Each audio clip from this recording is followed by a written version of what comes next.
Awang Bharata Birbal gi phagi gi wari miyamna yamna pamna tana bagumna Kha Bharatasu Tenali Ram gi wari maming satli Tenali Ram Bijoynagar Haujikna Karnataka hairaga khangnariba lam asigi mathongna maringje leiba Ningthau Krishnadeva Rai gi darbarda phagi tawduna miyamna sakhangba ama oina amasung ningthau gi pukning nungai hanba khaknatana loksing gi mateng sauna pangduna mahak sahi kun hinglammi Ningthau Krishnadeva Rai Bharat ta lengak lamba akhanna ningthaurel singgi marakta mahaksu amani mahak lairik yamna hai asumba wayal pamjaba matik manga leiba ningthauni loinana lan angakpa phangna hai mahaki leipakta dharma khudingmakki mi lei amasung makhoi khudingmakka afaba mari leinei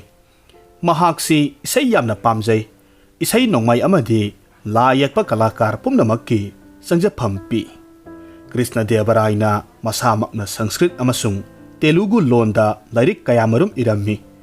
lairik haiba ahiba amasung wayanba singi maphamda mahakna sauna thauna hapi Tenali Ram mahak masagi hainajaba leitaba pot amabu wakhalna sagatlaga khudakta lehenba ngambagi loksing amasung lairik haibagi maramna mahaki darbarda achauba phampham amakhak phangba ngamki Ningthau Krishnadeva Rai yamna saugalli kayarak hanna mahakna saubadagi Tenali Rambu sibagi serak pi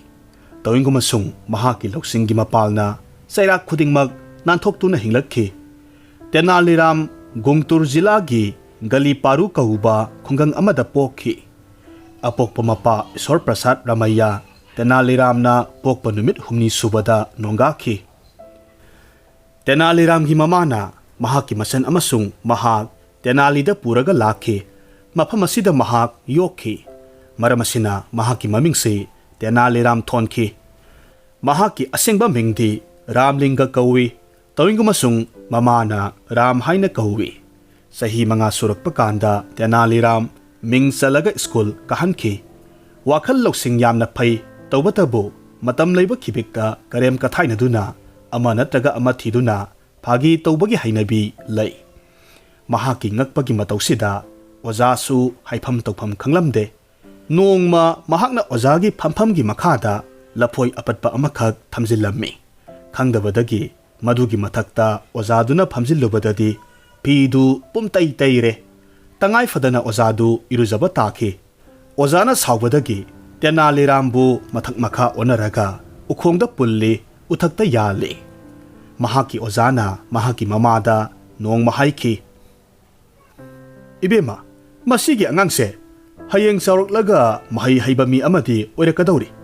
adubu mahaki mahaidi pairaki loksing amadi karem kathainabagi irol nungda luptuna leigadawribo Ramlinga haujik sahi 15 surakle mahak masamak thabak suningde mahaki mamana afang thabak su nomlaga sara anidi nongmagi helalamde kari guma matamda mama masa animak punna henminnaba yawi Ramlinga na kadaidagi no khangde kosin duna onthok pa wahi wata ngang saklaga masa nungai jaba khak natana mi gi pukning busu nungai halammi mayamna mangonda sauning basu lei maramdi mahakna nokna mi gi khoidau si i oining bata oijarasano Ramlinga na sem sahba wahi gi phagi khungang da su tawi aduga Ningthau Krishnadeva Rai gi darbar da su hainabisida mahaki punsi lomki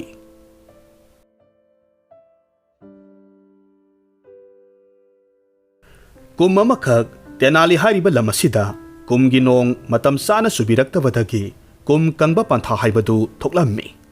akibagi masak amada pa turel khrak kanglammi laikrak launa sekhairammi Tenali gi mipum khudingmak nongmagi sana thaknaba ising khujok ama phangnaba hotnabada awaba kayamarum mayoknarammi leipak miyam wabagi pankhai thenglammi haujik leipaksi kangba yaba kangle masidagi matam khajiktang sonthaba taragadi hingbagi pambaidi mangkhragani asumna miyam hainingai leitana waraba amasung wabagi pankhai lomlaba tanjasida Tenali da lainingba lamboiba amakhak lakhi mahakna konungda khong hek thangjilakpagadi kadaidagi no ikhang khanghodana haujikta ꯄꯨꯝꯍꯥꯡ ꯍꯥꯡꯅ ꯂꯩꯔꯝꯕ ꯑꯇꯤꯌꯥ ꯃꯀꯣꯏꯁꯤꯗ ꯃꯨꯁꯨꯛ ꯃꯨꯕ ꯅꯣꯡꯗꯨꯝ ꯃꯄꯩ ꯃꯄꯩ ꯄꯥꯏꯁꯤꯜꯂꯛꯂꯝꯃꯤ꯫ ꯑꯈꯥꯛ ꯑꯔꯥꯎꯒ ꯂꯣꯏꯅꯅ ꯅꯣꯡꯅ ꯐꯨꯗꯤꯠ ꯐꯨꯕ ꯃꯈꯩ ꯍꯩꯊꯔꯛꯂꯝꯃꯤ꯫ ꯃꯁꯤꯗ ꯑꯣꯏꯗꯕ ꯋꯥꯗ ꯊꯋꯥꯏ ꯂꯨꯞꯆꯕ ꯃꯤꯑꯣꯏꯁꯤꯡꯅꯗꯤ ꯂꯥꯏꯅꯤꯡꯕꯁꯤꯡꯅꯗꯤ ꯀꯔꯤ ꯍꯥꯏꯅꯩ? ꯃꯁꯤ ꯄꯨꯝꯅꯃꯛꯁꯤ ꯑꯩꯈꯣꯏꯒꯤ ꯀꯣꯅꯨꯡꯗ ꯂꯦꯡꯁꯤꯟꯕꯤꯔꯛꯂꯤꯕ ꯂꯝꯕꯣꯏꯕ ꯂꯥꯏꯅꯤꯡꯕ ꯑꯁꯤꯒꯤ ꯊꯧꯖꯥꯜꯒꯤ ꯃꯍꯩꯅꯤ ꯑꯁꯨꯝꯅ ꯍꯥꯏꯅꯩ꯫ ꯃꯁꯤꯒꯤ ꯃꯇꯨꯡꯗꯒꯤꯗꯤ ꯀꯔꯤ ꯑꯃꯨꯛ ꯇꯧꯅꯔꯛꯈꯤ? ꯃꯥꯅ ꯉꯝꯖꯕ ꯍꯩ ꯂꯩ ꯆꯦꯡ ꯊꯣꯏꯗꯤꯡ ꯁꯪꯒꯣꯝ ꯑꯁꯤꯅꯆꯤꯡꯕ ꯂꯝꯕꯣꯏꯕꯒꯤ ꯃꯅꯥꯛꯇ ꯄꯨꯅꯔꯛꯂꯝꯃꯤ꯫ ꯂꯥꯏꯅꯤꯡ ꯂꯥꯏꯁꯣꯜ ꯇꯤꯟꯁꯣꯜ ꯇꯧꯔꯒ ꯀꯠꯅꯔꯝꯃꯤ꯫ ꯃꯤꯌꯥꯝ ꯍꯨꯞꯅ ꯆꯪꯗꯨꯅ ꯂꯝꯕꯣꯏꯕꯗꯨ ꯂꯥꯏ ꯑꯣꯜꯍꯟꯕꯒꯤ ꯊꯧꯗꯧ ꯀꯌꯥ ꯑꯁꯤ ꯎꯔꯒ ꯇꯦꯅꯥꯂꯤꯔꯥꯝ ꯍꯥꯏꯔꯤꯕ ꯅꯨꯄꯥꯁꯤꯗꯤ ꯂꯝꯕꯣꯏꯕꯒꯤ ꯃꯅꯥꯛꯇ ꯆꯪꯁꯤꯜꯂꯛꯂꯝꯃꯤ ꯑꯗꯨꯒ ꯍꯪꯂꯛꯈꯤ, "ꯍꯦ ꯄꯨꯛꯆꯦꯜ ꯆꯥꯎꯔꯕ ꯏꯕꯨꯡꯉꯣ, ꯇꯥꯛꯄꯤꯒꯅꯤꯗꯣ, ꯍꯩꯖꯤꯡ ꯐꯥꯔꯕ ꯑꯃꯨꯟꯕ ꯃꯈꯣꯛ ꯂꯣꯏꯔꯕ ꯈꯖꯨꯔ ꯑꯁꯤꯒꯤ ꯃꯔꯥꯏꯕꯛ?" ꯂꯝꯕꯣꯏꯕ ꯑꯗꯨꯅꯗꯤ ꯃꯍꯥꯛꯅ ꯍꯪꯂꯤꯕ ꯋꯥꯍꯪ ꯑꯁꯤꯒꯤ ꯅꯨꯡꯒꯤ ꯆꯦꯜꯂꯤꯕ ꯄꯥꯈꯣꯡꯗꯨ ꯈꯪꯂꯗꯨꯅ ꯅꯣꯛꯏ꯫ ꯂꯝꯕꯣꯏꯕꯒꯤ ꯃꯅꯥꯛꯇ ꯑꯣꯝꯁꯤꯜꯂꯒ ꯇꯤꯜꯂꯤꯕ ꯃꯤꯌꯥꯝꯅꯗꯤ ꯇꯦꯅꯥꯂꯤꯔꯥꯝꯅ ꯍꯪꯂꯤꯕ ꯋꯥꯍꯪꯒꯤ ꯋꯥꯍꯟꯊꯣꯛ ꯂꯥꯝꯕ ꯉꯝꯗꯕꯗꯒꯤ ꯇꯦꯅꯥꯂꯤꯔꯥꯝꯗ ꯑꯃꯨꯛ ꯌꯦꯡ, ꯂꯝꯕꯣꯏꯕꯗ ꯑꯃꯨꯛ ꯌꯦꯡ, ꯌꯥꯝꯅ ꯉꯛꯅ ꯌꯦꯡꯂꯒ ꯂꯩ꯫ ꯆꯩꯔꯛ ꯑꯁꯤꯗ ꯃꯌꯥꯝ ꯃꯔꯛꯇꯒꯤ ꯃꯤ ꯑꯃꯅ ꯍꯥꯏꯔꯛꯏ, "ꯔꯥꯝꯚꯥꯏ, ꯑꯗꯣꯝꯅ ꯉꯥꯡꯂꯤꯕ ꯋꯥꯗꯨ ꯇꯥꯕꯗ ꯑꯩꯈꯣꯏ ꯇꯁꯦꯡꯅ ꯋꯥꯗꯕ ꯉꯝꯗꯦ." ꯇꯦꯅꯥꯂꯤꯔꯥꯝꯅ ꯏꯈꯤ ꯈꯤꯒꯠꯂꯒ ꯅꯣꯛꯂꯒ ꯍꯥꯏꯔꯛꯏ, "ꯁꯣꯏꯔꯦ, ꯋꯥꯗꯨ ꯁꯣꯏꯔꯦ꯫ ꯍꯦꯔꯥ ꯁꯨꯝꯗꯧꯕꯅꯤ ꯏꯆꯤꯜ ꯏꯅꯥꯎꯁꯤꯡ, ꯀ꯭ꯋꯥꯛ ꯑꯃꯈꯛ ꯄꯥꯏꯔꯛꯂꯒ ꯈꯖꯨꯔ ꯄꯥꯝꯕꯤꯗ ꯇꯣꯡꯂꯕꯒꯤ ꯋꯥꯅꯤꯁꯦ꯫ ꯈꯖꯨꯔ ꯄꯥꯝꯕꯤ ꯑꯁꯤꯗ ꯍꯩꯖꯤꯡ ꯐꯥꯔꯕ ꯑꯃꯨꯟꯕ ꯃꯈꯣꯛ ꯂꯣꯏꯔꯕ ꯀꯦꯟꯒꯗꯕꯒꯤ ꯉꯥꯏꯔꯒ ꯂꯩꯔꯕ ꯈꯖꯨꯔ ꯑꯃꯈꯛ ꯄꯥꯟꯕꯣꯏꯔꯦ꯫ ꯇꯟꯖꯥ ꯑꯁꯤꯃꯛꯇꯗ ꯀ꯭ꯋꯥꯛꯅ ꯈꯖꯨꯔ ꯄꯥꯜꯂꯔꯤꯕ ꯃꯁꯥꯁꯤꯗ ꯇꯣꯡꯂꯕꯒꯤ ꯋꯥꯅꯤ꯫ ꯑꯗꯨꯗ ꯉꯁꯥꯏꯒꯤ ꯈꯖꯨꯔꯗꯣ ꯀꯦꯜꯂꯛꯄꯒꯤ ꯋꯥꯅꯤꯗ꯫ ꯃꯁꯤꯗ ꯎꯍꯧꯕ ꯃꯍꯥꯛ ꯑꯗꯨꯅꯗꯤ ꯍꯥꯏꯒꯗꯧꯔꯤꯕꯅꯤ, ꯃꯁꯤꯒꯤ ꯈꯖꯨꯔꯁꯦ ꯃꯁꯤꯒꯤ ꯀ꯭ꯋꯥꯛ ꯑꯁꯤꯅ ꯇꯣꯡꯕꯗꯒꯤ ꯀꯦꯜꯂꯛꯄꯅꯤ, ꯁꯣꯏꯗꯅꯃꯛ ꯍꯥꯏꯗꯧꯔꯤꯕꯅꯤ꯫ ꯈꯨꯗꯝ ꯑꯣꯏꯅ ꯍꯥꯏꯔꯕꯗ ꯂꯝꯕꯣꯏꯕ ꯃꯍꯥꯛꯅ ꯀꯣꯅꯨꯡ ꯃꯅꯨꯡꯗ ꯍꯦꯛ ꯂꯦꯡꯁꯤꯟꯕꯤꯔꯛꯄ ꯃꯇꯝꯗ ꯆꯨꯗꯕ ꯌꯥꯗꯗꯅ ꯆꯨꯔꯛꯂꯒꯗꯕ ꯅꯣꯡꯗꯣ ꯃꯗꯨꯒ ꯃꯄꯥ ꯆꯥꯅꯔꯨꯕꯗꯒꯤ ꯅꯣꯡ ꯆꯨꯔꯛꯄꯁꯤꯗ ꯃꯤꯌꯥꯝꯅ ꯂꯝꯕꯣꯏꯕꯒꯤ ꯊꯧꯖꯥꯜꯅ ꯐꯪꯂꯕꯅꯤ ꯄꯥꯎꯊꯣꯡꯕꯤꯕꯗꯨꯗ ꯑꯩꯅ ꯃꯉꯣꯟꯗ ꯍꯪꯖꯕꯒꯤ ꯋꯥꯅꯤ, ꯑꯃꯨꯟꯕ ꯈꯖꯨꯔꯒꯤ ꯃꯔꯥꯏꯕꯛꯇꯣ." ꯇꯦꯅꯥꯂꯤꯔꯥꯝꯅ ꯉꯥꯡꯊꯣꯔꯛꯂꯤꯕ ꯋꯥꯉꯥꯡ ꯇꯥꯔꯒ ꯇꯤꯜꯂꯤꯕ ꯃꯤꯌꯥꯝꯅ ꯃꯊꯣꯡ ꯃꯔꯝ ꯈꯪꯗꯅ ꯃꯐꯝ ꯃꯔꯥꯡ ꯈꯪꯗꯅ ꯍꯧ ꯊꯥꯗꯨꯅ ꯅꯣꯛꯏ꯫ ꯂꯝꯕꯣꯏꯕꯅ ꯇꯦꯅꯥꯂꯤꯔꯥꯝꯗ ꯌꯦꯡꯂꯒ ꯍꯥꯏꯔꯛꯏ, "ꯅꯨꯄꯥ, ꯅꯍꯥꯛ ꯂꯧꯁꯤꯡ ꯌꯥꯝꯅ ꯂꯩꯕ ꯃꯤꯅꯤ꯫ ꯅꯊꯧꯅꯥ ꯂꯩꯅ ꯏꯆꯪ ꯊꯧꯅ ꯅꯊꯧ ꯄꯥꯡꯊꯣꯛꯎ꯫ ꯅꯣꯡꯃꯗꯤ ꯁꯣꯏꯗꯅꯃꯛꯀꯤ ꯅꯍꯥꯛ ꯑꯗꯨꯒꯨꯝꯕ ꯃꯐꯝ ꯑꯃꯈꯛ ꯌꯧꯕ ꯉꯝꯅꯤ꯫ ꯃꯇꯝ ꯑꯗꯨꯗ ꯅꯨꯡꯉꯥꯏꯕꯒꯤ ꯑꯋꯥꯠꯄ ꯂꯩꯔꯣꯏ, ꯁꯦꯜꯒꯤ ꯑꯋꯥꯠꯄ ꯂꯩꯔꯣꯏ." ꯑꯁꯨꯝꯅ ꯅꯨꯃꯤꯠꯇꯨꯃ ꯍꯧꯈꯤ꯫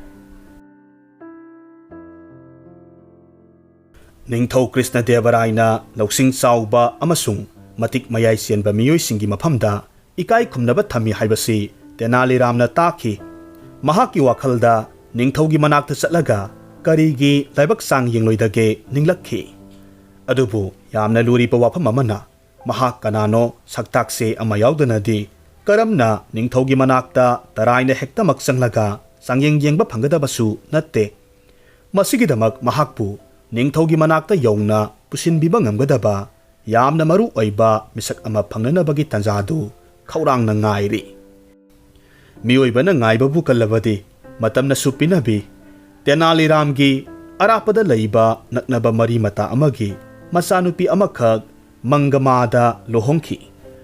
ꯂꯨꯍꯣꯡꯕ ꯆꯍꯤ ꯑꯃꯒꯤ ꯃꯇꯨꯡꯗ ꯃꯆꯥꯅꯨꯄꯥ ꯑꯃ ꯇꯥꯏꯕꯪ ꯐꯥꯎꯔꯛꯄꯒꯤ ꯅꯨꯡꯉꯥꯏꯕ ꯐꯣꯡꯗꯣꯛꯄ ꯁꯔꯨꯛ ꯌꯥꯕ ꯑꯣꯏꯅ ꯇꯦꯅꯥꯂꯤꯔꯥꯝꯁꯨ ꯂꯥꯛꯈꯤ꯫ ꯃꯇꯝ ꯑꯁꯤꯗ ꯅꯤꯡꯊꯧ ꯀ꯭ꯔꯤꯁꯅꯗꯦꯕꯔꯥꯏꯒꯤ ꯔꯥꯖꯒꯨꯔꯨ ꯑꯗꯨ ꯇꯦꯅꯥꯂꯤꯒ ꯅꯛꯅ ꯂꯩꯕ ꯃꯪꯒꯜꯒꯤꯔꯤ ꯀꯧꯕ ꯃꯐꯝ ꯑꯃꯗ ꯂꯦꯡꯕꯤꯔꯛꯇꯨꯅ ꯂꯩ꯫ ꯔꯥꯝꯂꯤꯡꯒꯅ ꯍꯥꯏꯕꯗꯤ ꯇꯦꯅꯥꯂꯤꯔꯥꯝꯅ ꯃꯐꯝꯁꯤꯗ ꯂꯥꯛꯂꯒ ꯔꯥꯖꯒꯨꯔꯨꯒꯤ ꯄꯨꯛꯅꯤꯡ ꯄꯦꯟꯅꯅꯕ ꯄꯨꯛꯆꯦꯜ ꯁꯦꯡꯅ ꯊꯧꯒꯜ ꯇꯧꯖꯕꯒ ꯂꯣꯏꯅꯅ ꯃꯍꯥꯛꯀꯤ ꯄꯨꯛꯅꯤꯡꯒꯤ ꯑꯔꯨꯕ ꯈꯧꯔꯥꯡꯅ ꯉꯥꯏꯖꯔꯤꯕ ꯋꯥꯔꯤ ꯄꯨꯝꯅꯃꯛ ꯂꯤꯔꯒ ꯇꯥꯍꯟꯖꯩ꯫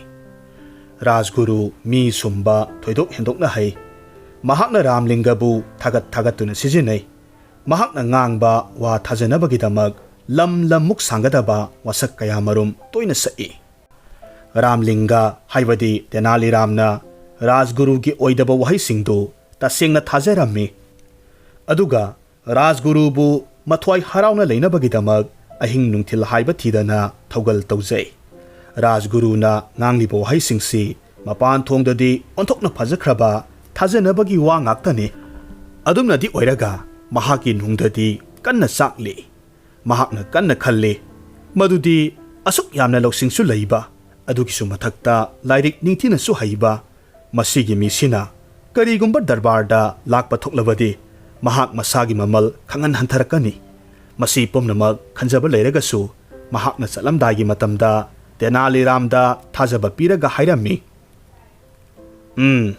ꯀꯔꯤꯒꯨꯝꯕ ꯃꯇꯝꯗ ꯇꯥꯟꯖꯥ ꯐꯪꯂꯕꯗꯤ ꯑꯩꯅ ꯏꯅꯤꯡꯊꯧꯗ ꯅꯍꯥꯛꯄꯨ ꯁꯛ ꯈꯪꯍꯟꯅꯕꯒꯤꯗꯃꯛ ꯁꯣꯏꯗꯅꯃꯛ ꯀꯧꯍꯜꯂꯛꯀꯗꯧꯔꯤꯕꯅꯤ꯫ ꯇꯦꯅꯥꯂꯤ ꯔꯥꯝ ꯔꯥꯖꯒꯨꯔꯨꯅ ꯍꯥꯏꯔꯝꯕ ꯋꯥꯗꯨ ꯊꯥꯖꯕ ꯊꯝꯂꯝꯃꯤ꯫ ꯔꯥꯖꯒꯨꯔꯨꯅ ꯃꯍꯥꯛꯄꯨ ꯀꯧꯔꯛꯄ ꯈꯧꯔꯥꯡꯅ ꯉꯥꯏꯔꯝꯃꯤ꯫ ꯇꯧꯏꯒꯨꯝꯕꯁꯨꯡ ꯀꯧꯕ ꯂꯥꯛꯄꯗꯤ ꯃꯔꯩꯇ꯭ꯔꯦ, ꯁꯨꯛꯂꯥꯛ ꯍꯦꯛ ꯂꯥꯛꯈꯤꯗ꯭ꯔꯦ꯫ ꯃꯍꯥꯛꯀꯤ ꯃꯔꯨꯞ ꯃꯄꯥꯡꯁꯤꯡꯅ ꯋꯥꯒꯤ ꯋꯥ ꯑꯣꯏꯅ ꯀꯔꯦꯝꯅꯔꯒ ꯍꯪꯉꯤ, ꯀꯝꯗꯧꯔꯦ ꯔꯥꯝꯂꯤꯡꯒ ꯚꯥꯏ, ꯍꯧꯖꯤꯛ ꯐꯥꯎꯕ ꯆꯠꯅꯕ ꯅꯝꯕꯣ ꯊꯥꯕꯣ ꯌꯣꯝꯗ꯭ꯔꯤꯗꯅ? ꯀꯅꯥ ꯑꯃꯅ ꯃꯈꯥ ꯇꯥꯅ ꯍꯪꯂꯛꯈꯤ, ꯑꯩꯈꯣꯏꯅ ꯇꯥꯕꯗꯗꯤ ꯅꯍꯥꯛꯄꯨ ꯕꯤꯖꯣꯏꯅꯒꯔꯗ ꯂꯥꯛꯅꯕ ꯊꯣꯏꯗꯣꯛꯄ ꯗꯨꯠ ꯊꯥꯔꯛꯏ ꯍꯥꯏꯅꯩꯗ꯫ ꯇꯦꯅꯥꯂꯤ ꯔꯥꯝ ꯄꯥꯎꯈꯨꯝ ꯄꯤꯔꯝꯃꯤ, ꯂꯥꯛꯀꯅꯤꯗ ꯃꯇꯝꯗꯣ꯫ ꯑꯗꯨꯝꯅꯗꯤ ꯑꯣꯏꯔꯒ ꯋꯥꯍꯩꯁꯤ ꯆꯨꯝꯅꯒꯤ ꯍꯥꯏꯖꯕ ꯈꯛꯇꯅꯤ꯫ ꯄꯨꯛꯅꯤꯡꯅꯗꯤ ꯔꯥꯖꯒꯨꯔꯨꯒꯤ ꯊꯥꯖꯕ ꯃꯥꯡꯈ꯭ꯔꯦ꯫ ꯇꯦꯅꯥꯂꯤ ꯔꯥꯝꯅ ꯃꯇꯝ ꯀꯨꯏꯅ ꯔꯥꯖꯒꯨꯔꯨꯅ ꯃꯍꯥꯛꯄꯨ ꯁꯣꯏꯗꯅꯃꯛꯀꯤ ꯕꯤꯖꯣꯏꯅꯒꯔꯗ ꯀꯧꯔꯛꯈꯤꯒꯅꯤ ꯈꯟꯗꯨꯅ ꯉꯥꯏꯖꯕꯅꯤ꯫ ꯀꯥꯏꯅꯊꯪꯗ ꯈꯜꯂꯝꯕ ꯋꯥꯈꯜ ꯄꯨꯝꯅꯃꯛ ꯑꯔꯦꯝꯕ ꯇꯥꯈ꯭ꯔꯦ꯫ ꯑꯔꯣꯏꯕ ꯑꯣꯏꯅ ꯃꯍꯥꯛꯀꯤ ꯄꯨꯛꯅꯤꯡꯗ ꯀꯧꯔꯛꯄ ꯉꯥꯏꯕ ꯇꯧꯗꯅ ꯕꯤꯖꯣꯏꯅꯒꯔ ꯆꯠꯂꯒꯦ ꯆꯞ ꯌꯨꯡꯅ ꯈꯜꯂꯦ꯫ ꯃꯁꯤꯒꯤꯗꯃꯛ ꯃꯍꯥꯛꯅ ꯃꯍꯥꯛꯀꯤ ꯌꯨꯝꯒꯤ ꯃꯄꯣꯠ ꯃꯆꯩ ꯄꯨꯝꯅꯃꯛ ꯑꯃꯠꯇ ꯈꯥꯛꯇꯅ ꯌꯣꯟꯊꯣꯛꯂꯝꯂꯕ ꯃꯇꯨꯡ ꯃꯃꯥꯅꯦ ꯅꯨꯄꯤꯅꯦ ꯃꯆꯥ ꯄꯨꯔꯒ ꯕꯤꯖꯣꯏꯅꯒꯔꯒꯤꯗꯃꯛ ꯈꯣꯡꯁꯥꯜꯂꯛꯂꯝꯃꯤ꯫ ꯆꯠꯂꯤꯕ ꯈꯣꯡꯆꯠ ꯑꯁꯤꯗ ꯀꯔꯤꯒꯨꯝꯕ ꯃꯐꯝ ꯑꯃꯗ ꯄꯣꯊꯥꯕ ꯅꯠꯇ꯭ꯔꯒꯅ ꯄꯟꯊꯕ ꯊꯣꯛꯂꯕꯗꯤ ꯃꯍꯥꯛꯅ ꯈꯔ ꯄꯣꯡꯂꯞ ꯇꯧꯅ ꯔꯥꯖꯒꯨꯔꯨꯒꯤ ꯃꯤꯡ ꯄꯜꯂꯒ ꯍꯦꯛ ꯍꯦꯛ ꯍꯥꯏ, ꯑꯩ ꯃꯍꯥꯛꯀꯤ ꯁꯤష్ꯌꯅꯤ ꯍꯦꯛ ꯍꯦꯛ ꯍꯥꯏꯔꯝꯃꯤ꯫ ꯃꯃꯥꯗ ꯌꯦꯡꯗꯨꯅ ꯃꯍꯥꯛꯅ ꯍꯥꯏ, ꯏꯃꯥ ꯌꯦꯡꯉꯨ, ꯇꯧꯔꯤꯕꯁꯤ ꯎꯔꯦꯗꯅ, ꯑꯩꯅ ꯃꯐꯝ ꯈꯨꯗꯤꯡꯃꯛꯇ ꯔꯥꯖꯒꯨꯔꯨꯒꯤ ꯃꯤꯡ ꯄꯟꯕꯗ ꯇꯧꯅꯔꯛꯈꯤꯕꯁꯤꯡꯗꯣ꯫ ꯃꯤꯑꯣꯏꯕꯒꯤ ꯃꯤꯡ ꯍꯥꯏꯕꯁꯤꯁꯨ ꯌꯥꯝꯅꯃꯛ ꯃꯔꯨ ꯑꯣꯏꯔꯤꯕꯅꯤ꯫ ꯑꯗꯨꯅ ꯑꯩꯁꯨ ꯑꯩꯒꯤ ꯃꯤꯡꯁꯦ ꯑꯣꯟꯊꯣꯛꯄ ꯇꯥꯔꯦ꯫ ꯏꯅꯤꯡꯊꯧ ꯀ꯭ꯔꯤꯁꯅꯗꯦꯕꯔꯥꯏꯒꯤ ꯃꯐꯝꯗ ꯏꯀꯥꯏ ꯈꯨꯝꯅꯕ ꯐꯪꯅꯕꯒꯤꯗꯃꯛ ꯑꯩꯒꯤ ꯃꯤꯡꯁꯤꯁꯨ ꯃꯥꯒꯤ ꯃꯤꯡ ꯀ꯭ꯔꯤꯁꯅꯁꯤ ꯅꯞꯁꯤꯜꯂꯒ ꯉꯁꯤꯗꯒꯤ ꯑꯩꯒꯤ ꯃꯤꯡꯁꯦ ꯔꯥꯝꯂꯤꯡꯒ ꯀꯧꯕꯒꯤ ꯃꯍꯨꯠꯇ ꯔꯥꯝ ꯀ꯭ꯔꯤꯁꯅ ꯀꯧꯔꯒꯅꯤꯗꯣ꯫ ꯏꯕꯨꯡꯉꯣ ꯌꯦꯡꯉꯣꯏ, ꯑꯩꯒꯤꯗꯃꯛꯇꯗꯤ ꯃꯤꯡ ꯑꯅꯤꯃꯛ ꯏꯃꯥꯟ ꯃꯥꯟꯅꯩ꯫ ꯑꯩꯗꯤ ꯍꯧꯖꯤꯛꯁꯨ ꯅꯍꯥꯛꯁꯦ ꯔꯥꯝ ꯑꯗꯨꯝ ꯀꯧꯅꯤ꯫ ꯀꯣꯗꯋꯤꯔ ꯀꯧꯕ ꯃꯐꯝ ꯑꯃꯗ ꯇꯦꯅꯥꯂꯤ ꯔꯥꯝꯒ ꯃꯐꯝꯗꯨꯒꯤ ꯗꯤꯁꯇ꯭ꯔꯤꯛ ꯄ꯭ꯔꯃꯨꯈꯀ ꯊꯦꯡꯅꯈꯤ꯫ ꯃꯍꯥꯛ ꯑꯁꯤ ꯕꯤꯖꯣꯏꯅꯒꯔꯒꯤ ꯄ꯭ꯔꯙꯥꯟ ꯃꯟꯇ꯭ꯔꯤꯒ ꯅꯛꯅꯕ ꯃꯔꯤ ꯊꯣꯛꯅꯩ꯫ ꯃꯍꯥꯛꯅ ꯑꯁꯨꯝꯅ ꯍꯥꯏꯔꯝꯃꯤ, ꯑꯩꯈꯣꯏꯒꯤ ꯏꯅꯤꯡꯊꯧꯁꯦ ꯃꯇꯤꯛ ꯃꯌꯥꯏ ꯆꯥꯎꯕꯅꯤ, ꯂꯥꯏꯔꯤꯛ ꯂꯥꯏꯁꯨꯁꯨ ꯌꯥꯝꯅ ꯍꯩꯕꯅꯤ, ꯂꯣꯏꯅꯅ ꯌꯥꯝꯅꯁꯨ ꯄꯤꯅ ꯍꯩꯕꯅꯤ꯫ ꯑꯗꯨꯕꯨꯅꯦ ꯀꯔꯤꯒꯨꯝꯕ ꯃꯇꯝꯗ ꯕꯪ ꯍꯦꯛ ꯁꯥꯎꯕꯗꯒꯤ ꯃꯤꯒꯤ ꯉꯛ ꯀꯣꯛ ꯇꯣꯉꯥꯟ ꯇꯣꯉꯥꯟ ꯇꯥꯍꯜꯂꯤꯕꯅꯤꯀꯣ꯫ ꯄ꯭ꯔꯃꯨꯈ ꯁꯥꯍꯦꯕ, ꯃꯤꯑꯣꯏꯕꯒꯤ ꯃꯄꯣꯛꯇ ꯄꯣꯛꯂꯒ ꯇꯥꯏꯕꯪ ꯃꯤꯑꯣꯏꯕꯅ ꯃꯍꯥꯛ ꯃꯁꯥꯗ ꯃꯈꯜ ꯀꯌꯥꯃꯔꯨꯝꯒꯤ ꯈꯨꯗꯣꯡꯊꯤꯕ ꯅꯪꯂꯕꯗ ꯃꯗꯨꯒꯤ ꯃꯃꯜ ꯃꯟꯇꯤꯛꯅꯕ ꯉꯝꯗ꯭ꯔꯤꯕ ꯐꯥꯎꯕꯗꯤ ꯃꯍꯥꯛꯀꯤ ꯄꯨꯟꯁꯤꯗꯨ ꯃꯥꯏ ꯄꯥꯛꯄ ꯉꯝꯗ꯭ꯔꯤ ꯍꯥꯏꯅ ꯂꯧꯒꯅꯤ꯫ ꯑꯩꯅ ꯑꯩꯒꯤ ꯏꯉꯛ ꯀꯟꯖꯕ ꯉꯝꯅꯤ꯫ ꯇꯦꯅꯥꯂꯤ ꯔꯥꯝꯅ ꯐꯣꯡꯗꯣꯛꯂꯤꯕ ꯋꯥꯐꯝꯁꯤ ꯃꯁꯥꯅ ꯃꯁꯥꯕꯨ ꯊꯥꯖꯕ ꯊꯝꯗꯨꯅ ꯐꯣꯡꯗꯣꯛꯆꯔꯛꯄꯅꯤ꯫ ꯁꯥꯡꯂꯕ ꯊꯥ 4ꯒꯤ ꯈꯣꯡꯆꯠ ꯆꯠꯂꯕ ꯃꯇꯨꯡꯗ ꯇꯦꯅꯥꯂꯤ ꯔꯥꯝ ꯃꯍꯥꯛꯀꯤ ꯃꯃꯥꯅꯦ ꯃꯆꯥꯅꯦ ꯄꯨꯟꯅ ꯕꯤꯖꯣꯏꯅꯒꯔꯗ ꯊꯨꯡꯂꯈꯤ꯫ ꯃꯐꯝ ꯑꯗꯨꯒꯤ ꯁꯤꯠ ꯅꯥꯟꯕ ꯏꯔꯪ ꯂꯪꯕ ꯐꯖꯕꯒꯤ ꯃꯇꯧꯗꯨ ꯎꯕ ꯃꯇꯝꯗꯗꯤ ꯃꯤꯠꯅ ꯊꯛꯅ ꯏꯉꯛ ꯉꯛꯄ ꯄꯣꯛꯏ꯫ ꯑꯆꯧꯕ ꯑꯄꯥꯛꯄ ꯂꯝꯕꯦꯜ, ꯃꯗꯨꯗꯁꯨ ꯃꯤꯅ ꯁꯤꯛꯅ ꯆꯥꯏꯅ ꯉꯝꯗꯅ ꯀ꯭ꯔꯤꯛ ꯀ꯭ꯔꯤꯛ ꯏꯅꯅ ꯆꯠꯂꯤ꯫ ꯃꯁꯤꯒꯤ ꯃꯊꯛꯇ ꯑꯃꯨꯛꯁꯨ ꯁꯒꯣꯜ ꯁꯥꯃꯨ, ꯃꯤꯠ ꯊꯛꯅ ꯐꯖꯔꯕ ꯑꯆꯧꯕ ꯗꯨꯀꯥꯟꯁꯤꯡ ꯑꯃꯁꯨꯡ ꯑꯇꯤꯌꯥ ꯄꯛꯅ ꯋꯥꯡꯂꯕ ꯐꯨꯔꯥ ꯗꯂꯥꯟꯁꯤꯡ ꯄꯨꯝꯅꯃꯛ ꯃꯈꯣꯏꯒꯤꯗꯃꯛꯇꯗꯤ ꯑꯣꯟꯊꯣꯛꯄ ꯍꯥꯏꯕꯗꯨꯅꯤ꯫ ꯃꯐꯝ ꯑꯁꯤꯗ ꯃꯈꯣꯏ ꯃꯇꯝ ꯈꯔ ꯄꯟꯗꯨꯅ ꯂꯩꯅꯕꯒꯤꯗꯃꯛ ꯃꯐꯝꯁꯤꯗ ꯂꯩꯕ ꯌꯨꯝ ꯑꯃꯗ ꯍꯥꯏꯖꯔꯕ ꯃꯇꯨꯡ ꯃꯍꯥꯛꯀꯤ ꯃꯃꯥ ꯅꯨꯄꯤ ꯑꯉꯥꯡ ꯁꯤꯟꯅꯔꯝꯃꯤ꯫ ꯃꯍꯥꯛꯅ ꯔꯥꯖꯒꯨꯔꯨꯒꯤ ꯃꯅꯥꯛꯇ ꯆꯠꯄ ꯊꯣꯔꯛꯂꯝꯃꯤ꯫ ꯃꯐꯝ ꯑꯁꯤꯗ ꯃꯤ ꯍꯥꯏꯅꯤꯡꯉꯥꯏ ꯂꯩꯇꯅ ꯀ꯭ꯔꯤꯛ ꯀ꯭ꯔꯤꯛ ꯏꯅꯅ ꯆꯤꯜꯂꯤ꯫ ꯅꯤꯡꯊꯧꯒꯤ ꯀꯣꯅꯨꯡꯒꯤ ꯑꯆꯧ ꯑꯆꯧꯕ ꯁꯛꯅꯥꯏꯔꯕ ꯐꯝꯅꯥꯏ ꯇꯨꯅꯥꯏꯕꯗꯒꯤ ꯍꯧꯔꯒ ꯐꯤꯁꯨ ꯐꯤꯖꯥꯝ ꯆꯥꯛꯊꯣꯡꯕ ꯐꯥꯎꯕꯅ ꯇꯤꯜꯂꯤ ꯀꯅꯥꯅ ꯔꯥꯖꯒꯨꯔꯨꯗ ꯃꯁꯥ ꯁꯛꯇꯥꯛꯆꯕ ꯂꯥꯛꯏ ꯀꯅꯥ ꯑꯃꯅ ꯃꯁꯥꯅ ꯃꯁꯥꯕꯨ ꯊꯥꯒꯠꯆꯕ ꯃꯅꯥꯏ ꯃꯁꯜ ꯃꯔꯣꯟ ꯃꯔꯣꯟꯅꯤ ꯆꯤꯜꯂꯕ ꯃꯤꯔꯛ ꯑꯁꯤꯗ ꯇꯦꯅꯥꯂꯤꯔꯥꯝꯁꯨ ꯍꯨꯆꯤꯜꯂꯒ ꯆꯪꯈꯤ ꯔꯥꯖꯒꯨꯔꯨꯒꯤ ꯃꯅꯥꯏ ꯑꯃꯗ ꯇꯦꯅꯥꯂꯤꯔꯥꯝ ꯀꯧꯕ ꯃꯤ ꯑꯃꯈꯛ ꯂꯥꯛꯏ ꯍꯥꯏꯗꯨꯅ ꯔꯥꯖꯒꯨꯔꯨꯗ ꯇꯝꯕꯤꯌꯨ ꯊꯥꯈꯤ ꯃꯅꯥꯏꯅ ꯍꯜꯂꯛꯂꯒ ꯇꯝꯃꯤ ꯔꯥꯖꯒꯨꯔꯨꯅ ꯍꯥꯏꯔꯛꯄꯗꯗꯤ ꯃꯍꯥꯛꯇꯤ ꯃꯤꯡꯗꯨ ꯑꯃꯨꯛꯇ ꯈꯪꯕ ꯂꯩꯇꯦ ꯇꯥꯗ꯭ꯔꯤ ꯍꯥꯏꯅ ꯇꯦꯅꯥꯂꯤꯔꯥꯝ ꯆꯥꯎꯅ ꯁꯥꯒꯠꯆꯔꯛꯂꯕ ꯋꯥꯈꯜꯒꯤ ꯃꯪꯂꯥꯟ ꯄꯨꯝꯅꯃꯛ ꯄꯨꯝꯆꯥꯏ ꯆꯥꯏꯈꯤ ꯂꯩꯖꯕ ꯂꯧꯁꯤꯡ ꯉꯥꯏꯍꯥꯛꯀꯤ ꯑꯣꯏꯅ ꯃꯥꯡꯉꯤ ꯃꯍꯥꯛ ꯁꯥꯎꯕꯪꯅꯅ ꯃꯅꯥꯏꯁꯤꯡ ꯊꯛ ꯊꯛ ꯏꯟꯊꯣꯛꯂꯝꯂꯒ ꯔꯥꯖꯒꯨꯔꯨꯒꯤ ꯃꯅꯥꯛ ꯌꯧꯅꯕ ꯒꯝ ꯒꯝ ꯈꯣꯡ ꯊꯥꯡꯖꯤꯜꯂꯛꯏ ꯍꯪꯂꯛꯏ ꯔꯥꯖꯒꯨꯔꯨ ꯑꯗꯣꯝꯅ ꯑꯩꯕꯨ ꯁꯛ ꯈꯪꯕꯤꯗ꯭ꯔꯦ ꯑꯩ ꯔꯥꯝꯂꯤꯡꯒꯅꯤ ꯃꯪꯒꯜꯒꯤꯔꯤꯗ ꯑꯗꯣꯝꯒꯤ ꯊꯧꯒꯜ ꯇꯧꯖꯈꯤꯕꯗꯨ ꯅꯤꯡꯁꯤꯡꯕꯤꯗ꯭ꯔꯕꯔꯥ ꯔꯥꯖꯒꯨꯔꯨꯅ ꯀꯔꯤꯕꯨ ꯈꯟꯗꯨꯅ ꯃꯍꯥꯛꯄꯨ ꯁꯛ ꯈꯪꯅꯤꯡꯂꯨꯅꯤ ꯔꯥꯖꯒꯨꯔु ꯁꯥꯎꯒꯠꯂꯒ ꯍꯥꯏꯔꯛꯈꯤ ꯍꯩ ꯀꯗꯥꯏꯗꯒꯤ ꯃꯤꯅꯣ ꯁꯤꯕꯣ ꯑꯩ ꯃꯁꯛ ꯈꯪꯗꯦ ꯃꯄꯥꯟꯗ ꯇꯥꯟꯊꯣꯛꯈꯣ ꯃꯅꯥꯏꯁꯤꯡꯅ ꯇꯦꯅꯥꯂꯤꯔꯥꯝꯕꯨ ꯏꯟꯗꯨꯅ ꯇꯥꯟꯊꯣꯔꯛꯂꯦ ꯇꯧꯔꯤꯕ ꯃꯇꯧꯗꯨꯗ ꯇꯤꯜꯂꯤꯕ ꯃꯤꯌꯥꯝꯅ ꯈꯣꯜ ꯍꯧꯅ ꯍꯧꯅ ꯅꯣꯛꯈꯤ ꯃꯍꯥꯛꯅ ꯃꯇꯧ ꯑꯁꯨꯝꯅ ꯀꯔꯤꯒꯨꯝꯕ ꯃꯇꯝꯗꯁꯨ ꯑꯁꯨꯛ ꯁꯥꯊꯤꯅ ꯏꯀꯥꯏꯕ ꯅꯪꯈꯤꯗ꯭ꯔꯤ ꯁꯍꯔ ꯃꯆꯥꯁꯤꯡꯒꯤ ꯂꯩꯄꯥꯛ ꯃꯆꯥ ꯇꯥꯗꯕ ꯆꯥꯎꯈꯠꯇꯕꯒꯤ ꯂꯝꯆꯠ ꯑꯁꯤꯗꯤ ꯃꯍꯥꯛꯀꯤꯗꯃꯛꯇꯗꯤ ꯃꯁꯤꯅ ꯏꯍꯥꯟ ꯍꯥꯟꯅ ꯊꯦꯡꯅꯕꯅꯤ ꯃꯍꯥꯛꯀꯤ ꯄꯨꯛꯅꯤꯡꯗ ꯔꯥꯖꯒꯨꯔꯨꯅ ꯇꯧꯕꯤꯃꯜ ꯎꯠꯄꯒꯤ ꯃꯍꯨꯠ ꯏꯀꯥꯏꯕ ꯄꯤꯕ ꯑꯁꯤꯒꯤ ꯂꯃꯟ ꯃꯇꯤꯛ ꯆꯥꯅ ꯆꯞ ꯆꯥꯅ ꯁꯤꯡꯒꯅꯤ ꯆꯞ ꯌꯨꯡꯅ ꯈꯟꯈ꯭ꯔꯦ ꯃꯁꯤ ꯉꯝꯅꯕꯒꯤ ꯄꯥꯝꯕꯩꯗꯤ ꯑꯍꯥꯟꯕꯃꯛꯇꯗ ꯏꯅꯤꯡꯊꯧꯒꯤ ꯊꯃꯣꯏ ꯁꯨꯝꯍꯠꯄ ꯉꯝꯅꯕ ꯍꯣꯠꯅꯕ ꯇꯉꯥꯏ ꯐꯗꯦ ꯍꯥꯏꯕꯁꯤꯃꯁꯨ ꯃꯍꯥꯛꯀꯤ ꯑꯆꯦꯠꯄ ꯐꯤꯔꯦꯞꯅꯤ ꯃꯊꯪꯒꯤ ꯅꯨꯃꯤꯠꯇ ꯃꯍꯥꯛ ꯔꯥꯖ ꯗꯔꯕꯥꯔ ꯀꯥꯔꯛꯈꯤ ꯗꯔꯕꯥꯔꯗ ꯋꯥꯍꯧ ꯑꯃꯒꯤ ꯃꯔꯝꯗ ꯌꯥꯝꯅ ꯀꯟꯅ ꯃꯔꯩ ꯌꯦꯠꯅꯔꯒ ꯂꯩꯔꯝꯃꯤ ꯇꯥꯏꯕꯪ ꯃꯥꯂꯦꯝꯁꯤ ꯀꯔꯤꯅꯣ ꯄꯨꯟꯁꯤ ꯍꯥꯏꯕꯁꯤꯅ ꯀꯔꯤ ꯃꯁꯤꯒꯨꯝꯕꯒꯤ ꯃꯔꯝꯗ ꯑꯆꯧꯕ ꯑꯔꯨꯕ ꯍꯤꯔꯝꯗ ꯃꯔꯩ ꯌꯦꯠꯅꯔꯝꯃꯤ ꯄꯟꯗꯤꯠ ꯑꯃꯈꯛꯅ ꯃꯍꯥꯛꯅ ꯅꯤꯡꯂꯤꯕ ꯋꯥꯈꯜꯗꯨ ꯃꯌꯥꯝꯗ ꯐꯣꯡꯗꯣꯛꯂꯒ ꯍꯥꯏꯔꯝꯃꯤ ꯇꯥꯏꯕꯪ ꯃꯥꯂꯦꯝꯁꯦ ꯂꯧꯅꯝꯕ ꯑꯃꯅꯤ ꯑꯩꯈꯣꯏꯅ ꯎꯔꯤ ꯇꯥꯔꯤꯕ ꯑꯃꯁꯨꯡ ꯃꯗꯨ ꯁꯤꯖꯤꯟꯅꯔꯒ ꯈꯪꯕ ꯉꯝꯂꯤꯕ ꯃꯍꯥꯎ ꯇꯪꯗꯨꯅ ꯅꯠꯇ꯭ꯔꯒꯅ ꯃꯅꯝ ꯃꯁꯛ ꯈꯪꯂꯤꯕ ꯃꯗꯨ ꯇꯁꯦꯡꯅꯃꯛꯀꯤꯗꯤ ꯑꯩꯈꯣꯏꯅ ꯈꯪꯖꯕ ꯈꯛꯇꯅꯤ ꯊꯥꯡꯒꯩ ꯁꯦꯡꯅꯃꯛꯀꯤꯗꯤ ꯄꯨꯝꯅꯃꯛꯁꯤ ꯀꯔꯤꯁꯨ ꯑꯃꯠꯇ ꯅꯠꯇꯦ ꯑꯩꯅ ꯈꯜꯂꯤꯕꯁꯦ ꯃꯁꯤꯗꯤ ꯇꯁꯦꯡꯂꯕꯅꯤ ꯇꯦꯅꯥꯂꯤꯔꯥꯝ ꯃꯔꯛ ꯊꯠꯂꯒ ꯀꯔꯦꯝ ꯀꯊꯥꯏꯅꯕꯒꯤ ꯃꯑꯣꯡꯗ ꯍꯥꯏꯔꯛꯈꯤ ꯀꯔꯤ ꯍꯥꯏꯕ ꯇꯁꯦꯡꯕ ꯑꯆꯨꯝꯕ ꯍꯥꯏꯕꯗꯨꯕꯨ ꯑꯗꯨꯝ ꯇꯧꯅꯕ꯭ꯔꯣ ꯅꯥꯄꯜ ꯇꯧꯅ ꯄꯟꯗꯤꯠ ꯑꯗꯨꯅ ꯍꯥꯏꯔꯛꯈꯤ ꯃꯥꯅꯤ ꯋꯥꯐꯝꯁꯦ ꯑꯩꯈꯣꯏꯒꯤ ꯁꯥꯁꯇ꯭ꯔꯗꯁꯨ ꯄꯜꯂꯤꯕꯅꯤ ꯇꯤꯜꯂꯤꯕ ꯃꯤꯌꯥꯝ ꯄꯨꯝꯅꯃꯛ ꯋꯥ ꯃꯆꯦꯠ ꯑꯃꯠꯇ ꯉꯥꯡꯅꯗꯦ ꯇꯨꯃꯤꯟ ꯐꯝꯂꯤ ꯁꯥꯁꯇ꯭ꯔꯅ ꯄꯜꯂꯤꯕ ꯋꯥꯐꯝꯁꯤꯕꯨ ꯀꯔꯝꯅ ꯀꯅꯥꯅ ꯂꯥꯜꯂꯤ ꯍꯥꯏꯅ ꯀꯛꯄꯒꯤ ꯃꯇꯤꯛ ꯂꯩ ꯑꯗꯨꯝꯅꯗꯤ ꯑꯣꯏꯔꯒ ꯇꯦꯅꯥꯂꯤꯔꯥꯝꯗꯤ ꯁꯥꯁꯇ꯭ꯔꯗꯒꯤꯁꯨ ꯑꯃꯨꯛꯀ ꯍꯦꯟꯗꯣꯛꯅ ꯃꯍꯥꯛ ꯃꯁꯥꯒꯤ ꯂꯧꯁꯤꯡꯗ ꯍꯦꯟꯅ ꯂꯨꯝꯅ ꯊꯥꯖꯕ ꯊꯝꯃꯤ ꯃꯍꯥꯛꯅ ꯇꯤꯜꯂꯤꯕ ꯃꯤꯌꯥꯝ ꯃꯃꯥꯡꯗ ꯍꯥꯏꯔꯛꯈꯤ ꯄꯟꯗꯤꯠꯖꯤꯅ ꯃꯁꯤꯗꯒꯤ ꯍꯦꯟꯅ ꯑꯆꯨꯝꯕ ꯂꯩꯇꯦ ꯍꯥꯏꯗꯅ ꯑꯃꯨꯛꯀꯁꯨ ꯐꯣꯡꯗꯣꯛꯄꯤꯔꯤ ꯐꯔꯦ ꯑꯗꯨ ꯑꯣꯏꯕ ꯇꯥꯔꯒꯗꯤ ꯑꯩꯈꯣꯏꯅ ꯑꯃꯨꯛ ꯄꯟꯗꯤꯠꯖꯤꯒꯤ ꯋꯥꯗꯨ ꯑꯣꯏꯕ ꯌꯥꯔꯤꯕ꯭ꯔꯥ ꯍꯥꯏꯕꯗꯨ ꯈꯟꯅꯕ ꯃꯊꯧ ꯇꯥꯔꯤ ꯑꯩꯅ ꯉꯁꯤ ꯃꯌꯥꯝꯒꯤ ꯃꯃꯥꯡꯗ ꯊꯝꯖꯅꯤꯡꯕꯗꯤ ꯑꯩꯈꯣꯏꯅ ꯍꯧꯖꯤꯛꯃꯛ ꯑꯩꯈꯣꯏꯒꯤ ꯊꯧꯖꯥꯜ ꯍꯩꯕ ꯄꯤꯅꯍꯩꯕ ꯏꯅꯤꯡꯊꯧꯒꯤ ꯊꯧꯖꯥꯜ ꯈꯥꯗ ꯑꯩꯈꯣꯏꯁꯤ ꯑꯋꯥꯠꯄ ꯑꯃꯠꯇ ꯌꯥꯎꯗꯅ ꯅꯨꯡꯉꯥꯏ ꯌꯥꯏꯐꯅ ꯍꯤꯡꯂꯤꯕꯅꯤ ꯃꯌꯥꯝ ꯄꯨꯝꯅꯃꯛꯁꯨ ꯍꯤꯡꯃꯤꯟꯅꯔꯤꯕꯅꯤ ꯄꯨꯝꯅꯃꯛ ꯑꯁꯤꯕꯨ ꯑꯩꯈꯣꯏꯅ ꯈꯪꯁꯤꯟ ꯎꯁꯤꯟꯅꯗꯅ ꯂꯩꯔꯁꯤ ꯍꯥꯏꯔꯤꯕ꯭ꯔꯥ ꯑꯩꯅ ꯄꯟꯗꯤꯠꯖꯤꯒꯤ ꯃꯐꯝꯗ ꯏꯀꯣꯛ ꯅꯣꯟꯖꯔꯤ ꯑꯗꯣꯝ ꯂꯦꯡꯁꯤꯟꯕꯤꯔꯤꯕꯅꯤ ꯐꯝꯐꯝ ꯂꯥꯡꯗ ꯉꯥꯟꯊꯣꯏꯕꯤꯔꯤ ꯋꯥꯈꯜ ꯈꯟꯕꯤꯗꯨꯅ ꯃꯤꯌꯥꯝꯗ ꯌꯧꯍꯟꯕꯤꯔꯤ ꯑꯗꯣꯝꯁꯨ ꯆꯥꯕꯤꯔꯤꯗꯅ ꯇꯦꯅꯥꯂꯤꯔꯥꯝꯒꯤ ꯋꯥ ꯇꯥꯔꯒ ꯇꯤꯜꯂꯤꯕ ꯃꯤꯌꯥꯝ ꯄꯨꯝꯅꯃꯛ ꯑꯃꯠꯇ ꯑꯣꯏꯅ ꯍꯧꯅ ꯅꯣꯛꯏ ꯄꯟꯗꯤꯠꯖꯤꯒꯤ ꯃꯥꯏꯊꯣꯡꯗꯤ ꯃꯑꯣꯡ ꯑꯃꯗ ꯁꯠ ꯑꯣꯟꯈꯤ ꯅꯤꯡꯊꯧꯅ ꯇꯦꯅꯥꯂꯤꯔꯥꯝ ꯌꯦꯡꯂꯒ ꯍꯥꯏꯐꯝ ꯈꯪꯗꯅ ꯍꯔꯥꯎꯈꯤ ꯍꯔꯥꯎꯃꯟꯈꯤꯕꯗꯒꯤ ꯁꯅꯥꯒꯤ ꯁꯦꯜꯌꯦꯛ ꯍꯥꯞꯄ ꯁꯦꯟꯄꯥꯛ ꯑꯃꯈꯛ ꯈꯨꯗꯣꯜ ꯇꯧꯕꯒ ꯂꯣꯏꯅꯅ ꯈꯨꯗꯛꯇ ꯃꯍꯥꯛꯄꯨ ꯔꯥꯖꯕꯤꯗꯨꯁꯛ ꯍꯥꯏꯕꯗꯤ ꯅꯤꯡꯊꯧꯒꯤ ꯄꯨꯛꯅꯤꯡ ꯍꯔꯥꯎꯍꯟꯅꯅꯕ ꯐꯥꯒꯤꯒꯤ ꯃꯤ ꯑꯣꯏꯅ ꯊꯕꯛ ꯍꯥꯞꯈꯤ ꯃꯌꯥꯝꯅ ꯈꯨꯕꯥꯛ ꯄ꯭ꯔꯣꯛ ꯈꯨꯗꯨꯅ ꯅꯤꯡꯊꯧꯅ ꯃꯌꯥꯝꯒꯤ ꯃꯃꯥꯡꯗ ꯂꯥꯎꯊꯣꯛꯈꯤꯕ ꯅꯨꯡꯉꯥꯏꯕ ꯄꯥꯎꯖꯦꯜꯗꯨ ꯇꯔꯥꯝꯅ ꯑꯣꯛꯈꯤ ꯃꯌꯥꯝꯗꯨꯒꯤ ꯃꯅꯨꯡꯗ ꯔꯥꯖꯒꯨꯔꯨꯁꯨ ꯌꯥꯎꯔꯤ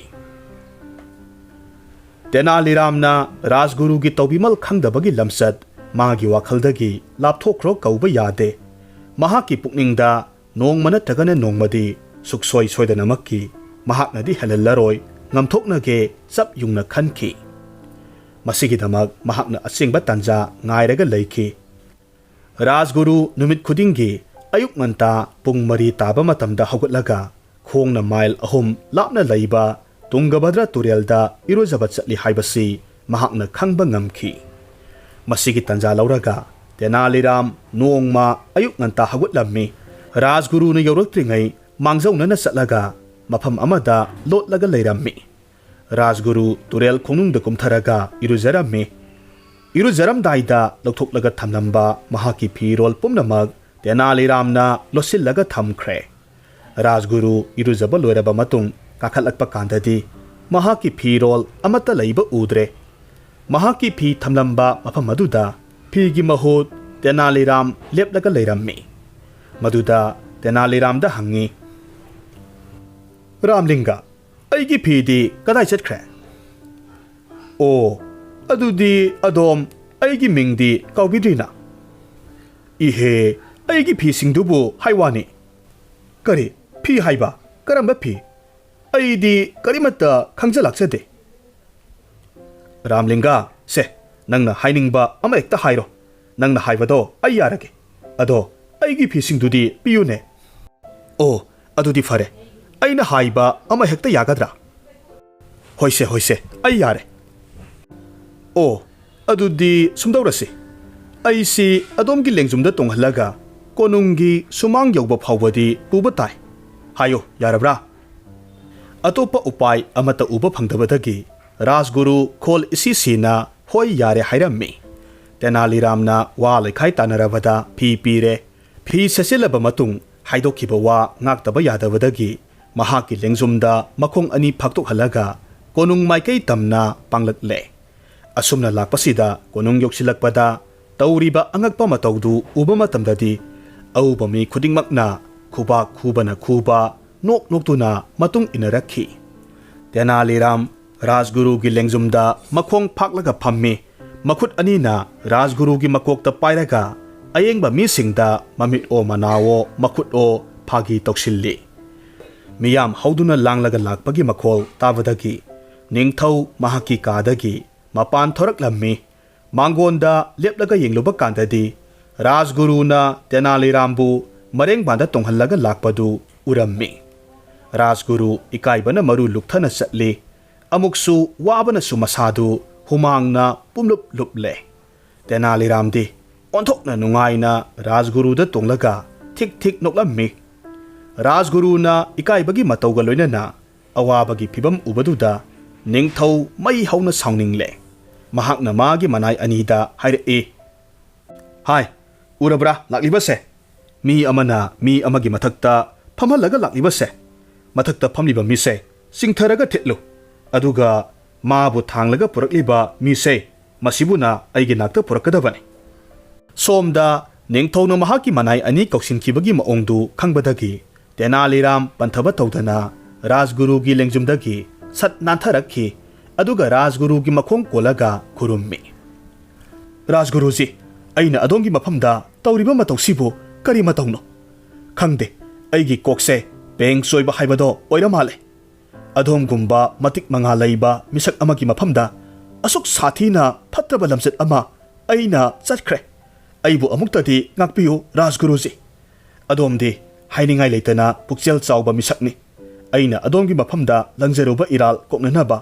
pambai amakhakti lei ai mado pangthuk chaningi haujikti aingonda nungaina amuk tongbiro ai adomgi thagal tawjage wahisi mapung phana haiba loiram loiphatana khu khudak dak kulli rajgurubu namduna tonghalle khongkap amani thangam thangphatri ningthogi manai anidu sangsilaklammi khudakta makhoigi manak yoksilakhi wahang pawang tawdana tongliba midu singtharammi aduga phajana thitkhre aduga mi thangduna puriba misak adubudi ningthogi manakta pusilaklammi rajguru waba yaba taptana waruraba matung saisu phajana sare mahak tawriba matawsi ꯀꯔꯤ ꯂꯩ ꯍꯥꯏꯕꯁꯤ ꯈꯪꯕ ꯉꯝꯗ꯭ꯔꯦ꯫ ꯅꯤꯡꯊꯧꯒꯤ ꯃꯅꯥꯛꯇ ꯃꯅꯥꯏ ꯑꯅꯤꯅ ꯇꯦꯅꯥꯂꯤꯔꯥꯝꯕꯨ ꯄꯨꯁꯤꯜꯂꯛꯂꯝꯃꯤ꯫ ꯇꯦꯅꯥꯂꯤꯔꯥꯝꯒꯤ ꯃꯁꯛ ꯎꯕꯗ ꯅꯤꯡꯊꯧꯅ ꯉꯛꯅ ꯌꯦꯡꯉꯤ꯫ ꯃꯁꯤꯒꯤ ꯃꯤꯁꯤꯗꯤ ꯀꯔꯤꯒꯤ ꯄꯨꯔꯛꯂꯤꯕ? ꯑꯩꯅ ꯍꯥꯏꯕꯗꯤ ꯃꯁꯤꯒꯤ ꯃꯤꯁꯤ ꯊꯤꯠꯂꯨ ꯁꯥꯟꯗꯧ ꯍꯥꯏꯕꯅꯤ꯫ ꯑꯇꯣꯞꯄ ꯃꯤꯗꯨꯅ ꯀꯗꯥꯏ ꯂꯩꯍꯧꯔꯦ? ꯃꯁꯤꯒꯤ ꯃꯤꯁꯦ ꯂꯦꯡꯕꯥꯟꯗ ꯇꯣꯡꯍꯜꯂꯒ ꯄꯨꯔꯛꯄꯗꯣ꯫ ꯏꯅꯤꯡꯊꯧ ꯏꯕꯨꯡꯉꯣ, ꯑꯗꯣꯝꯒꯤ ꯌꯥꯊꯪ ꯃꯇꯨꯡ ꯏꯟꯅ ꯂꯦꯡꯕꯥꯟꯗ ꯐꯝꯂꯤꯕ ꯃꯤꯗꯨ ꯁꯥꯟꯊꯖꯕꯅꯤ, ꯑꯗꯨꯒ ꯇꯣꯡꯂꯤꯕ ꯃꯤꯗꯨꯕꯨ ꯄꯨꯗꯨꯅ ꯆꯠꯂꯤꯕ ꯃꯤꯗꯨ ꯏꯅꯤꯡꯊꯧꯒꯤ ꯅꯥꯛꯇ ꯄꯨꯔꯛꯀꯗꯕꯅꯤ ꯍꯥꯏꯕꯤꯈꯤꯕꯗꯨꯗ ꯅꯅꯥꯏ ꯑꯩꯈꯣꯏꯅ ꯏꯅꯤꯡꯊꯧꯒꯤ ꯌꯥꯊꯪꯗꯨ ꯉꯥꯛꯆꯕꯅꯤ꯫ ꯀꯔꯤ ꯍꯥꯏꯕ? ꯃꯁꯤꯒꯤ ꯃꯤꯁꯤꯅ ꯂꯩꯍꯧꯔꯤꯕ ꯃꯤꯗꯨꯕꯨ ꯄꯨꯔꯛꯏ ꯍꯥꯏꯕ? ꯅꯈꯣꯏꯗ ꯁꯥꯟꯗꯧ ꯍꯥꯏꯕ ꯃꯤ ꯑꯁꯤꯕꯨꯅ ꯑꯩꯒꯤ ꯅꯥꯛꯇ ꯄꯨꯔꯛꯂꯕ? ꯑꯍꯣꯏ ꯏꯅꯤꯡꯊꯧ꯫ ꯑꯣ, ꯑꯩ ꯚꯥꯞ ꯇꯥꯔꯦ꯫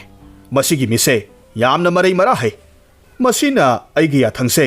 ꯍꯥꯟꯅꯅ ꯋꯥꯈꯜꯅ ꯂꯥꯝꯕ ꯁꯣꯏꯗꯅꯃꯛꯀꯤ ꯐꯪꯕ ꯑꯣꯏꯔꯤꯒꯅꯤ꯫ ꯅꯤꯡꯊꯧ ꯀ꯭ꯔꯤꯁꯅꯗꯦꯕꯔꯥꯏ ꯁꯥꯎꯅꯤꯡꯕ ꯍꯦꯟꯃꯟꯈꯤꯕꯗꯒꯤ ꯃꯃꯥꯏ ꯃꯃꯤꯠ ꯉꯥꯡꯁꯪ ꯉꯥꯡꯁꯤꯜꯂꯛꯏ꯫ ꯁꯥꯎꯅ ꯉꯥꯡꯗꯨꯅ ꯍꯥꯏꯔꯛꯏ, ꯍꯥꯏ, ꯃꯁꯤꯒꯤ ꯃꯤꯁꯦ ꯃꯤ ꯍꯥꯠꯐꯝꯗ ꯄꯨꯈ꯭ꯔꯣ, ꯍꯥꯠꯇꯣꯛꯂꯨꯔꯣ꯫ ꯍꯥꯠꯂꯦ ꯍꯥꯏꯕ ꯈꯪꯅꯕ ꯊꯥꯡ ꯇꯩꯔꯕ ꯏꯗꯣ ꯉꯥꯛꯁꯦꯜ ꯂꯨꯆꯤꯡꯕꯗ ꯎꯠꯀꯗꯕꯅꯤ꯫ ꯁꯛ ꯑꯁꯤꯅꯁꯨ ꯔꯥꯖꯒꯨꯔꯨꯒꯤ ꯃꯊꯛꯇ ꯇꯣꯡꯕ ꯉꯝꯂꯗꯅ ꯏꯀꯥꯏꯕꯒꯁꯨ ꯈꯪꯗꯦ꯫ ꯃꯁꯤꯗꯁꯨ ꯅꯠꯇ꯭ꯔꯤ, ꯆꯩꯁꯨ ꯇꯞꯇꯅ ꯆꯥꯍꯜꯂꯦ꯫ ꯍꯥꯏ, ꯃꯁꯤ ꯊꯤꯟꯗꯅ ꯄꯨꯈ꯭ꯔꯣ꯫ ꯇꯧꯅꯔꯤꯕ ꯊꯕꯛ ꯊꯣꯛꯐꯝ ꯑꯁꯤꯗ ꯗꯔꯕꯥꯔꯤ ꯑꯅꯤꯃꯁꯨ ꯂꯦꯞꯇꯨꯅ ꯂꯩꯔꯝꯃꯤ꯫ ꯃꯈꯣꯏꯅ ꯔꯥꯖꯒꯨꯔꯨꯒꯤ ꯃꯐꯝꯗ ꯊꯣꯛꯂꯤꯕ ꯊꯧꯗꯣꯛ ꯑꯁꯤꯒꯤꯗꯃꯛ ꯃꯄꯥꯟ ꯊꯣꯡꯗꯗꯤ ꯌꯥꯝꯅ ꯅꯨꯡꯉꯥꯏꯇꯕ ꯁꯥꯁꯤꯟꯅꯔꯝꯃꯤ꯫ ꯇꯁꯦꯡꯅꯃꯛꯀꯤꯗꯤ ꯇꯨꯡꯗ ꯃꯤꯒꯤ ꯐꯠꯇꯕ ꯋꯥ ꯉꯥꯡꯕ ꯔꯥꯖꯒꯨꯔꯨ ꯑꯗꯨꯒꯤꯗꯃꯛ ꯀꯅꯥꯃꯠꯇꯅ ꯑꯋꯥꯕ ꯐꯣꯡꯗꯣꯛꯅꯤꯡꯗꯦ꯫ ꯅꯤꯡꯊꯧꯒꯤ ꯉꯥꯛꯁꯦꯟ ꯑꯅꯤꯅ ꯇꯦꯅꯥꯂꯤꯔꯥꯝ ꯃꯈꯣꯏ ꯑꯅꯤꯒꯤ ꯃꯌꯥꯏꯗ ꯆꯞꯇꯨꯅ ꯄꯨꯔꯤ, ꯑꯃꯁꯨꯡ ꯃꯈꯣꯏꯒꯤ ꯃꯇꯨꯡꯗ ꯗꯔꯕꯥꯔꯤ ꯑꯅꯤꯃꯁꯨ ꯃꯇꯨꯡ ꯏꯟꯅꯔꯝꯃꯤ꯫ ꯃꯈꯣꯏꯅ ꯇꯦꯅꯥꯂꯤꯔꯥꯝꯒꯤ ꯃꯆꯤꯟꯗꯒꯤ ꯔꯥꯖꯒꯨꯔꯨꯒꯤ ꯃꯐꯝꯗ ꯊꯥꯖꯕ ꯊꯝꯕ ꯌꯥꯗꯕꯒꯤ ꯋꯥꯔꯤ ꯐꯖꯅ ꯇꯥꯕ ꯐꯪꯂꯦ꯫ ꯇꯦꯅꯥꯂꯤꯔꯥꯝꯅ ꯊꯃꯣꯏ ꯁꯦꯡꯅ ꯅꯣꯂꯨꯛꯅ ꯀꯔꯤꯅꯣ ꯄꯥꯝꯕꯩ ꯑꯃ ꯇꯧꯕꯤꯗꯨꯅ ꯃꯍꯥꯛꯀꯤ ꯊꯋꯥꯏꯇꯗꯤ ꯀꯟꯕꯤꯌꯨ ꯍꯥꯏꯔꯝꯃꯤ꯫ ꯃꯈꯣꯏꯅ ꯇꯦꯅꯥꯂꯤꯔꯥꯝꯅ ꯍꯥꯏꯖꯕꯗꯨ ꯈꯖꯤꯛꯇꯪ ꯌꯥꯅꯤꯡꯕꯒꯤ ꯃꯇꯧ ꯎꯠꯂꯛꯄꯗꯨꯗ ꯅꯤꯡꯊꯧꯅ ꯃꯉꯣꯟꯗ ꯈꯨꯗꯣꯜ ꯇꯝꯂꯛꯈꯤꯕ ꯁꯅꯥꯒꯤ ꯁꯦꯟꯐꯝꯗꯨꯗꯒꯤ ꯁꯦꯜꯌꯦꯛ 10 ꯉꯥꯛꯁꯦꯟ ꯑꯅꯤꯒꯤ ꯃꯈꯨꯠꯇ ꯄꯤꯔꯒ ꯍꯥꯏꯔꯝꯃꯤ, ꯐꯔꯦ, ꯑꯩ ꯁꯍꯔꯁꯦ ꯊꯥꯗꯣꯛꯇꯨꯅ ꯆꯠꯈ꯭ꯔꯒꯦ꯫ ꯃꯇꯧ ꯑꯁꯨꯝꯅ ꯃꯈꯣꯏꯒꯤ ꯃꯈꯨꯠꯇꯒꯤ ꯍꯦꯛ ꯅꯥꯟꯊꯣꯛꯄ ꯐꯪꯕꯒꯗꯤ ꯌꯥꯝꯅ ꯊꯨꯅꯃꯛ ꯃꯌꯨꯝꯗ ꯍꯜꯂꯛꯂꯝꯃꯤ, ꯑꯃꯁꯨꯡ ꯃꯍꯥꯛ ꯂꯣꯠꯈꯤ꯫ ꯁꯣꯝꯗꯅ ꯀꯝꯗꯧꯔꯤ? ꯉꯥꯛꯁꯦꯟ ꯑꯅꯤꯅ ꯃꯈꯣꯏꯒꯤ ꯊꯥꯡꯁꯥꯡꯅ ꯍꯥꯃꯦꯡ ꯂꯥꯕ ꯑꯃꯈꯛ ꯀꯛꯂꯒ ꯍꯥꯠꯂꯝꯃꯤ, ꯏ ꯇꯩꯕ ꯊꯥꯡꯁꯥꯡꯗꯨ ꯄꯨꯔꯛꯂꯝꯃꯤ, ꯑꯗꯨꯒ ꯃꯈꯣꯏꯒꯤ ꯂꯨꯆꯤꯡꯕꯒꯤ ꯃꯃꯥꯡꯗ ꯎꯍꯟꯈꯤ꯫ ꯂꯨꯆꯤꯡꯕꯅ ꯑꯃꯨꯛ ꯅꯤꯡꯊꯧꯒꯤ ꯃꯐꯝꯗ ꯃꯈꯣꯏꯅ ꯏꯅꯤꯡꯊꯧꯒꯤ ꯌꯥꯊꯪ ꯄꯥꯡꯊꯣꯛꯂꯦ ꯍꯥꯏꯗꯨꯅ ꯄꯥꯎ ꯇꯝꯂꯨꯔꯦ꯫ ꯃꯊꯪꯒꯤ ꯅꯨꯃꯤꯠꯇ ꯇꯦꯅꯥꯂꯤꯔꯥꯝꯅ ꯃꯃꯥ ꯑꯃꯁꯨꯡ ꯃꯥꯒꯤ ꯅꯨꯄꯤꯗ ꯏꯟꯁꯤꯟꯗꯨꯅ ꯅꯤꯡꯊꯧꯒꯤ ꯃꯅꯥꯛꯇ ꯊꯥꯔꯛꯈꯤ꯫ ꯃꯃꯥ ꯑꯃꯁꯨꯡ ꯃꯥꯒꯤ ꯅꯨꯄꯤꯅ ꯅꯤꯡꯊꯧꯒꯤ ꯃꯅꯥꯛꯇ ꯀꯞꯄꯋꯣ ꯂꯥꯎꯕꯋꯣ ꯇꯦꯡꯊꯥ ꯅꯥꯑꯣꯏꯅ ꯀꯞꯄꯤ꯫ ꯅꯤꯡꯊꯧꯅ ꯍꯪꯂꯛꯂꯝꯃꯤ, ꯅꯈꯣꯏ ꯑꯅꯤꯅ ꯀꯞꯂꯤꯕꯒꯤ ꯃꯔꯝꯗꯤ ꯀꯔꯤ ꯇꯧꯔꯦ? ꯍꯥꯏꯌꯨ ꯇꯥꯁꯤ꯫ ꯏꯅꯤꯡꯊꯧ, ꯀꯔꯤꯁꯨ ꯂꯩꯇꯕ ꯃꯔꯥꯜ ꯑꯃꯒꯤꯗꯃꯛ ꯅꯅꯥꯏ ꯑꯩꯒꯤ ꯏꯆꯥꯅꯤꯄꯥ ꯇꯦꯅꯥꯂꯤꯔꯥꯝꯗꯣ ꯁꯤꯕꯒꯤ ꯆꯩꯔꯥꯛ ꯄꯤꯕꯤꯈ꯭ꯔꯦ꯫ ꯃꯍꯥꯛꯅ ꯇꯥꯏꯕꯪꯁꯤ ꯊꯥꯗꯣꯛꯇꯨꯅ ꯆꯠꯈ꯭ꯔꯕ ꯀꯧꯕꯅꯤꯅ ꯑꯩꯒꯤꯗꯃꯛꯇꯗꯤ ꯑꯍꯜ ꯑꯣꯏꯔꯕ ꯃꯇꯝꯁꯤꯗ ꯑꯩꯒꯤ ꯏꯇꯦꯡ ꯄꯥꯡꯕꯤꯅꯕ ꯀꯅꯥ ꯂꯩꯇ꯭ꯔꯦ꯫ ꯇꯦꯅꯥꯂꯤꯔꯥꯝꯒꯤ ꯅꯨꯄꯤꯁꯨ ꯍꯤꯛꯅ ꯍꯤꯛꯅ ꯀꯞꯂꯒ ꯍꯥꯏꯔꯝꯃꯤ, ꯑꯩꯒꯤ ꯏꯄꯨꯔꯣꯏꯕ, ꯑꯩꯒꯤ ꯄꯤꯛꯂꯤꯕ ꯑꯉꯥꯡ ꯃꯄꯥ ꯍꯧꯖꯤꯛꯇꯤ ꯂꯩꯇ꯭ꯔꯦ꯫ ꯍꯧꯖꯤꯛꯄꯨ ꯃꯤꯔꯝꯗꯝ ꯑꯁꯤꯗ ꯏꯃꯥ ꯏꯆꯥꯒꯤ ꯃꯇꯦꯡ ꯀꯅꯥꯅ ꯄꯥꯡꯕꯤꯔꯒꯅꯤ? ꯑꯁꯨꯝꯅ ꯀꯞꯂꯝꯃꯤ꯫ ꯅꯤꯡꯊꯧ ꯇꯥꯕ ꯍꯩꯕ ꯉꯝꯂꯛꯇ꯭ꯔꯦ꯫ ꯃꯈꯣꯏꯒꯤ ꯋꯥꯀꯠ ꯃꯤꯅꯨꯡꯁꯤ ꯄꯣꯛꯂꯛꯂꯦ꯫ ꯃꯈꯣꯏꯒꯤ ꯃꯐꯝꯗ ꯌꯥꯊꯪ ꯇꯧꯔꯛꯈꯤ, ꯍꯥꯏ, ꯇꯥꯔꯤꯕ꯭ꯔꯥ? ꯃꯈꯣꯏꯗ ꯊꯥ ꯈꯨꯗꯤꯡꯒꯤ ꯁꯅꯥꯒꯤ ꯁꯦꯟ 10 ꯄꯤꯈꯣ, ꯃꯗꯨꯅ ꯃꯈꯣꯏꯒꯤ ꯏꯃꯨꯡ ꯃꯅꯨꯡꯒꯤ ꯄꯨꯛꯆꯥꯛ ꯄꯨꯖꯕ ꯉꯝꯅꯕꯒꯤꯗꯃꯛꯅꯤ꯫ ꯃꯃꯥ ꯑꯃꯁꯨꯡ ꯃꯥꯒꯤ ꯅꯨꯄꯤꯅ ꯀꯣꯅꯨꯡꯗꯒꯤ ꯍꯜꯂꯛꯂꯕ ꯃꯇꯨꯡ ꯄꯥꯎ ꯄꯨꯝꯅꯃꯛ ꯇꯦꯅꯥꯂꯤꯔꯥꯝꯗ ꯇꯝꯃꯤ꯫ ꯇꯦꯅꯥꯂꯤꯔꯥꯝꯅ ꯅꯣꯛꯂꯒ ꯍꯥꯏ, ꯑꯩꯅ ꯑꯩꯒꯤ ꯊꯋꯥꯏ ꯀꯟꯖꯅꯕꯒꯤꯗꯃꯛ ꯁꯅꯥꯒꯤ ꯁꯦꯜꯌꯦꯛ 10 ꯏꯅꯤꯡꯊꯧꯒꯤ ꯉꯥꯛꯁꯦꯟ ꯑꯅꯤꯗ ꯄꯤꯈꯤꯕꯅꯤ꯫ ꯃꯗꯨ ꯍꯧꯖꯤꯛꯇꯤ ꯊꯥ 2ꯗ ꯁꯣꯏꯗꯅꯃꯛ ꯍꯟꯖꯤꯟꯕ ꯉꯝꯂꯅꯤꯗꯣ꯫ ꯑꯩ ꯍꯧꯖꯤꯛ ꯀꯔꯤꯁꯨ ꯃꯥꯡꯅꯤꯡꯉꯥꯏ ꯂꯩꯇ꯭ꯔꯦ꯫ ꯆꯞ ꯃꯥꯟꯅꯔꯦ, ꯀꯣꯛꯅꯔꯦ꯫ ꯃꯁꯤꯒꯤ ꯃꯇꯨꯡ ꯇꯦꯅꯥꯂꯤꯔꯥꯝ ꯁꯤꯕꯒꯤ ꯆꯩꯔꯥꯛ ꯐꯪꯈꯤꯕꯒꯤ ꯄꯥꯎꯁꯤ ꯃꯥꯏꯀꯩ ꯁꯤꯟꯕ ꯊꯨꯡꯅ ꯁꯟꯗꯣꯛꯈꯤ꯫ ꯇꯦꯅꯥꯂꯤꯔꯥꯝ ꯍꯤꯡꯂꯒ ꯂꯩꯔꯤ, ꯃꯌꯨꯝꯗ ꯂꯣꯠꯂꯒ ꯂꯩ ꯍꯥꯏꯕꯁꯤ ꯀꯅꯥꯃꯠꯇꯅ ꯈꯪꯂꯝꯗꯦ꯫ ꯁꯍꯔ ꯑꯀꯣꯏꯕꯒꯤ ꯃꯤꯁꯤꯡꯅ ꯑꯃꯒ ꯑꯃꯒ ꯑꯣꯟꯁꯤꯟꯅꯅ ꯑꯃꯁꯨꯡ mi ama ani ahum tilabasu atai gi wa ngangnade sibon chibon ngangnei karisu leitaba maral amagidamak asuk saukhraba serakti hakmalle to ngangnaganba mina asumna hainei pendraba babon dugi thawaido hingsaba olaga mafam marang khangdana kakngawna duna chattuna leire langjakhiba maral kokthok chamthoknaba karino pambai amadi thiba phai sandorakliba toknga gi wasi rani anigi nakong yorakhi makhoidi thangai singnamakki yamna kijaba poklammi rani anina ningthogi mafamda mahakna tawjakhiba maral kokchanabagidamak kari karamba pambai leibage khara makhaidi thiba phai hairammi tariba pau asimaktana haifam tokfam khangda pukning leitafam leitraba ningthongna makhoigi rajguru amasung leibak tudagi khangatlaba bamon samaga humfuda tenaliramgi thawaina lairam lenda hallaga tangdu leitana leirunabagi-damak taibang semba mapu magi mafamda laithau taunabagi-damak yathang tauki kalak mihok sauba rajguru loinana bamon singdudi asigumba tanjasi ngairaga leiribani tanja fanglawada oida padagi lang thakpa haibasi makhoigi achauba ningjaba amani makhoina karibu hena pamgani lemlau lauba natana tawgadawriba laithausi konungi mapanda hauba achauba khongnangbot amagi manaktani hairiba mafamasi sibagi serak phanglaba singi mihat pungni hainariba pausi tenaliramgi nakongsu yorakhi mahakna laithau pangthokadaba numit asigi numit tadringaigi mangoinana lona chatlaga uthakta lotlaga leire mahaki masa mamai mamit pumnamak sunu yaingang hamok hanai saurang taisilli bamona onba hingsaba saraga leikre haujik numit mayum sangkhibadagi mamsilakle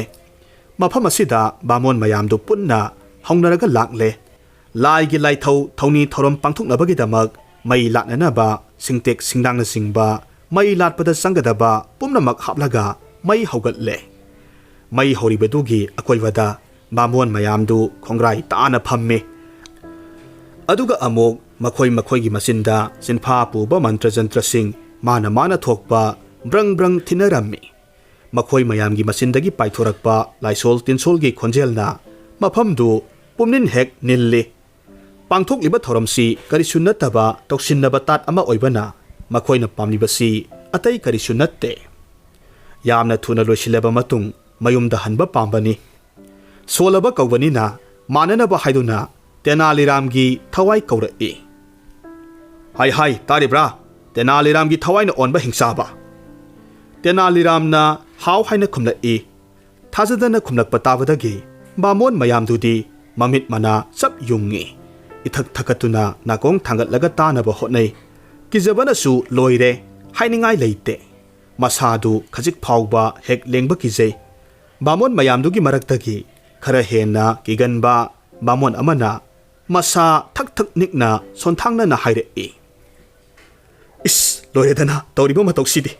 thawainabu tasengna khumlaklene aikhoidi sumaina tawrokani haibadi kanana khangni ikhang khangudana angakpa akiba khonjel amaga loinana chaurang langba akibagi saktam oiraba tenaliram uthaktagi jara sitharaklammi phibamsi ubadagidi bambon mayamdu phuk hawatnarakhi aitagi thawai hinglaga loire khanaduna mahai karongsak ingba makhai chenakhre seliba mayamsigi marakta rajguruna mamang itha thai tasengna haiba tarabadi makhoina pamlibasi atai karisu natte haibadi irak thaunigi potlam sinlanglaga sel haihatpa adu khakta oirammi bamon mayam selaktuna pau tamlabada ningthau krishna devarai khangba wara male kanna noklakhi kari nakhoidi natik napa sai sade ngamgani ngamloi ikhang hek khangdana wajaungna ngangliba aduga tamnalai adubudi kiri haiba natte aina nakhoibu magi hingsabadu tanthokro haibani aduga kiduna sel aba bamon mayamdu kari tongni maru lukthaduna tumin usukkum sap yungna lepnai ningthongna amuk makha tarakhi phare masida yamna nungairiba wa amana ꯑꯩꯗꯤ ꯕꯥꯃꯣꯟꯅ ꯑꯣꯜꯂꯤ ꯍꯥꯏꯔꯤꯕ ꯍꯤꯡꯁꯥꯕꯗꯨꯗꯤ ꯎꯗ꯭ꯔꯤ ꯅꯈꯣꯏ ꯈꯛꯇꯅ ꯎꯖꯕꯅꯤ ꯑꯣꯏꯅꯤꯡꯕ ꯑꯃ ꯑꯣꯏꯔꯁꯅꯨ ꯍꯧꯖꯤꯛ ꯃꯁꯤꯒꯤ ꯍꯤꯡꯁꯥꯕꯁꯦ ꯂꯩꯍꯟꯗꯕ ꯇꯥꯟꯊꯣꯛꯄ ꯉꯝꯕ ꯃꯤꯗꯨꯗ ꯁꯅꯥꯒꯤ ꯁꯦꯜꯌꯦꯛ 1,000 ꯄꯤꯒꯅꯤ ꯇꯦꯅꯥꯂꯤꯔꯥꯝꯅ ꯔꯥꯖꯒꯨꯔꯨ ꯑꯃꯁꯨꯡ ꯕꯥꯃꯣꯟ ꯃꯌꯥꯝꯅ ꯇꯧꯁꯤꯟꯅꯈꯤꯕ ꯇꯥꯠ ꯃꯌꯥꯝꯗꯨ ꯍꯛꯊꯦꯡꯅꯅ ꯃꯤꯠꯅ ꯁꯪꯁꯪ ꯎꯍꯧꯔꯝꯃꯤ ꯅꯤꯡꯊꯧꯅ ꯂꯥꯎꯊꯣꯛꯈ꯭ꯔꯕ ꯅꯨꯃꯤꯠ 8ꯅꯤꯒꯤ ꯃꯇꯨꯡꯗ ꯃꯀꯣꯏ ꯃꯔꯥꯡ ꯎꯔꯣꯛꯀꯨꯝꯅ ꯄꯨꯡꯉꯧ ꯉꯧꯔꯕ ꯍꯅꯨꯕ ꯂꯝꯕꯣꯏꯕ ꯑꯃꯈꯛ ꯅꯤꯡꯊꯧꯒꯤ ꯗꯔꯕꯥꯔꯗ ꯆꯪꯂꯛꯈꯤ ꯃꯍꯥꯛꯅ ꯍꯥꯏꯔꯝꯃꯤ ꯏꯅꯤꯡꯊꯧ ꯅꯅꯥꯏ ꯑꯩꯍꯥꯛ ꯕꯥꯃꯣꯟꯅ ꯑꯣꯜꯂꯤ ꯍꯥꯏꯔꯤꯕ ꯍꯤꯡꯁꯥꯕ ꯑꯁꯤꯗꯒꯤ ꯑꯗꯣꯝꯕꯨ ꯀꯟꯕ ꯉꯝꯖꯒꯅꯤꯗꯣ ꯑꯗꯨꯝꯅꯗꯤ ꯑꯣꯏꯔꯒ ꯑꯩꯈꯣꯏ ꯑꯅꯤꯒꯤ ꯃꯔꯛꯇ ꯌꯥꯅꯕ ꯋꯥꯐꯝ ꯑꯃꯗꯤ ꯊꯝꯖꯅꯤꯡꯉꯤ ꯍꯥꯏꯕꯗꯤ ꯅꯅꯥꯏ ꯑꯩꯍꯥꯛꯅ ꯑꯗꯨꯒꯨꯝꯕ ꯕꯥꯃꯣꯟꯒꯤ ꯊꯋꯥꯏꯅ ꯑꯣꯟꯕ ꯍꯤꯡꯁꯥꯕ ꯇꯝꯅꯂꯥꯏꯗꯨ ꯃꯥꯡꯍꯟꯕ ꯉꯝꯖꯕꯗꯒꯤ ꯏꯅꯤꯡꯊꯧꯒꯤ ꯊꯋꯥꯏ ꯄꯦꯟꯕꯤꯔꯕ ꯑꯗꯨ ꯑꯣꯏꯔꯕꯗꯤ ꯅꯅꯥꯏ ꯑꯩꯉꯣꯟꯗ ꯑꯩꯒꯤ ꯆꯤꯟ ꯑꯁꯤꯅ ꯏꯅꯤꯡꯊꯧꯒꯤ ꯈꯨꯌꯥꯈꯥꯗ ꯄꯥꯝꯅ ꯅꯤꯖꯕꯗꯨ ꯄꯤꯅꯕꯤꯕ ꯅꯤꯡꯊꯧꯅ ꯍꯥꯏꯔꯝꯃꯤ ꯀꯔꯤꯒꯨꯝꯕ ꯅꯍꯥꯛꯅ ꯑꯩꯒꯤ ꯏꯐꯝꯗꯒꯤ ꯄꯥꯝꯂꯤꯕ ꯄꯣꯠꯁꯛ ꯑꯗꯨꯅ ꯃꯗꯨꯅ ꯃꯔꯝ ꯑꯣꯏꯔꯒ ꯑꯩ ꯏꯁꯥꯒꯤ ꯂꯦꯝꯖꯕ ꯏꯀꯥꯏ ꯈꯨꯝꯅꯕꯗ ꯁꯣꯛꯀꯗꯕ ꯂꯩꯔꯕ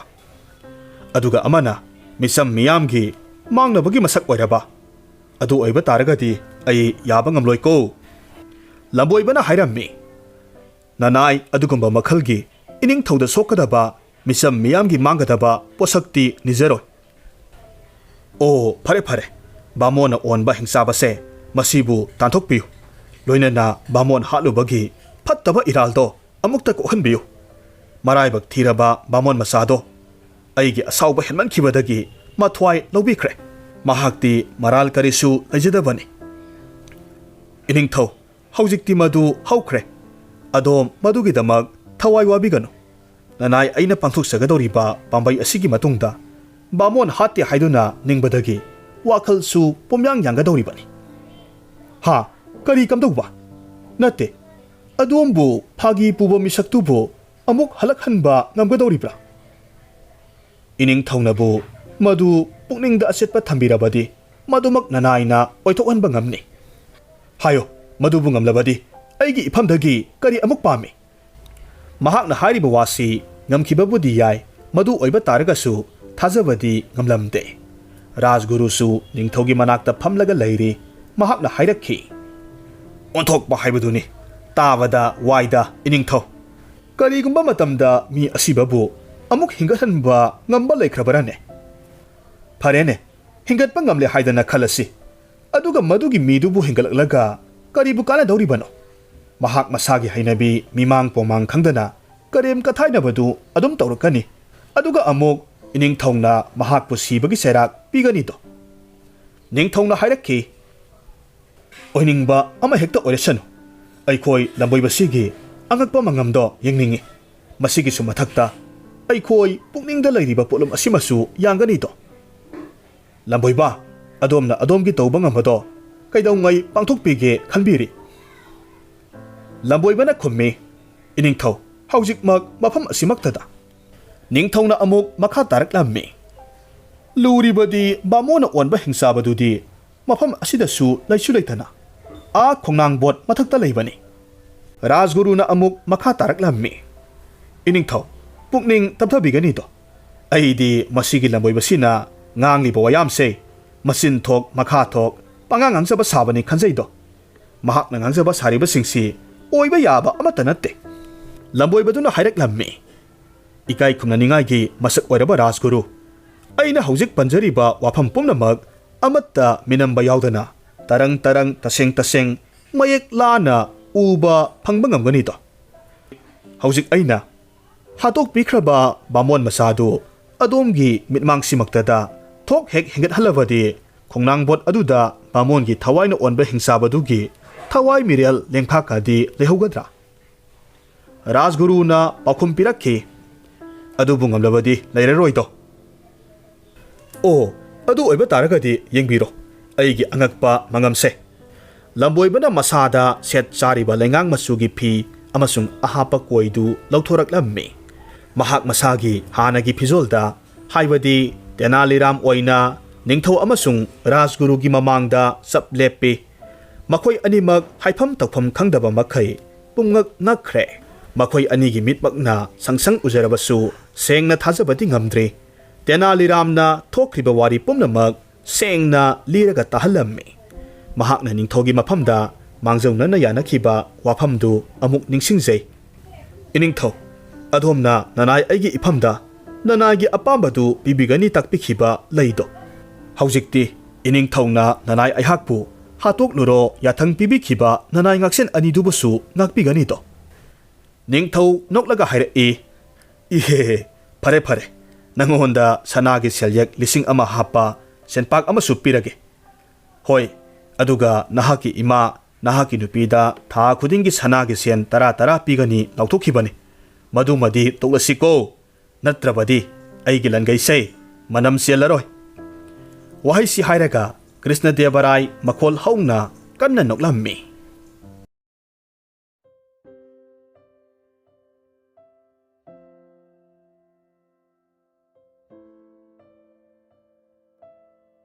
ꯃꯤꯌꯥꯝꯅ ꯌꯥꯝꯅ ꯀꯟꯅ ꯉꯥꯡꯅꯔꯤꯕ ꯄꯥꯎ ꯑꯃꯈꯛ ꯇꯦꯅꯥꯂꯤꯔꯥꯝ ꯍꯥꯏꯔꯤꯕ ꯅꯨꯄꯥꯁꯤꯒꯤ ꯅꯥꯀꯣꯡ ꯌꯧꯔꯛꯈꯤ꯫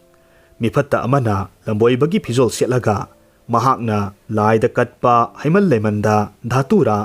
ꯍꯥꯏꯕꯗꯤ ꯁꯒꯣꯜ ꯍꯤꯗꯥꯛ ꯃꯍꯤ ꯌꯥꯟꯁꯤꯜꯂꯒ ꯃꯤꯉꯣꯟꯗ ꯍꯦꯛ ꯍꯦꯛ ꯄꯤꯖꯩ꯫ ꯃꯁꯤꯒꯤ ꯊꯕꯛꯁꯤ ꯃꯍꯥꯛꯀ ꯌꯥꯅꯗꯕ ꯃꯤꯁꯤꯡꯅ ꯃꯇꯧ ꯌꯦꯡꯅꯤꯡꯕꯗꯒꯤ ꯏꯟꯁꯤꯟꯕ, ꯑꯗꯨꯒ ꯃꯍꯥꯛꯅꯁꯨ ꯃꯤꯒꯤ ꯂꯟ ꯊꯨꯝ ꯃꯤꯍꯧꯔꯨꯕꯗꯒꯤ ꯇꯧꯕ ꯊꯕꯛ ꯑꯃ ꯑꯣꯏꯅ ꯇꯧꯏ꯫ ꯃꯍꯥꯛꯀꯤ ꯑꯁꯤꯒꯨꯝꯕ ꯌꯥꯟꯁꯤꯜꯂꯕ ꯂꯥꯏꯒꯤ ꯍꯩꯔꯨꯛ ꯆꯥꯔꯨꯕꯗꯒꯤ ꯃꯤ ꯁꯤꯈꯤꯕ ꯐꯥꯎꯕ ꯌꯥꯎꯏ꯫ ꯂꯣꯏꯅꯅ ꯀꯅꯥꯒꯨꯝꯕ ꯈꯔ ꯑꯃꯅ ꯉꯥꯎꯔꯒ ꯆꯠꯄꯁꯨ ꯌꯥꯎꯔꯦ꯫ ꯃꯤ ꯑꯃꯗꯤ ꯃꯍꯥꯛꯀꯤ ꯂꯥꯏꯒꯤ ꯍꯩꯔꯨꯛ ꯐꯪꯂꯨꯕꯗꯒꯤ ꯙꯥꯇꯨꯔꯥꯒꯤ ꯃꯌꯥꯏꯅ ꯁꯍꯔꯒꯤ ꯂꯝꯖꯥꯎꯗ ꯉꯥꯎꯅ ꯐꯩꯅ ꯀꯣꯏꯆꯠ ꯆꯠꯂꯒ ꯂꯩꯔꯦ꯫ ꯌꯥꯝꯅ ꯂꯨꯔꯤꯕ ꯑꯃꯅ ꯑꯁꯨꯝꯅ ꯃꯤꯉꯣꯟꯗ ꯙꯥꯇꯨꯔꯥ ꯄꯤꯖꯔꯤꯕ ꯃꯤꯁꯛ ꯑꯁꯤꯕꯨ ꯐꯣꯡꯅ ꯆꯞ ꯆꯥꯕ ꯈꯨꯗꯝ ꯆꯥꯡꯗꯝꯒ ꯀꯣꯟꯅꯅ ꯄꯤꯕ ꯉꯝꯕ ꯃꯤꯁꯛ ꯑꯃꯠꯇ ꯊꯣꯛꯂꯛꯇꯕꯁꯤꯅꯤ꯫ ꯃꯔꯝ ꯑꯁꯤꯅ ꯃꯍꯥꯛꯁꯤ ꯏꯐꯣꯡ ꯐꯣꯡꯅ ꯀꯔꯤꯁꯨ ꯅꯥꯆꯨꯡꯕ ꯇꯧꯗꯅ ꯃꯍꯥꯛꯅ ꯇꯧꯅꯤꯡꯂꯤꯕ ꯊꯕꯛꯁꯤꯡꯗꯨ ꯃꯊꯪ ꯃꯊꯪ ꯄꯥꯡꯊꯣꯛꯄ ꯂꯦꯞꯂꯝꯗꯦ꯫ ꯇꯦꯅꯥꯂꯤꯔꯥꯝꯒꯤ ꯋꯥꯈꯜꯗ ꯃꯁꯤꯕꯨ ꯑꯃꯨꯛꯇꯪ ꯐꯥꯔꯒ ꯃꯇꯤꯛ ꯆꯥꯕ ꯆꯩꯔꯥꯛ ꯄꯤꯒꯦ ꯈꯜꯂꯒ ꯉꯥꯏꯔꯤ꯫ ꯃꯔꯥꯏꯕꯛ ꯊꯤꯕ ꯍꯥꯏꯕ ꯇꯥꯕꯅꯤ꯫ ꯇꯦꯅꯥꯂꯤꯔꯥꯝꯒꯨꯝꯕꯒꯤ ꯃꯃꯥꯡꯗ ꯂꯣꯠꯇꯨꯅ ꯆꯦꯟꯗꯨꯅ ꯂꯩꯕ ꯉꯝꯕ ꯃꯤ ꯇꯥꯡꯅ ꯊꯣꯛꯀꯅꯤ꯫ ꯍꯥꯏꯔꯤꯕ ꯃꯤꯐꯠ ꯑꯁꯤ ꯁꯍꯔꯒꯤ ꯂꯝꯕꯦꯜꯗ ꯆꯠꯂꯒ ꯂꯩꯔꯝꯕꯗꯒꯤ ꯇꯦꯅꯥꯂꯤꯔꯥꯝꯅ ꯇꯟꯖꯥ ꯆꯥꯔꯨꯕꯗꯒꯤ ꯊꯦꯡꯅꯔꯝꯃꯤ꯫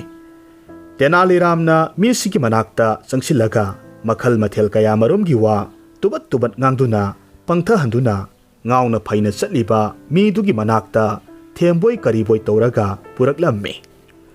ꯑꯗꯨꯒ ꯍꯥꯏꯔꯝꯃꯤ, ꯃꯤꯁꯤ ꯅꯍꯥꯛꯅ ꯙꯥꯇꯨꯔꯥ ꯄꯤꯖꯕꯗꯒꯤ ꯉꯥꯎꯈꯤꯕꯅꯤ꯫ ꯃꯁꯤꯒꯤ ꯃꯇꯨꯡꯗ ꯇꯦꯅꯥꯂꯤꯔꯥꯝꯅ ꯑꯉꯥꯎꯕꯗꯨꯒꯤ ꯃꯀꯣꯛꯇ ꯂꯝꯕꯣꯏꯕꯗꯨꯒꯤ ꯃꯈꯨꯠꯅ ꯅꯥꯟꯊꯍꯜꯂꯤ꯫ ꯑꯉꯥꯎꯕꯅ ꯇꯞꯅ ꯃꯃꯤꯠ ꯍꯪꯒꯠꯅ ꯂꯝꯕꯣꯏꯕꯗ ꯌꯦꯡꯂꯛꯈꯤ꯫ ꯈꯪꯍꯧ ꯂꯥꯛꯍꯧꯗꯦ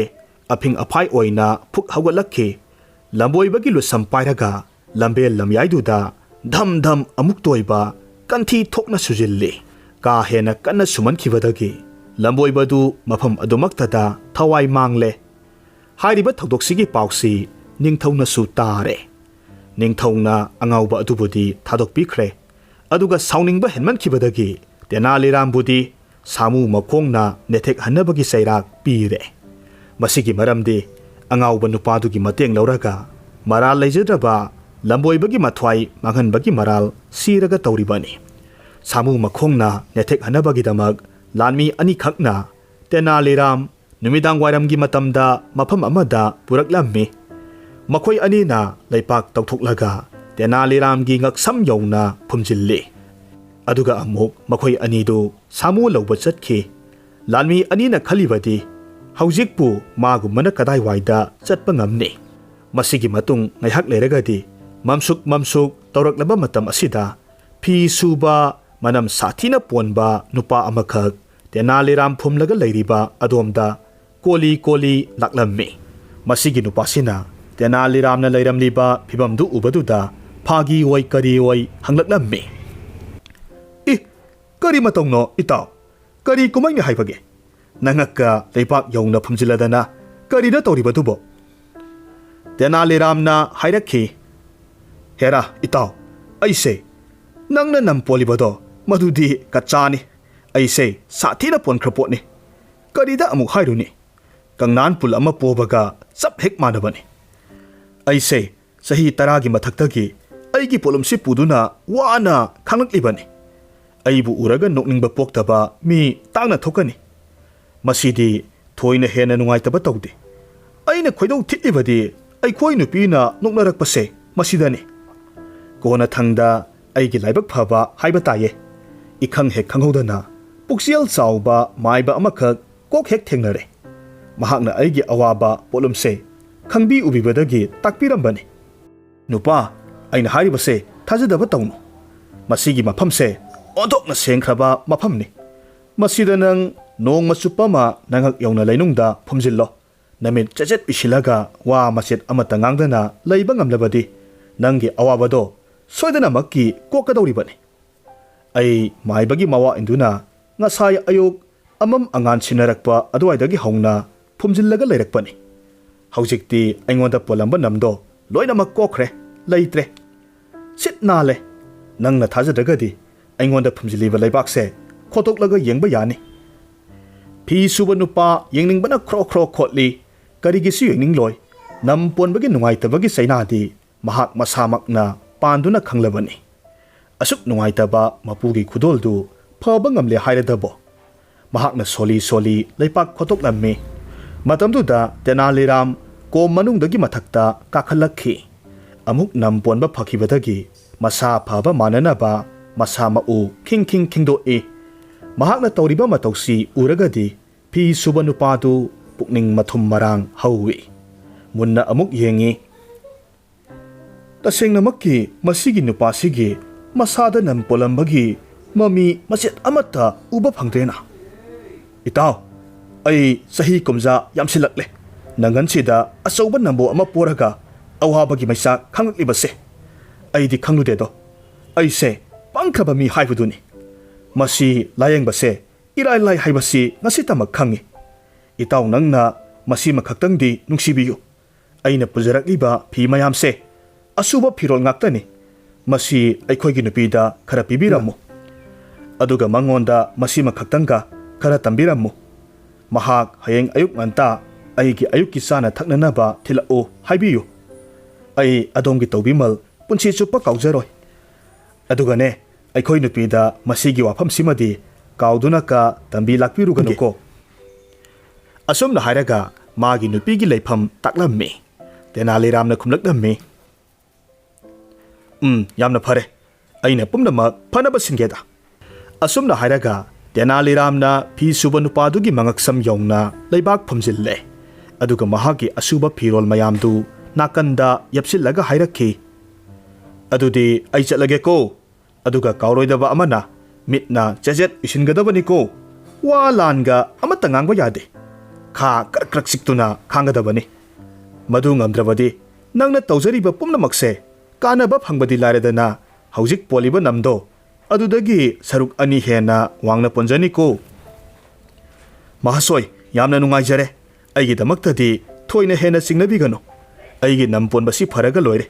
masidabu phabu phagani hairabadi karino tau haibado khangjage tenaliram satkhiba mananaba sasinarami marum amada thaijillaga lei ngaihaki matungda ningthaugi lanmi singna samu asauba amakhak puraga laklammi aduga phi subagi makok mapada samugi makhongna chabet netkhai halli lanmi singdi amamba oibaduda siriba misi kanano haiba masak khanglamde tenaliram samu makhongna netkhairaga siri haibagi pausi ningthaugi nakong yorakhi hariba matam asimakti ningthau ngasaina asauba ingtharaba matamni sauba hantaraklabada mahaki manai oiriba tenalirambu sibagi serak pikibagi ningamdana thawai nungaitaba phaurakhi haujikti mahak launamba lamboiba sasinaba midugi asengba pumnamaksu khangba ngamle mahak wakhal yamna nungaitana khallaga leiri kanbinaba kana leijadraba tenaliramdo arembada mathoi mangkhredo mahaknadi khanthadaba tawdana asaubagi mairina laksinkhibadagi maral leirabani khanna sibagi serak pikhibani mahakna ngamliba marosing amasung mangam ꯑꯩꯒꯤ ꯑꯉꯝꯕ ꯑꯃꯅ ꯐꯥꯎꯕ ꯉꯝꯗꯕꯅꯤ꯫ ꯑꯁꯨꯝꯅ ꯍꯧꯖꯤꯛ ꯅꯤꯡꯊꯧꯗꯨ ꯅꯤꯡꯉꯝꯗꯕ ꯄꯣꯛꯇꯨꯅ ꯃꯊꯟꯇ ꯂꯩꯔꯝꯃꯤ꯫ ꯇꯥꯟꯖꯥ ꯑꯁꯤꯗ ꯇꯦꯅꯥꯂꯤꯔꯥꯝ ꯂꯥꯎꯔꯒ ꯆꯪꯂꯛꯈꯤ꯫ ꯅꯅꯥꯏ ꯇꯦꯅꯥꯂꯤꯔꯥꯝ ꯌꯧꯖꯔꯛꯂꯦ, ꯏꯅꯤꯡꯊꯧꯅ ꯌꯥꯏꯐꯔꯦ꯫ ꯃꯇꯝ ꯑꯁꯤꯃꯛꯇꯗ ꯅꯤꯡꯊꯧꯗꯨ ꯌꯥꯝꯅ ꯉꯛꯅ ꯇꯦꯅꯥꯂꯤꯔꯥꯝꯗ ꯃꯨꯟꯅ ꯌꯦꯡꯉꯤ꯫ ꯋꯥꯔꯤ ꯄꯨꯝꯅꯃꯛ ꯅꯤꯡꯊꯧꯒꯤ ꯃꯐꯝꯗ ꯇꯝꯖꯔꯝꯃꯤ꯫ ꯍꯟꯗꯛꯀꯤ ꯁꯤꯃꯗꯤ ꯅꯤꯡꯊꯧꯅ ꯃꯥꯕꯨꯁꯨ ꯉꯥꯛꯄꯤꯔꯦ꯫ ꯃꯁꯤꯒꯤ ꯃꯇꯨꯡꯗ ꯇꯦꯅꯥꯂꯤꯔꯥꯝꯒꯤ ꯅꯨꯄꯤꯗꯨ ꯑꯃꯨꯛꯈꯛ ꯌꯥꯝꯅ ꯀꯟꯅ ꯅꯥꯈꯤ꯫ ꯃꯁꯤꯗ ꯃꯍꯥꯛꯅ ꯅꯤꯡꯊꯧ ꯀ꯭ꯔꯤꯁꯅꯗꯦꯕꯔꯥꯏꯒꯤ ꯃꯐꯝꯗꯒꯤ ꯁꯅꯥꯒꯤ ꯁꯦꯟ 100ꯈꯛ ꯄꯨꯔꯒ ꯂꯥꯌꯦꯡꯕꯗ ꯁꯤꯖꯤꯟꯅꯈꯤ꯫ ꯁꯦꯟꯐꯝꯁꯤ ꯃꯥꯒꯤ ꯅꯨꯄꯤ ꯅꯥꯕ ꯐꯔꯕ ꯃꯇꯨꯡ ꯁꯤꯡꯒꯦ ꯍꯥꯏꯗꯨꯅ ꯄꯨꯕꯅꯤ꯫ ꯅꯨꯄꯤ ꯅꯥꯕ ꯐꯔꯕ ꯃꯇꯨꯡ ꯐꯅ ꯀꯨꯏꯔꯕ ꯃꯇꯨꯡꯗꯁꯨ ꯇꯦꯅꯥꯂꯤꯔꯥꯝꯅ ꯁꯦꯟꯐꯝ ꯁꯤꯡꯗꯣꯛꯀꯅꯤ ꯍꯥꯏꯕꯒꯤ ꯋꯥꯈꯜ ꯏꯇꯧ ꯇꯧꯕꯒꯤ ꯃꯃꯤ ꯎꯗꯕꯗꯒꯤ ꯅꯤꯡꯊꯧꯅ ꯁꯦꯜ ꯊꯧꯏ꯫ ꯑꯗꯨꯃꯛꯄꯨ ꯇꯦꯅꯥꯂꯤꯔꯥꯝꯅ ꯊꯣꯏꯅ ꯍꯦꯟꯅ ꯂꯨꯝꯅ ꯂꯧꯔꯝꯗꯦ꯫ ꯅꯤꯡꯊꯧꯅ ꯈꯜꯂꯤ, ꯃꯥꯒꯤ ꯇꯦꯅꯥꯂꯤꯔꯥꯝ ꯍꯥꯏꯕꯁꯦ ꯃꯊꯣꯡ ꯃꯔꯝ ꯈꯪꯗꯕ ꯃꯤꯅꯤ꯫ ꯃꯁꯤ ꯀꯥꯟꯅꯄꯣꯟꯇꯦꯗ, ꯃꯌꯨꯝꯗ ꯆꯠꯂꯒ ꯍꯦꯛꯇꯃꯛ ꯊꯧꯔꯒꯦ꯫ ꯃꯌꯨꯝ ꯌꯧꯔꯒꯗꯤ ꯇꯦꯅꯥꯂꯤꯔꯥꯝ ꯐꯃꯨꯡꯗ ꯎꯇꯨꯞ ꯇꯥꯕꯁꯤ ꯃꯉꯥꯏ ꯁꯥꯡꯗ꯭ꯔꯣꯡ ꯁꯥꯡꯅ ꯇꯥꯔꯒ ꯅꯥꯔꯒ ꯂꯩꯔꯝꯂꯦ꯫ ꯑꯗꯨꯒ ꯃꯍꯥꯛꯀꯤ ꯃꯃꯥ ꯑꯃꯁꯨꯡ ꯃꯥꯒꯤ ꯅꯨꯄꯤꯗꯨ ꯀꯞꯂꯒ ꯂꯩꯔꯝꯃꯤ꯫ ꯅꯤꯡꯊꯧꯅ ꯍꯪꯉꯤ, ꯏꯍꯦ, ꯃꯁꯤꯒꯤ ꯃꯤꯁꯤ ꯀꯔꯤ ꯑꯃꯨꯛ ꯇꯧꯔꯦ? ꯏꯅꯤꯡꯊꯧ, ꯃꯥ ꯍꯧꯖꯤꯛ ꯍꯤꯡꯂꯔꯣꯏ꯫ ꯃꯍꯥꯛ ꯌꯥꯝꯅ ꯋꯥꯔꯦ꯫ ꯃꯍꯥꯛꯁꯦ ꯉꯥꯏꯍꯥꯛ ꯂꯩꯇꯅ ꯃꯊꯟꯇ ꯃꯨꯔꯨꯝ ꯃꯨꯔꯨꯝ ꯍꯦꯛ ꯍꯦꯛ ꯁꯣꯜꯂꯤ꯫ ꯑꯩꯁꯤ ꯏꯅꯤꯡꯊꯧꯒꯤ ꯇꯣꯜꯂꯤꯕ ꯁꯦꯟꯗꯣꯟꯁꯦ ꯁꯤꯡꯗꯣꯛꯄ ꯉꯝꯗ꯭ꯔꯤꯕ ꯃꯈꯩ ꯑꯩꯒꯤ ꯊꯋꯥꯏ ꯅꯨꯡꯉꯥꯏꯅ ꯃꯄꯨꯒꯤ ꯈꯨꯌꯥ ꯇꯥꯍꯟꯕ ꯉꯝꯂꯣꯏꯗꯧꯔꯤ ꯍꯥꯏꯅꯁꯨ ꯁꯣꯜꯂꯤꯕꯅꯤ꯫ ꯇꯦꯅꯥꯂꯤꯔꯥꯝꯒꯤ ꯅꯨꯄꯤꯅ ꯋꯥꯐꯝꯁꯤ ꯇꯝꯖꯔꯝꯃꯤ꯫ ꯅꯤꯡꯊꯧꯅ ꯈꯨꯝꯂꯝꯃꯤ, ꯑꯗꯨꯒꯤ ꯋꯥ ꯑꯣꯏꯔꯦꯀꯣ꯫ ꯃꯗꯨꯒꯤꯗꯃꯛ ꯑꯣꯏꯔꯒꯗꯤ ꯑꯩꯒꯤ ꯅꯈꯣꯏꯗ ꯇꯣꯜꯂꯤꯕ ꯁꯦꯟꯐꯝꯗꯣ ꯑꯃꯨꯛ ꯍꯟꯅ ꯂꯧꯅꯤꯡꯗ꯭ꯔꯦ꯫ ꯌꯦꯡꯉꯣꯏ ꯇꯦꯅꯥꯂꯤꯔꯥꯝ, ꯑꯩꯒꯤ ꯅꯉꯣꯟꯗ ꯂꯩꯕ ꯁꯦꯟꯐꯝꯗꯣ ꯑꯁꯦꯡꯕꯅꯤ, ꯀꯣꯛꯄꯤꯔꯕꯅꯤꯀꯣ꯫ ꯅꯤꯡꯊꯧꯒꯤ ꯋꯥ ꯇꯥꯔꯒ ꯇꯦꯅꯥꯂꯤꯔꯥꯝ ꯏꯈꯪ ꯈꯪꯍꯧꯗꯅ ꯐꯃꯨꯡ ꯃꯊꯛꯇꯒꯤ ꯂꯩꯄꯥꯛꯇ ꯁꯤꯠ ꯅꯥꯟꯊꯔꯛꯈꯤ꯫ ꯐꯨꯛ ꯍꯧꯒꯠꯂꯒ ꯅꯤꯡꯊꯧꯒꯤ ꯉꯛꯇ ꯆꯦꯖꯦꯠ ꯀꯣꯟꯁꯤꯜꯂꯝꯃꯤ꯫ ꯅꯤꯡꯊꯧꯅ ꯍꯥꯏꯔꯛꯈꯤ, ꯍꯩ ꯀꯔꯤꯅꯣ ꯇꯧꯔꯤꯁꯤꯅ? ꯑꯩꯅ ꯈꯜꯂꯨꯔꯤꯕꯗꯤ ꯅꯪꯁꯤ ꯁꯤꯒꯗꯧꯔꯕꯅꯤ ꯈꯜꯂꯨꯔꯤꯕꯅꯤ꯫ ꯇꯦꯅꯥꯂꯤꯔꯥꯝꯅ ꯍꯥꯏꯔꯛꯈꯤ, ꯏꯅꯤꯡꯊꯧ, ꯇꯁꯦꯡꯅꯃꯛꯀꯤꯅꯤ꯫ ꯑꯗꯣꯝꯒꯤ ꯁꯦꯟꯗꯣꯟꯒꯤ ꯄꯣꯠꯂꯨꯝꯅ ꯅꯟꯗꯨꯅ ꯍꯧꯒꯠꯄ ꯉꯝꯗꯕꯗꯒꯤ ꯁꯤꯔꯝꯒꯗꯧꯔꯕꯅꯤ꯫ ꯑꯗꯣꯝꯒꯤ ꯊꯧꯖꯥꯜꯒꯤ ꯃꯇꯦꯡꯅ ꯅꯅꯥꯏ ꯑꯩꯍꯥꯛꯅ ꯊꯧꯖꯥꯜ ꯍꯩꯕ ꯏꯅꯤꯡꯊꯧꯒꯤ ꯊꯧꯒꯜ ꯃꯇꯝ ꯁꯥꯡꯅ ꯐꯪꯖꯅꯕꯒꯤ ꯇꯥꯟꯖꯥ ꯑꯃꯈꯛ ꯄꯤꯅꯕꯤꯔꯦ꯫ ꯅꯤꯡꯊꯧ ꯀ꯭ꯔꯤꯁꯅꯗꯦꯕꯔꯥꯏ ꯅꯣꯛꯄ ꯅꯠꯇꯅ ꯀꯔꯤ ꯑꯃꯨꯛ ꯇꯧꯅꯤ? ꯃꯇꯧ ꯑꯁꯨꯝꯅ ꯅꯤꯡꯊꯧꯗꯨ ꯀꯣꯅꯨꯡꯗ ꯑꯃꯨꯛ ꯍꯜꯂꯛꯈꯤ꯫ ꯕꯤꯖꯣꯏꯅꯒꯔꯒ ꯌꯨꯝꯂꯣꯟꯅꯕ ꯃꯨꯁꯜꯃꯥꯟ ꯂꯩꯕꯥꯛꯁꯤꯡꯒꯤ ꯃꯐꯝꯗ ꯃꯊꯧꯅꯥ ꯌꯥꯝꯅ ꯂꯩꯕ, ꯁꯤꯕ ꯀꯤꯗꯕ, ꯂꯣꯏꯅꯅ ꯃꯄꯥꯡꯒꯜꯁꯨ ꯐꯖꯅ ꯀꯟꯕ ꯂꯥꯟꯃꯤ ꯃꯔꯥꯡ ꯀꯥꯏꯅ ꯂꯩ ꯍꯥꯏꯕꯁꯤ ꯕꯤꯖꯣꯏꯅꯒꯔꯒꯤ ꯅꯤꯡꯊꯧ ꯀ꯭ꯔꯤꯁꯅꯗꯦꯕꯔꯥꯏꯅ ꯇꯥꯕ ꯐꯪꯉꯤ꯫ ꯃꯍꯥꯛꯅ ꯕꯤꯖꯣꯏꯅꯒꯔꯁꯤ ꯆꯦꯛꯁꯤꯟꯅ ꯉꯥꯛ ꯁꯦꯟꯅꯕꯒꯤꯗꯃꯛ ꯁꯒꯣꯜ ꯇꯣꯡꯕ ꯂꯥꯟꯃꯤꯁꯤꯡꯒꯤ ꯃꯄꯥꯡꯒꯜ ꯀꯟꯈꯠꯍꯟꯕꯒꯤ ꯊꯧꯔꯥꯡ ꯇꯧꯕ ꯄꯥꯝꯃꯤ꯫ ꯃꯔꯝꯗꯤ ꯌꯦꯛꯅꯕꯁꯤꯡꯅ ꯂꯥꯟꯗꯥꯔꯛꯄ ꯃꯇꯝꯗ ꯌꯥꯝꯅ ꯍꯩꯁꯤꯡꯅ ꯃꯥꯌꯣꯛꯅꯗꯨꯅ ꯃꯈꯣꯏꯕꯨ ꯃꯥꯏꯊꯤꯕ ꯄꯤꯕ ꯉꯝꯅꯕꯒꯤꯗꯃꯛꯅꯤ꯫ ꯊꯧꯔꯥꯡ ꯑꯁꯤꯒꯤꯗꯃꯛ ꯃꯍꯥꯛꯅ ꯁꯒꯣꯜ ꯆꯥꯔ ꯃꯁꯤꯡ ꯌꯥꯝꯅ ꯂꯩꯁꯤꯟꯒꯦ ꯈꯟꯕꯗꯒꯤ ꯃꯟꯇ꯭ꯔꯤꯁꯤꯡꯒ ꯐꯝꯃꯤꯟꯅꯔꯝꯃꯤ, ꯀꯨꯞꯅ ꯋꯥ ꯇꯥꯟꯅꯔꯝꯃꯤ꯫ ꯃꯟꯇ꯭ꯔꯤꯁꯤꯡꯅꯁꯨ ꯅꯤꯡꯊꯧꯅ ꯂꯧꯈꯠꯂꯤꯕ ꯊꯧꯔꯥꯡꯁꯤ ꯁꯧꯒꯠꯂꯗꯨꯅ ꯍꯥꯏꯔꯤꯕ ꯂꯩꯔꯨꯒꯗꯧꯔꯤꯕ ꯁꯒꯣꯜꯁꯤꯡꯁꯤ ꯃꯤꯆꯝ ꯃꯤꯌꯥꯝꯒꯤ ꯃꯐꯝꯗ ꯁꯤꯟꯅꯕ, ꯑꯗꯨꯒ ꯌꯣꯛ ꯊꯥꯛꯄꯒꯤ ꯊꯕꯛ ꯇꯧꯍꯟꯕ, ꯑꯗꯨꯒ ꯂꯥꯟꯒꯤ ꯃꯇꯝ ꯂꯥꯛꯂꯕ ꯀꯥꯟꯗ ꯃꯈꯣꯏꯗꯒꯤ ꯑꯃꯨꯛ ꯂꯧꯈꯠꯄ, ꯍꯥꯏꯔꯤꯕ ꯋꯥꯐꯝꯁꯤꯁꯨ ꯊꯥꯡꯒꯠꯂꯝꯃꯤ꯫ ꯅꯤꯡꯊꯧꯅ ꯃꯟꯇ꯭ꯔꯤꯁꯤꯡꯒꯤ ꯊꯧꯁꯤꯟ ꯊꯧꯔꯥꯡ ꯌꯥꯅꯤꯡꯕ ꯄꯣꯛꯄꯗꯒꯤ ꯁꯒꯣꯜ 1,000ꯈꯛ ꯂꯩꯁꯤꯜꯂꯝꯃꯤ꯫ ꯁꯒꯣꯜ ꯂꯣꯏꯅꯅꯕ ꯃꯤꯆꯝ ꯃꯤꯌꯥꯝꯗ ꯌꯦꯟꯊꯣꯛꯄ ꯃꯇꯝꯗ ꯁꯒꯣꯜꯒꯤ ꯃꯆꯤꯟꯖꯥꯛꯀ ꯂꯣꯏꯅꯅ ꯍꯤꯗꯥꯛ ꯂꯥꯡꯊꯛꯁꯨ ꯄꯤꯕ, ꯑꯃꯁꯨꯡ ꯊꯥ 3 ꯈꯨꯗꯤꯡꯒꯤ ꯁꯒꯣꯜ ꯃꯁꯥ ꯃꯎ ꯐꯅ ꯂꯩꯔꯤꯕ꯭ꯔꯥ ꯍꯥꯏꯕꯅꯆꯤꯡꯕ ꯌꯦꯡꯁꯤꯟꯅꯕꯒꯤꯗꯃꯛ ꯁꯒꯣꯜ ꯄꯨꯈꯠꯂꯛꯀꯗꯕꯅꯤ ꯍꯥꯏꯔꯝꯃꯤ꯫ ꯇꯦꯅꯥꯂꯤꯔꯥꯝꯁꯨ ꯃꯌꯥꯝꯅ ꯌꯣꯛꯅꯔꯕꯅꯤꯅ ꯑꯩꯁꯨ ꯁꯒꯣꯜ ꯑꯃꯗꯤ ꯊꯥꯛꯄ ꯌꯥꯏꯅ ꯈꯜꯂꯒ ꯍꯥꯏꯖꯕꯗꯒꯤ ꯁꯒꯣꯜꯒꯤ ꯃꯆꯤꯟꯖꯥꯛ ꯑꯃꯁꯨꯡ ꯍꯤꯗꯥꯛ ꯂꯥꯡꯊꯛꯅꯆꯤꯡꯕ ꯂꯧꯔꯝꯃꯤ꯫ ꯃꯍꯥꯛꯅ ꯁꯒꯣꯜꯁꯤ ꯄꯤꯁꯛ ꯄꯤꯛꯄ ꯀꯥ ꯃꯆꯥ ꯑꯃꯗ ꯊꯣꯡ ꯂꯣꯟꯁꯤꯜꯂꯒ ꯊꯝꯃꯤ꯫ ꯁꯒꯣꯜ ꯊꯝꯂꯤꯕ ꯄꯤꯁꯛ ꯄꯤꯛꯄ ꯀꯥ ꯃꯆꯥꯁꯤꯒꯤ ꯐꯛꯂꯥꯡꯗ ꯂꯩꯄꯥꯛꯇꯒꯤ ꯐꯨꯠ 4 ꯃꯊꯛꯇ ꯀꯥꯈꯠꯂꯒ ꯃꯈꯨꯜ ꯃꯆꯥ ꯑꯃꯈꯛꯇꯃꯛ ꯍꯨꯠꯂꯤ꯫ ꯃꯁꯤꯒꯤ ꯃꯈꯨꯜ ꯃꯆꯥ ꯑꯁꯤꯗ ꯇꯦꯅꯥꯂꯤꯔꯥꯝꯅ ꯅꯨꯃꯤꯠ ꯈꯨꯗꯤꯡꯒꯤ ꯃꯆꯤꯟꯖꯥꯛ ꯈꯨꯕꯥꯝ ꯑꯃꯃꯝꯗꯪ ꯃꯈꯨꯠꯇ ꯍꯥꯞꯂꯒ ꯄꯤꯖꯩ꯫ ꯃꯄꯨꯛ ꯑꯗꯨꯛ ꯆꯥꯎꯕ ꯏꯆꯝ ꯆꯝꯕ ꯁꯒꯣꯜꯁꯨ ꯅꯠꯇꯕ ꯁꯒꯣꯜꯗꯨꯗ ꯈꯨꯕꯝ ꯑꯃꯅꯗꯤ ꯀꯔꯤ ꯀꯥꯟꯅꯒꯅꯤ ꯀꯔꯤ ꯇꯧꯅꯤ ꯃꯔꯥꯏꯕꯛ ꯊꯤꯔꯕ ꯁꯒꯣꯜꯗꯨ ꯇꯦꯅꯥꯂꯤꯔꯥꯝꯒꯤ ꯃꯈꯨꯠ ꯁꯦꯡꯗꯣꯛꯄ ꯅꯠꯇꯅꯗꯤ ꯃꯔꯩꯅ ꯇꯦꯅꯥꯂꯤꯔꯥꯝꯒꯤ ꯃꯈꯨꯠꯇꯨ ꯁꯠ ꯁꯠ ꯂꯦꯛꯂꯒ ꯂꯦꯜꯂꯤ ꯃꯇꯧ ꯑꯁꯨꯝꯅ ꯇꯦꯅꯥꯂꯤꯔꯥꯝꯅ ꯁꯒꯣꯜ ꯊꯥ ꯑꯍꯨꯝꯗꯨ ꯐꯖꯅ ꯊꯥꯛꯂꯦ ꯊꯥ ꯑꯍꯨꯝ ꯐꯥꯔꯛꯂꯕꯗ ꯁꯒꯣꯜ ꯊꯥꯛꯄ ꯃꯤ ꯈꯨꯗꯤꯡꯃꯛꯅ ꯃꯥꯒꯤ ꯁꯒꯣꯜ ꯌꯦꯡꯍꯟꯅꯕꯒꯤꯗꯃꯛ ꯅꯤꯡꯊꯧꯒꯤ ꯃꯅꯥꯛꯇ ꯄꯨꯈꯠꯅꯔꯛꯏ ꯅꯤꯡꯊꯧꯅ ꯇꯦꯅꯥꯂꯤꯔꯥꯝꯗ ꯍꯪꯉꯤ ꯑꯦ ꯀꯔꯤ ꯇꯧꯔꯕ ꯅꯪꯗꯤ ꯁꯒꯣꯜꯗꯤ ꯀꯗꯥꯏ ꯏꯅꯤꯡꯊꯧ ꯏꯕꯨꯡꯉꯣ ꯅꯅꯥꯏꯒꯤ ꯁꯒꯣꯜꯗꯨ ꯑꯁꯨꯛꯀꯤ ꯃꯇꯤꯛ ꯁꯥꯊꯤꯈ꯭ꯔꯕ ꯖꯥꯠꯅꯤ ꯅꯅꯥꯏ ꯑꯩꯅ ꯏꯇꯣꯝꯇ ꯄꯨꯔꯛꯄ ꯉꯝꯗ꯭ꯔꯦ ꯆꯥꯟꯕꯤꯗꯨꯅ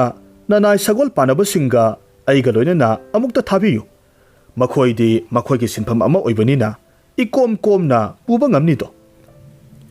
ꯁꯒꯣꯜ ꯄꯥꯅꯕ ꯅꯤꯄꯥꯗꯨ ꯌꯦꯡꯕꯗ ꯑꯀꯤꯕꯒꯤ ꯁꯛꯇꯝꯅꯤ ꯅꯥꯇꯣꯟ ꯁꯨꯃꯥꯡꯗ ꯍꯧꯔꯤꯕ ꯀꯣꯏ ꯉꯥꯡꯂꯩꯅꯅ ꯃꯨꯏ ꯅꯥꯛ ꯌꯦꯠꯀꯤ ꯃꯀꯣꯏꯗꯨ ꯏꯔꯣꯏ ꯊꯔꯣꯏꯕꯤꯒꯤ ꯃꯁꯤꯁꯤ ꯃꯉꯥꯏ ꯃꯊꯛꯂꯣꯝꯗ ꯊꯦꯛꯀꯠꯂꯤ ꯃꯑꯣꯡ ꯑꯃꯒꯤ ꯃꯤꯅꯤ ꯃꯁꯤꯒꯤ ꯅꯨꯄꯥꯁꯤꯒ ꯂꯣꯏꯅꯅ ꯂꯥꯛꯃꯤꯟꯅꯔꯝꯃꯤ ꯇꯦꯅꯥꯂꯤꯔꯥꯝꯅ ꯍꯥꯏꯔꯛꯏ ꯁꯒꯣꯜ ꯍꯟꯖꯕ ꯏꯕꯨꯡꯉꯣ ꯑꯗꯣꯝ ꯏꯁꯥꯃꯛ ꯂꯦꯡꯁꯤꯟꯕꯤꯔꯣ ꯑꯩꯒꯤ ꯁꯒꯣꯜꯁꯦ ꯃꯤꯠꯌꯦꯡ ꯑꯃꯨꯛꯇ ꯇꯥꯕꯤꯌꯨ ꯀꯌꯥꯃꯨꯛ ꯌꯥꯝꯅ ꯁꯥꯊꯤ ꯍꯥꯏꯕꯗꯣ ꯑꯃꯨꯛꯇ ꯌꯦꯡꯕꯤꯌꯨ ꯑꯩ ꯃꯁꯤꯒꯤ ꯁꯒꯣꯜꯁꯦ ꯐꯥꯅ ꯄꯨꯅꯕ ꯉꯝꯗꯕꯗꯒꯤ ꯀꯥ ꯃꯆꯥꯁꯤꯗ ꯊꯣꯡ ꯂꯣꯟꯁꯤꯜꯂꯒ ꯊꯝꯖꯕꯅꯤ ꯁꯒꯣꯜ ꯄꯥꯅꯕꯅ ꯈꯨꯝꯃꯤ ꯁꯤꯌꯥ ꯃꯤꯀꯤ ꯊꯤ ꯀꯗꯥꯏꯗꯒꯤ ꯅꯈꯣꯏꯒꯨꯝꯕꯅꯗꯤ ꯀꯔꯝꯅ ꯁꯒꯣꯜꯕꯨ ꯂꯥꯛꯄ ꯍꯩꯒꯅꯦꯒꯦ ꯃꯁꯤꯒꯨꯝꯕꯁꯤꯗꯤ ꯑꯩꯈꯣꯏꯒꯤ ꯏꯊꯧꯅꯤ ꯑꯁꯨꯝꯅ ꯍꯥꯏꯔꯒ ꯁꯒꯣꯜ ꯄꯥꯅꯕ ꯅꯤꯄꯥꯗꯨ ꯄ꯭ꯔꯞ ꯄ꯭ꯔꯞ ꯍꯦꯛꯇꯃꯛ ꯆꯪꯁꯤꯟꯈꯤ ꯑꯗꯨꯒ ꯂꯩꯔꯤꯕ ꯑꯍꯣꯕꯗꯨꯗ ꯂꯨꯛꯊꯔꯒ ꯌꯦꯡꯕ ꯃꯇꯝꯗꯗꯤ ꯃꯕꯨꯛ ꯊꯕꯠ ꯇꯠꯂꯕ ꯁꯒꯣꯜ ꯑꯗꯨꯅꯗꯤ ꯃꯆꯤꯟꯖꯥꯛ ꯍꯨꯜꯂꯛꯂꯦ ꯈꯟꯕꯗꯒꯤ ꯁꯒꯣꯜ ꯄꯥꯅꯕꯒꯤ ꯈꯗꯥꯡꯒꯤ ꯀꯣꯏ ꯑꯁꯥꯡꯕꯗꯨ ꯃꯌꯥꯅ ꯇꯥꯞ ꯂꯥꯛꯈꯤ ꯊꯥꯗꯣꯛꯎ ꯌꯥꯗꯦ ꯅꯥꯟꯊꯣꯛꯄ ꯉꯝꯕꯒꯤ ꯄꯥꯡꯒꯜ ꯂꯩꯇꯦ ꯆꯩꯅꯥ ꯈꯥꯡꯕ ꯉꯝꯗꯕꯗꯒꯤ ꯑꯌꯣ ꯑꯌꯣ ꯑꯩ ꯁꯤꯔꯦ ꯂꯥꯎ ꯈꯣꯡꯂꯝꯃꯤ ꯁꯒꯣꯜ ꯄꯥꯅꯕꯗꯨ ꯑꯁꯨꯛꯀꯤ ꯃꯇꯤꯛ ꯆꯩꯅꯥ ꯈꯥꯡꯂꯝꯃꯤ ꯃꯁꯤꯒꯤ ꯄꯥꯎꯁꯤ ꯅꯤꯡꯊꯧꯒꯤ ꯅꯥꯀꯣꯡ ꯌꯧꯗꯕ ꯌꯥꯗꯕꯗꯒꯤ ꯈꯨꯗꯛꯇ ꯌꯧꯈꯤ ꯅꯤꯡꯊꯧ ꯊꯤꯟꯊꯕ ꯇꯧꯗꯅ ꯃꯅꯥꯏ ꯃꯁꯜꯒ ꯂꯣꯏꯅꯅ ꯌꯧꯁꯤꯜꯂꯛꯂꯝꯃꯤ ꯃꯇꯝ ꯑꯁꯤꯃꯛꯇꯤ ꯀꯥꯇꯤꯅ ꯀꯣꯏ ꯀꯛꯊꯠꯇꯨꯅ ꯅꯥꯟꯊꯣꯛꯂꯝꯂꯦ ꯃꯌꯥꯝ ꯆꯪꯗꯨꯅ ꯀꯥ ꯃꯅꯨꯡꯗ ꯂꯩꯔꯤꯕ ꯁꯒꯣꯜꯗꯨ ꯄꯨꯊꯣꯔꯛꯂꯝꯃꯤ ꯁꯒꯣꯜꯒꯤ ꯐꯤꯕꯝ ꯎꯔꯒꯗꯤ ꯃꯈꯣꯏ ꯂꯣꯏꯅꯃꯛ ꯏꯉꯛ ꯉꯛꯅꯈꯤ ꯂꯣꯏꯔꯦ ꯌꯦꯡꯍꯩꯗ꯭ꯔꯦ ꯍꯥꯏꯅꯤꯡꯉꯥꯏ ꯂꯩꯇ꯭ꯔꯦ ꯁꯒꯣꯜꯗꯨ ꯃꯤꯡ ꯈꯛꯇ ꯉꯥꯏꯔꯦ ꯁꯔꯨ ꯄꯣꯂꯥꯡ ꯑꯣꯏꯅ ꯂꯩꯔꯝꯂꯦ ꯃꯇꯝ ꯑꯁꯤꯗ ꯃꯩ ꯍꯧꯅ ꯁꯥꯎꯔꯕ ꯅꯤꯡꯊꯧꯅ ꯍꯥꯏꯔꯛꯈꯤ ꯍꯥꯏ ꯅꯪꯅ ꯃꯇꯝ ꯑꯁꯨꯛ ꯀꯨꯏꯕꯁꯤ ꯃꯆꯤꯟꯖꯥꯛ ꯄꯤꯖꯗꯦ ꯅꯪ ꯁꯒꯣꯜꯁꯤ ꯍꯥꯠꯀꯦ ꯇꯧꯔꯤꯕ꯭ꯔꯥ ꯏꯅꯤꯡꯊꯧ ꯏꯕꯨꯡꯉꯣ ꯁꯅꯥ ꯄꯨꯛꯅꯤꯡ ꯐꯤꯡꯕꯤꯔꯣꯏꯗꯣ ꯃꯕꯨꯛ ꯂꯥꯝꯕꯗꯨꯅꯕꯨ ꯐꯤꯕꯝꯁꯤ ꯌꯧꯔꯛꯂꯤꯕꯁꯤꯅꯤ ꯃꯁꯤꯅ ꯅꯅꯥꯏ ꯁꯒꯣꯜ ꯄꯥꯅꯕ ꯃꯍꯥꯁꯣꯏ ꯑꯁꯤꯒꯤ ꯊꯋꯥꯏꯗꯒꯤꯁꯨ ꯍꯦꯟꯅ ꯆꯥꯅ ꯊꯝꯖꯔꯤꯕ ꯅꯨꯡꯁꯤꯈ꯭ꯔꯕ ꯈꯗꯥꯡꯒꯤ ꯀꯣꯏꯁꯦ ꯊꯥꯗꯣꯛꯎ ꯍꯥꯏꯕ ꯃꯌꯥꯕ ꯂꯩꯇ꯭ꯔꯤꯕꯁꯤꯅꯤ ꯃꯍꯥꯛ ꯁꯒꯣꯜꯒꯤ ꯃꯆꯤꯟꯗꯒꯤ ꯁꯠꯇꯣꯛꯅꯕ ꯍꯣꯠꯅꯕꯗ ꯏꯅꯤꯡꯊꯧ ꯏꯁꯥꯃꯛꯁꯨ ꯃꯐꯝꯁꯤ ꯌꯧꯅ ꯂꯦꯡꯁꯤꯟꯕꯤꯔꯛꯂꯤꯕꯁꯤꯅꯤ ꯀꯔꯤꯒꯨꯝꯕ ꯑꯇꯩ ꯁꯒꯣꯜꯒꯨꯝꯅ ꯃꯕꯨꯛ ꯊꯟꯅ ꯄꯤꯖꯔꯝꯂꯕꯗꯤ ꯈꯪꯗꯦ ꯀꯔꯤ ꯀꯔꯝꯕ ꯃꯁꯤꯗꯒꯤ ꯍꯦꯟꯅ ꯁꯥꯊꯤꯕ ꯈꯨꯗꯣꯡꯊꯤꯕ ꯅꯪꯂꯝꯕ ꯀꯔꯤ ꯎꯄꯥꯏ ꯂꯩ ꯇꯧꯐꯝ ꯈꯪꯗꯕꯗꯒꯤ ꯅꯤꯡꯊꯧ ꯀ꯭ꯔꯤꯁꯅꯗꯦꯕꯔꯥꯏ ꯅꯣꯛꯂꯝꯃꯤ ꯑꯃꯁꯨꯡ ꯇꯦꯅꯥꯂꯤꯔꯥꯝꯒꯤ ꯃꯔꯥꯜꯁꯨ ꯉꯥꯛꯄꯤꯈꯤ ꯅꯣꯡꯃ ꯖꯒꯣꯏ ꯏꯁꯩ ꯅꯣꯡꯃꯥꯏ ꯌꯥꯝꯅ ꯍꯩꯕ ꯑꯐꯥꯎꯕ ꯀꯂꯥꯀꯥꯔꯁꯤꯡꯅ ꯃꯈꯣꯏ ꯃꯁꯥꯒꯤ ꯍꯩꯖꯕ ꯃꯍꯩꯁꯤꯡ ꯃꯤꯌꯥꯝꯗ ꯎꯠꯂꯨꯅꯕꯒꯤꯗꯃꯛ ꯕꯤꯖꯣꯏꯅꯒꯔꯗ ꯂꯥꯛꯈꯤ ꯅꯤꯡꯊꯧ ꯀ꯭ꯔꯤꯁꯅꯗꯦꯕꯔꯥꯏꯅ ꯃꯍꯥꯛꯀꯤ ꯔꯥꯅꯤꯁꯤꯡꯕꯨ ꯖꯒꯣꯏ ꯏꯁꯩꯒꯤ ꯀꯨꯝꯍꯩ ꯌꯦꯡꯍꯟꯅꯕꯒꯤꯗꯃꯛ ꯀꯣꯅꯨꯡ ꯃꯅꯨꯡꯗ ꯊꯧꯔꯥꯡ ꯇꯧꯔꯝꯃꯤ ꯃꯍꯥꯛꯅ ꯀꯨꯝꯍꯩꯁꯤ ꯁꯥꯟꯅꯔꯤꯉꯩ ꯃꯅꯨꯡꯗ ꯇꯦꯅꯥꯂꯤꯔꯥꯝ ꯇꯥꯍꯟꯕ ꯌꯥꯗꯦ ꯍꯥꯏꯅꯁꯨ ꯃꯅꯥꯏ ꯃꯁꯜꯁꯤꯡꯗ ꯄꯥꯎꯇꯥꯛ ꯄꯤꯔꯝꯃꯤ ꯇꯦꯅꯥꯂꯤꯔꯥꯝꯗ ꯇꯥꯍꯟꯅꯤꯡꯈꯤꯗ꯭ꯔꯕ ꯄꯥꯎꯁꯤ ꯀꯔꯝꯅꯅꯣ ꯈꯪꯗꯦ ꯀꯗꯥꯏꯗꯒꯤ ꯂꯧꯔꯒ ꯇꯥꯔꯛꯂꯤꯕꯅꯣ ꯇꯦꯅꯥꯂꯤꯔꯥꯝꯅ ꯇꯥꯕ ꯐꯪꯕꯗꯒꯤ ꯀꯣꯅꯨꯡꯗ ꯂꯥꯛꯂꯝꯃꯤ ꯏꯍꯥꯟ ꯍꯥꯟꯕꯃꯛꯇꯗ ꯑꯍꯥꯟꯕꯒꯤ ꯊꯣꯡꯖꯥꯎ ꯄꯥꯟꯅꯔꯤꯕ ꯊꯣꯉꯥꯛꯄꯅ ꯃꯍꯥꯛꯄꯨ ꯊꯤꯡꯂꯒ ꯆꯪꯍꯟꯗ꯭ꯔꯦ ꯊꯣꯉꯥꯛꯄꯅ ꯍꯥꯏꯔꯝꯃꯤ ꯏꯅꯤꯡꯊꯧꯒꯤ ꯌꯥꯊꯪꯅꯤ ꯑꯗꯣꯝ ꯁꯥꯟꯅꯔꯤꯕ ꯀꯨꯝꯍꯩ ꯃꯐꯝꯁꯤꯗ ꯆꯪꯕ ꯌꯥꯗꯦ ꯑꯩꯒꯤ ꯏꯇꯤꯛ ꯂꯩꯇꯦ ꯇꯦꯅꯥꯂꯤꯔꯥꯝꯅ ꯍꯥꯏꯔꯝꯃꯤ ꯐꯔꯦꯅꯦ ꯑꯩꯁꯨ ꯈꯪꯂꯦꯅꯦ ꯏꯅꯤꯡꯊꯧꯅ ꯑꯩꯕꯨ ꯇꯥꯍꯟꯒꯅꯨ ꯆꯪꯍꯜꯂꯛꯀꯅꯨ ꯍꯥꯏꯕꯁꯨ ꯈꯪꯉꯦ ꯅꯠꯇꯦ ꯑꯩꯁꯤ ꯃꯅꯨꯡꯗ ꯆꯪꯍꯜꯂꯕꯗꯤꯀꯣ ꯉꯥꯏꯈꯣ ꯑꯩꯒꯤ ꯋꯥꯁꯤ ꯑꯃꯨꯛꯇ ꯃꯨꯟꯅ ꯇꯥꯈꯣ ꯑꯩ ꯃꯅꯨꯡꯗ ꯆꯪꯍꯜꯂꯨ ꯑꯩꯅ ꯃꯅꯨꯡ ꯆꯪꯂꯒ ꯐꯪꯂꯛꯄꯗꯣ ꯈꯪꯂꯕ꯭ꯔꯥ ꯃꯗꯨꯒꯤ ꯇꯪꯈꯥꯏ ꯁꯔꯨꯛ ꯑꯃ ꯅꯪꯉꯣꯟꯗ ꯄꯤꯊꯣꯛꯀꯦ ꯑꯁꯨꯝꯅ ꯍꯥꯏꯔꯒ ꯊꯣꯉꯥꯛꯄꯕꯨ ꯀꯂꯛꯍꯜꯂꯤ ꯀꯣꯟꯅ ꯊꯪꯗꯗꯤ ꯊꯣꯉꯥꯛꯄ ꯈꯔ ꯀꯤꯔꯞ ꯆꯤꯡꯅꯔꯞ ꯇꯧꯋꯤ mahakna amuk wakhal tawwi. Oh, sumaina sum phamna karimata su toruba leitana mana phangadoriba. Masidabu kari akaiba leibage. Aduga amuk hairakhi. Pare, ai adomba manungda changhanjarage. Aduga kauroidaba amana nahakna amabu oiragasu phanglakpa pottugi tangkhai amadi aingonda soidana mag piba yareko. Wafamsi yanaba poraklaba matung thongakpana Tenali Rambu manungda thajinkhre. Manung changlaga amuk anisuba thongjin yorakle. Mafam asidasu thongakpana thinglaga amuk manung changhanre. Tenali Ramna hairei. Aina mapangi ahanba thongakpadasu aina manungdagi phanglakpa pottugi tangkhai ama mangonda pigani haiduna wasaklamlabani. Masidagi mana aibu thajilakpani. Nangsu aibu thinganune. Kanaba manghanganu apang aibu manung changhallo. Lemhoriba tangkhaido nangonda pithoke. Masigi thongakpasisu Tenali Ramgi chinna chopa khoida thure. Kalakpa phaurakle. Kanana budi kalak loidoribano. Maramdi madi ngahak leitana darbarda mana sauna phangi haibasidi makhoina mamit makna uribani. Maramasina anisuba thongakpana hairakhi. Pare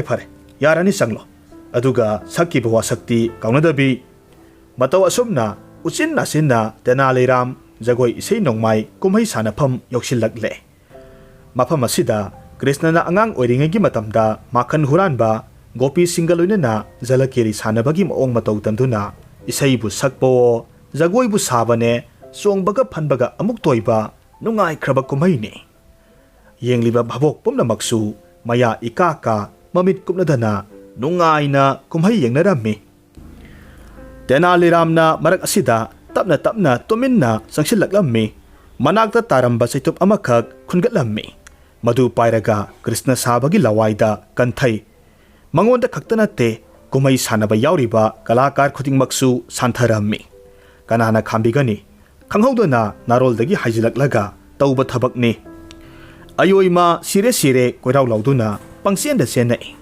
Tenali Ramna koitan tanaraga yaina masinda hairammi. Hai, magi Krishna haibadudi Gopi Singh mayamgi makhut mayam changdana phubaga khotpaga sikpaga tawbagi senadu khangba ngamdaduna nangdawna karisu law khongdene. Nang Krishna sabi natro lawganu taningde. Haisu haibani watuknabo asuk kana santharagadabu karigidi naroidage. Saina khangba wabadagi lawrammi. Ikhang hek khanghodana tawrakliba thawdawsi uragadi Ningthau Krishna Devarai mai hauna saurakhi. Mahakna ngaksen achauba mi amakhak kauksilaga hairammi. Masigi mi se aikhoidagi manamathum marang kaina phangbadagi mahak yamna henjilakle. Ngasidi ma khara pidaba yadre. Nupa se sagolgi sajai 33 khak piba tare.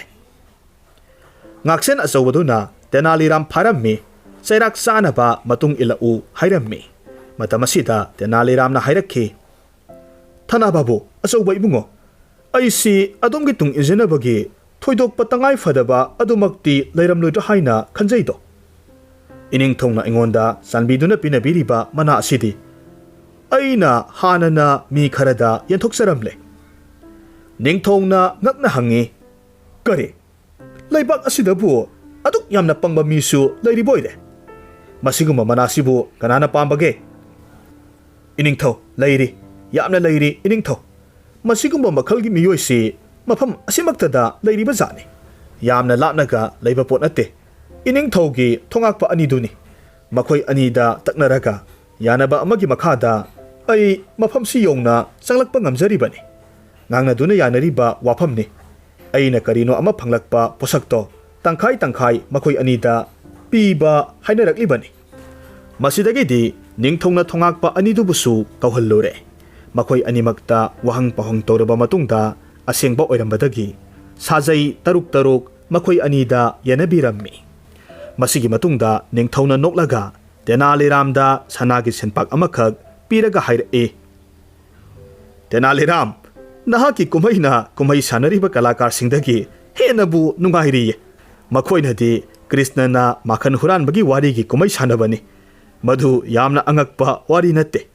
Sagol sajai 12 gi managi kudol piba asigumnadi angakpa natte do. ꯑꯁꯨꯝꯅ ꯍꯥꯏꯔꯒ ꯃꯌꯥꯝ ꯍꯧꯅ ꯅꯣꯛꯏ꯫